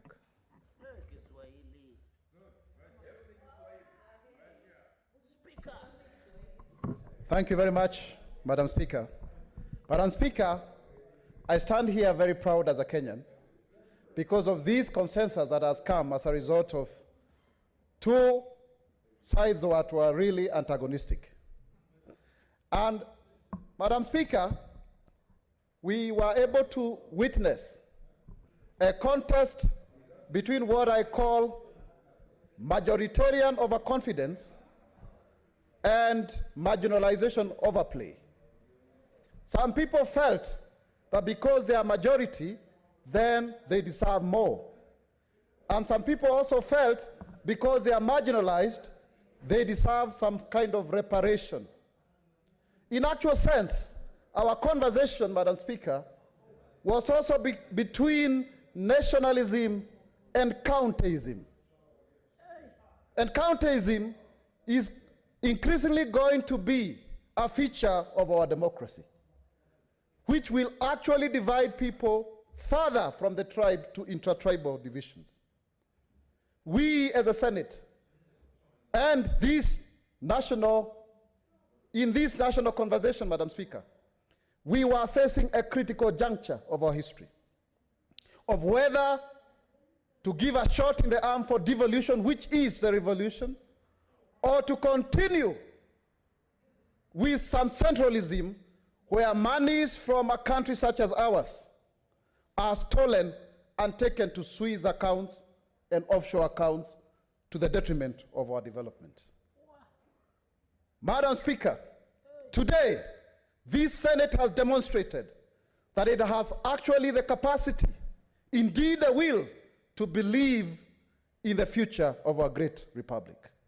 We stand here having insisted that we need more monies to the counties because they are going to generate the local economies of our people.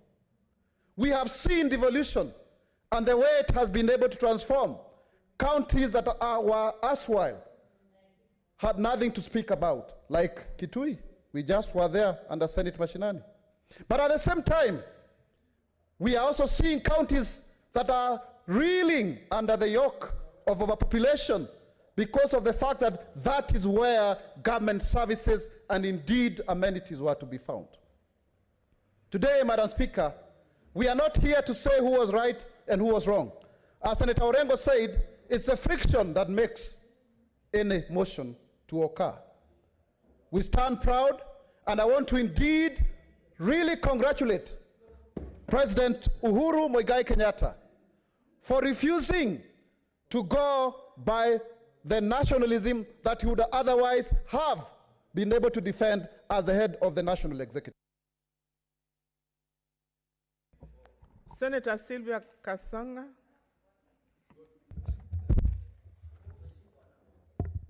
Thank you. Thank you so much, Madam Speaker, for giving me this opportunity as well to add my voice to this today's wins. Let me call them Senate wins.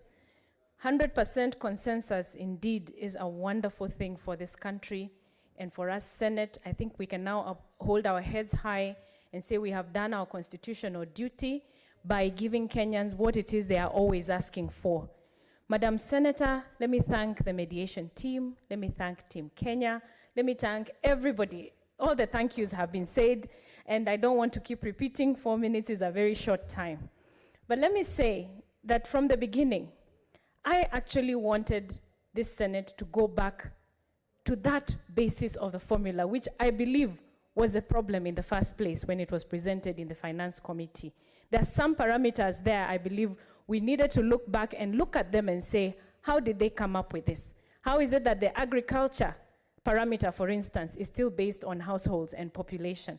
I have a bit of a problem with that because the Kenya that we want, Madam Speaker, the Kenya that Kenyans want is a Kenya of freedom.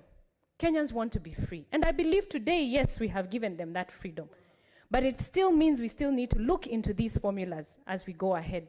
Madam Speaker, we can say today we have freed Kenyans. Today a Kenyan in Kiambu can wake up and go and settle in Ukambani or wherever because we have said Kenya is one. We have said every part and corner of this country must be uplifted to a middle income status by sharing these resources appropriately. Madam Speaker, I'm happy today, and I'm happy that I'm going to write now a paper where I can say, Senators, we have done our bidding. Kenyans have always asked to be free. And this one opportunity in every 5 years that we have as a Senate, yes, it was very noisy at the beginning. Yes, we had differed a lot. Yes, we had fought.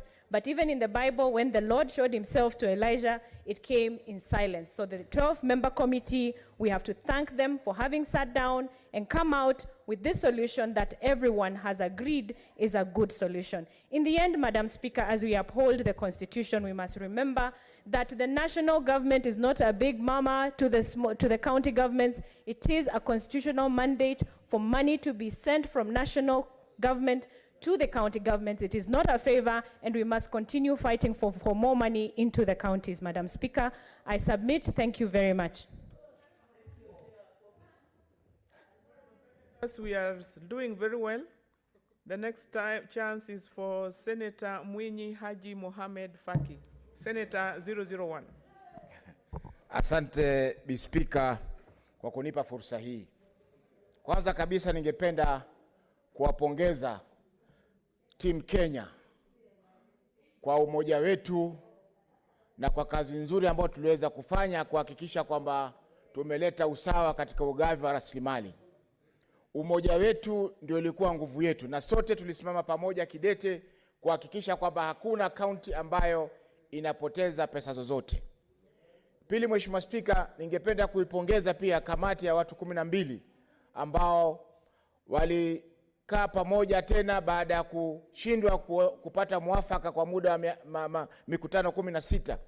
Lakini leo wamekaa pamoja wakaweza kupata mwafaka, na ndio maana leo kila mtu anayetoka hapa ana furaha, na hata wengine wanaweza kwenda kulala na viatu bila ya kuvivua.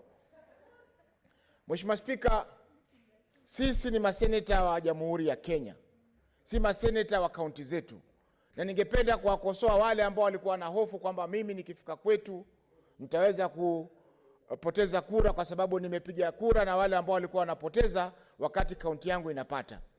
Na kwa sababu hii, Mheshimiwa Spika, ningependa kuwapongeza wale ndugu zangu 7 ambao walisimama na sisi Team Kenya.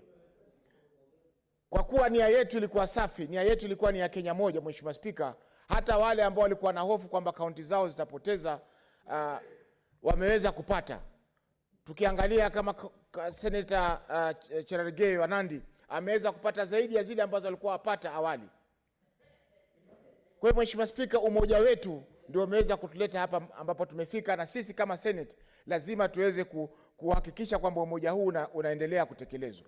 Mheshimiwa Spika, kaunti kama Mombasa ilikuwa inapoteza zaidi ya milioni 800, lakini kwa ushupavu wetu tumeweza kuhakikisha kwamba wameweza kuongezewa milioni 500 zaidi, ambao sasa yote gain yetu ni 1.3 billion katika muhula wa mwaka 2021-22.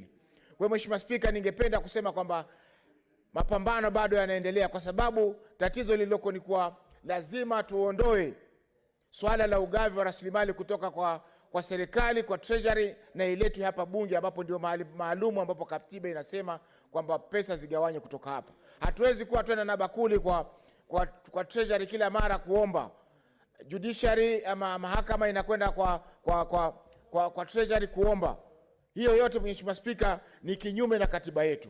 Kwa hivyo tunasema kutekeleza katiba kamili ni lazima tuondoe vitengo vyote vya serikali katika minyororo ya executive, minyororo ya serikali kuu, ili kuhakikisha kwamba kaunti zetu zinastawi. Na mwisho Mheshimiwa Spika, ningependa kusema kwamba Senator Omugeni Eric Okongo.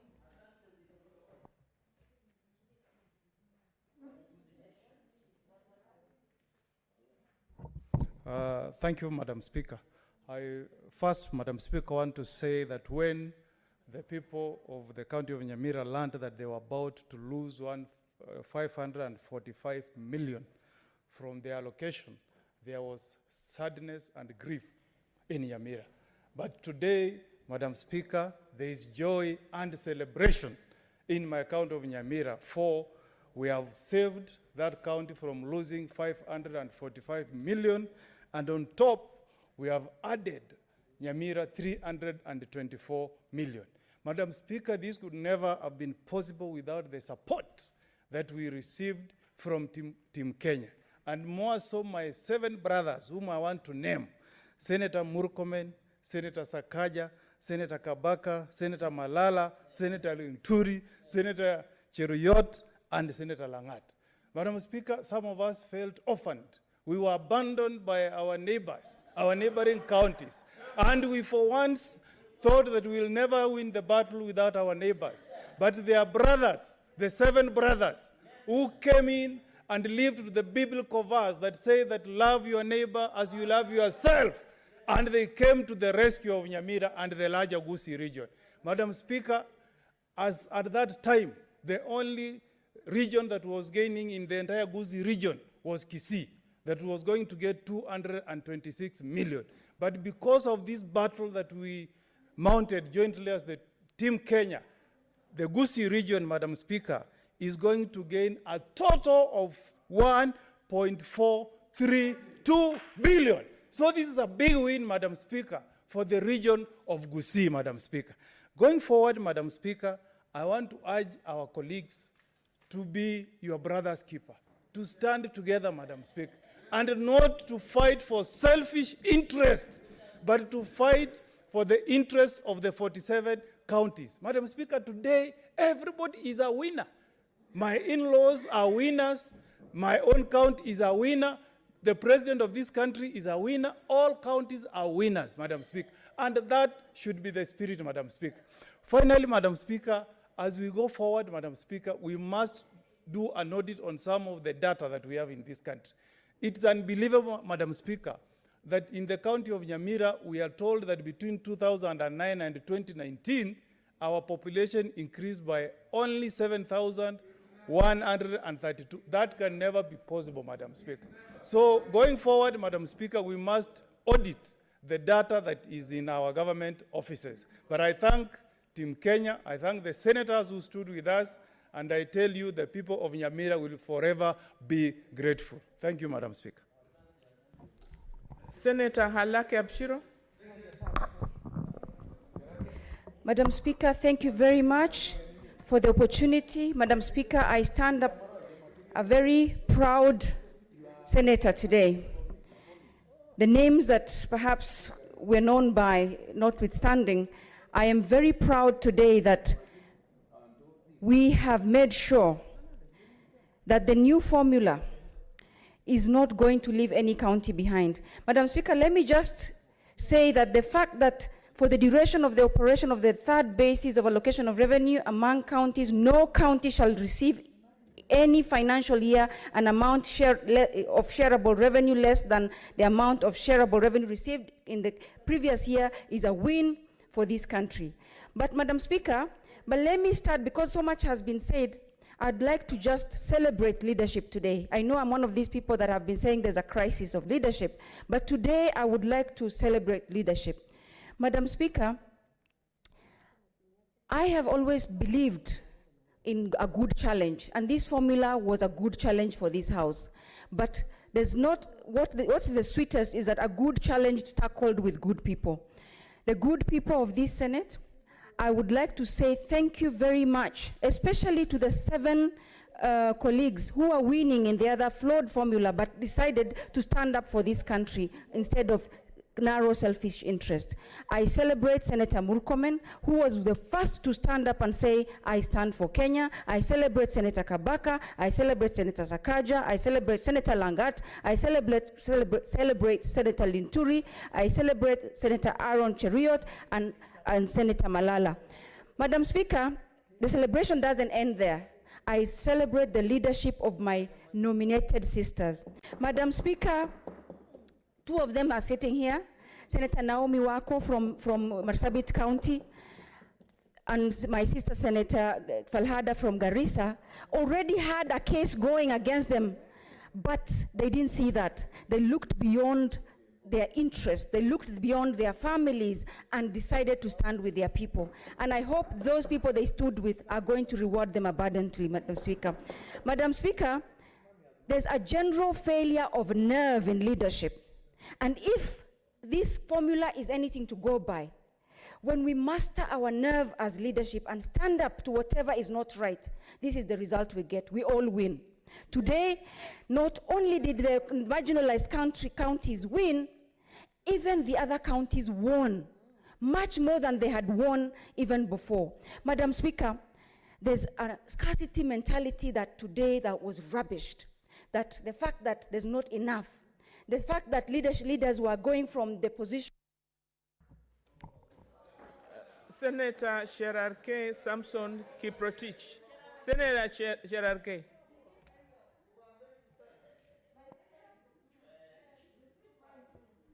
Thank you, Madam Speaker. From the onset, I want to thank all the senators. Today has been a milestone. I remember we had over 12 meetings. We have had the 11 wonder. At the 11 wonder now that we have been able to pass the stalemate, Madam Speaker. I'm happy for Nandi. I've been consistent. We initially gained 1.4 billion. Now we gain another 1.7 billion. So I'm coming to around net gain of 3 billion. Mine is that we want to see now development in Nandi in terms of roads, bursary, and many other things. I'm happy with my colleagues who withstood against isolation from the bullying of other colleagues in the principle of 1 man, 1 vote, 1 shilling. That principle, Madam Speaker, stood for fairness, equity, and transparency in terms of our accountability. Madam Speaker, I am very happy. I want to thank Senator Kinyo and Senator Susan Kihika, who withstood against any intimidation from colleagues who wanted to force us into a certain way of thinking, Madam Speaker. Madam Speaker, I'm happy because today, when I want to advise governors in future, that they should stick to their mandate of developing counties. They should not be going behind our backs and conniving and doing pango akando when we are pushing for more resources in this county, Madam Speaker, in this country. Madam Speaker, thirdly, I want to tell governors, now that we have handed you money, when we summon you or invite you to Senate to account for every penny that we have given you, you must come running. We must come running and account for those for the money, Madam Speaker. Finally, Madam Speaker, I want to thank everybody who participated in ensuring this process. My sister Petronila Were was very optimistic. I was one of the champions when she came with an idea of 348 billion, Madam Speaker. Madam Speaker, if we want devolution to work in this country, we must push for more billions to come to us, Madam Speaker. Madam Speaker, I am standing for one Kenya. We are standing for one people and one nation and 48 governments that we have in this republic. Madam Speaker, I want to challenge going forward in the next division of revenue in 2021 that when these things will begin, let our Senate continue to stand together for the benefit of this nation, Madam Speaker. I'm happy for you as my neighbor down there that we are now in the league of billionaires. We are now in the league of economic bloc that will transform the Western Hemisphere of this country, Madam Speaker. I want to thank you and thank the office of the Speaker, Madam Speaker, because they have always been there. Madam Speaker, I don't need to apologize to anything. I shall never, will never, because I have always stood. And Madam Speaker, as I conclude, the reason the people of Nandi elected me to this Senate is to represent first their interests, then other interests can be secondary. And I will never go back on that. The interest that I will always push is for Nandi. Interest of other interests will follow after this, Madam Speaker. Let us continue fighting for resources. Let us continue protecting devolution. And I'm happy today, Madam Speaker, that we can go home relaxed and happy and ensure our counties move forward in going into the future of this country. I thank you, Madam Speaker. Thank you, Senator. Senator Kihika Susan wa Karura. Thank you. Thank you very much, Madam Speaker. I also rise and support what my colleagues have said this afternoon. First, I start by congratulating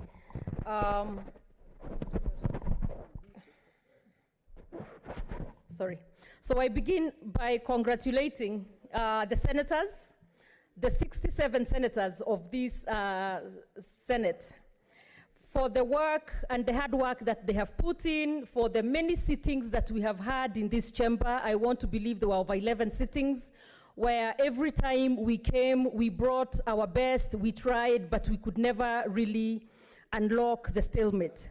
I also have sat in the committee, the special committee that was assigned to come up with a consensus.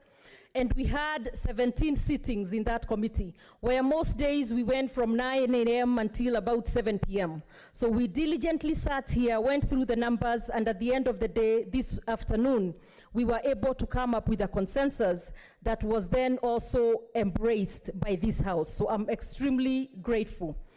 Madam Speaker, I would also wish to take this moment to also state that there is a fallacy.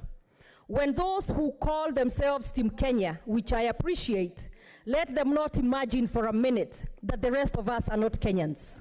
Let them not imagine for a minute that the rest of us, whatever interests we stand for, emanate from selfishness or greed. We too are fighting for our people.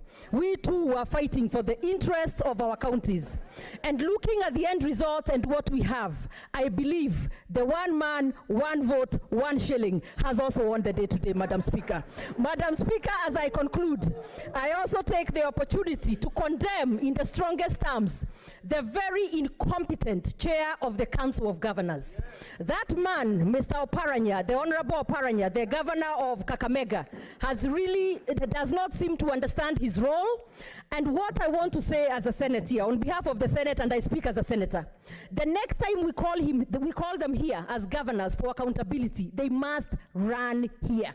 We cannot be sitting here burning the midnight oil to get them more money. And when we call them here for accountability, they drag their feet. That must not happen. So as I sit, Madam Speaker, I also want to say that Senator Kangata, a gentleman does not kiss and tell. So you should not have been coming here to tell us that you gave somebody else the 348 formula for them to forward. Senator Petronila, I congratulate you for the great work. Initially we dismissed you, but in the end, you did exceedingly well. Thank you very much, Madam Speaker, and today is a great day for the Senate. Senator Langat Christopher Andrew. Senator for Bomet. Thank you very much, Madam Speaker, for also giving me this particular opportunity to say something. First, I would like to thank God the Almighty for the protection and the guidance that He has given this House up to today, that we have resolved a lot of conflicts on matters to do with this particular formula. Madam Speaker, I want to say that in future, I would like to say that the leadership and the executive should be taking proactive approach. They should not be waiting until the last minute when the country is almost divided in the middle that they come up with solution. This particular house, Madam Speaker, has gone through challenges right from last year. Remember when the executive was telling us, share with the counties the salaries you are getting. If the executive had accepted what we had proposed last year, this particular Senate could not have reached the position it went. So, Madam Speaker, I would like to thank even the community that I come from, the Bomet people, the elders and the bishops who came to my house one time and told me, Langat, our community is not a community that takes from the poor. Give the Turkanas and the rest their share and bring to Bomet whatever little and honest it may be. Bomet people, today you have been rewarded by God. You should have gotten 600 million, but because you stood with me and I stood with the others in this country, we have gained 1.184. So I want to thank God. I want also to appreciate leaders who stood bold right from the beginning, Madam Speaker. I want to congratulate the Deputy President of this country, who right from the onset, he actually promoted win-win formula. He was so bold, unlike other leaders who are even presidential candidates in future, and they were mobilizing us here to go against win-win formula. And I want to congratulate him. He came so bold to himself. It was not easy, but he advised the country and the Senate to go the win-win way. So I want to thank God this particular day, Madam Speaker, because all of us Kenyans have got something to smile. The senators, I don't know those senators who are losing, what they could have gone home and tell the people. You know, the people down there in the village think that this is something that we come and struggle, and when you go without, you have been defeated. So there is no man who has been defeated. There is no man who is a loser today. As I conclude, we shall never forget some things. We shall never forget some things. Some of us suffered. Some of us risked our lives. Some of us risked the gains of our counties. We thank God today, all of us are gainers. So I want to say to those counties whom we have supported you, a friend in need is a friend indeed.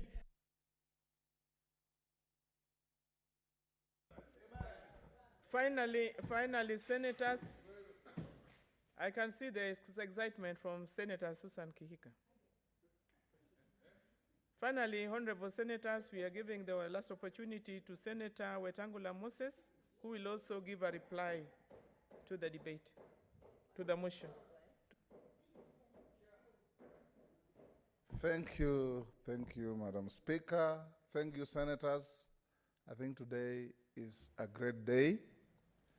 In all Greece, they would say this is a day set aside for heroes, legends, and gods. Today is a day, Madam Speaker, where this Senate has reclaimed its position. This Senate has stood to be counted. This Senate has defined clearly what it was meant to be and what in fact it is. Patience pays, Madam Speaker. When we started, if senators wanted a quick fix, we would have walked away with 300 at the very most and 25 billion. But people representing their counties, senators stood firm. It is not fair, Madam Speaker, to hail one side and leave the other. If Senator Kihika, Senator Cherargei, Senator Nderitu, and Senator, who was our other? Senator Loitip-Tip and Senator Kajwang wanted a quick win, they would have voted for anything. They stood firm. I want to hail Senator Sakaja, Senator Mohamud, Senator Murkomen, and the team they had for also standing firm. In fact, it is their ability to negotiate from a fixed position contrary to the tenets of negotiation that has brought the 370. Because there was no way out of this impasse. And Madam Speaker, if governors were working with this Senate, we probably would have achieved what BBI wants to bring, the 35% of revenue going to the counties. For the previous years, Madam Speaker, whether it was the time of Bilokero as our chair, or my brother from Mandera, distinguished Senator Mahmoud, every time Senate was pushing for more resources, governors went round the Senate, went to IBEC, dismissed senators, cut a deal, and put us in a fait accompli. And they would say those senators don't know what they are doing. When the money does not arrive, they say senators are blocking the money. I was shocked, Madam Speaker, when the Council of Governors directed governors to close down health facilities. Why didn't they think of closing down the endless teas and mandazis they eat every day in the offices? Why didn't they think of reducing the convoys that run around the counties creating a nuisance? I have personally seen the Senate of Kakamega, a pickup using public resources, carrying a seat for him to go and sit on at a funeral 50 kilometers away. The governor of Kakamega. I've seen with my two eyes, carrying a throne-like seat from Kakamega town all the way to corners and corners of Kakamega for him to sit on at a funeral. When I turn up as a party leader and as a senator and as a presidential candidate, I sit on a plastic chair that everybody else is sitting on. These governors must be brought to order, Madam Speaker.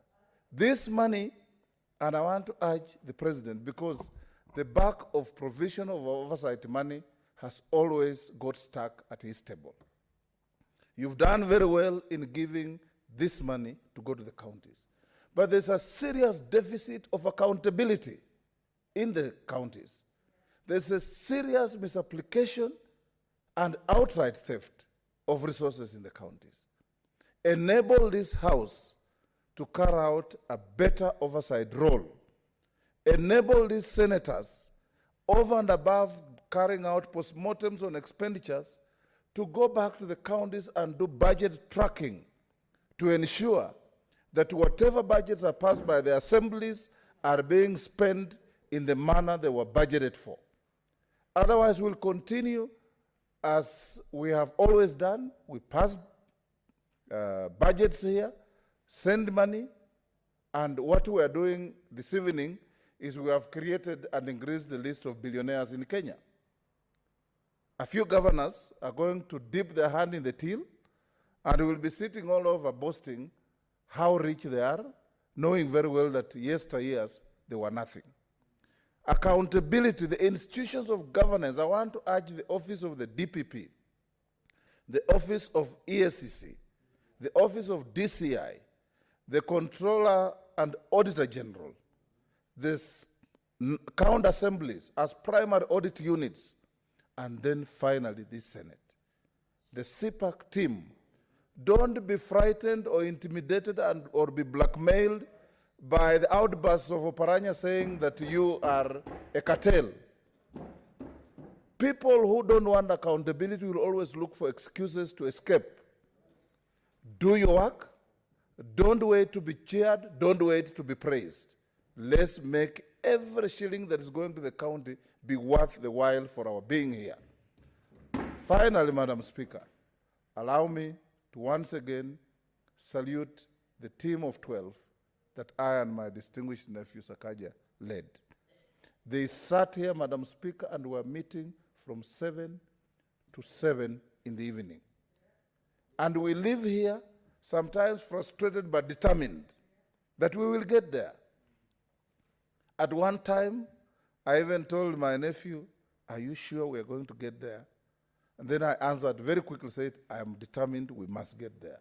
So when I saw that this has happened by the intervention of the head of state, I was happy, because that is where we would have been long time ago. I want to urge people who work with the president to continue communicating the correct messages at the correct time to the president, so that he can, whenever it is necessary for him to intervene, because he's the chief executive of this country, he can be able to do so. He can be able to make adjustments.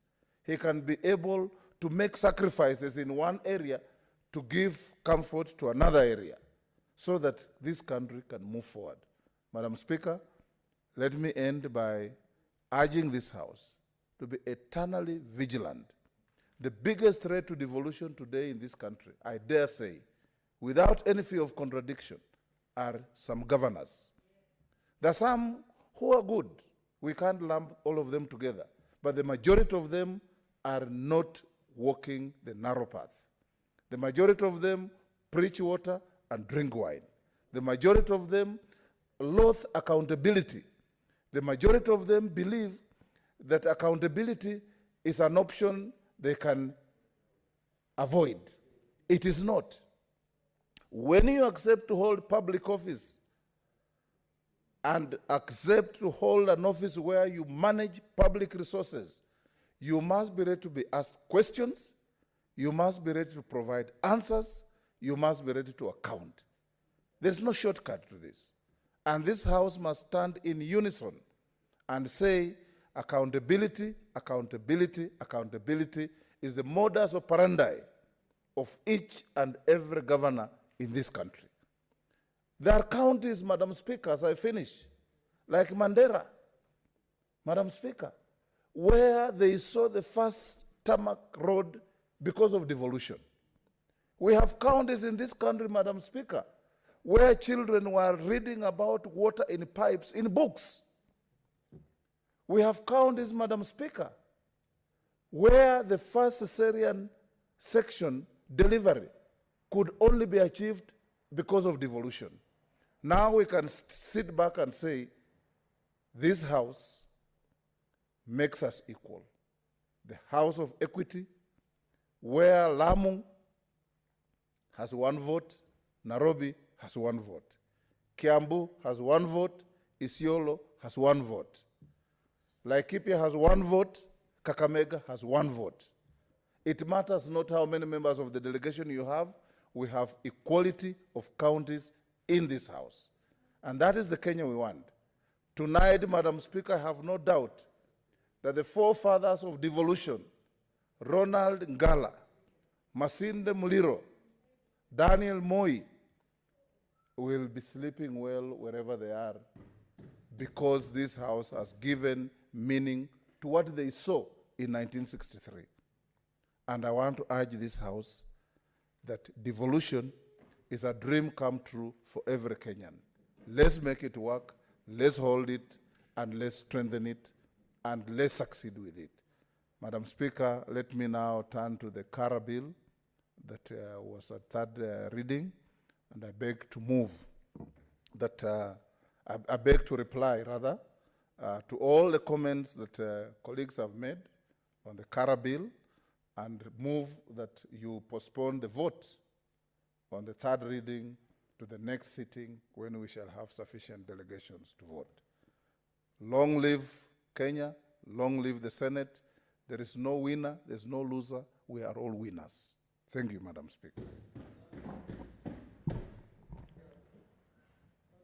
Thank you, Honorable Senators, for the effort that you put to come to the end of this difficult motion that we have engaged in for a very long time.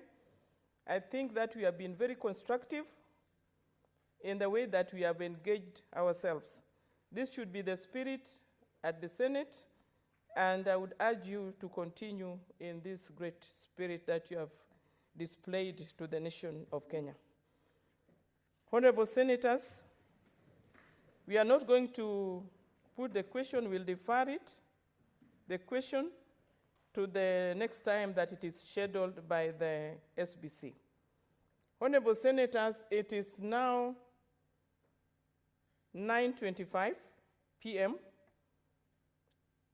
and having concluded the business of the Senate as earlier approved, the House therefore stands adjourned until Tuesday, 22nd September 2020 at 2 p.m. 2:30 p.m., sorry.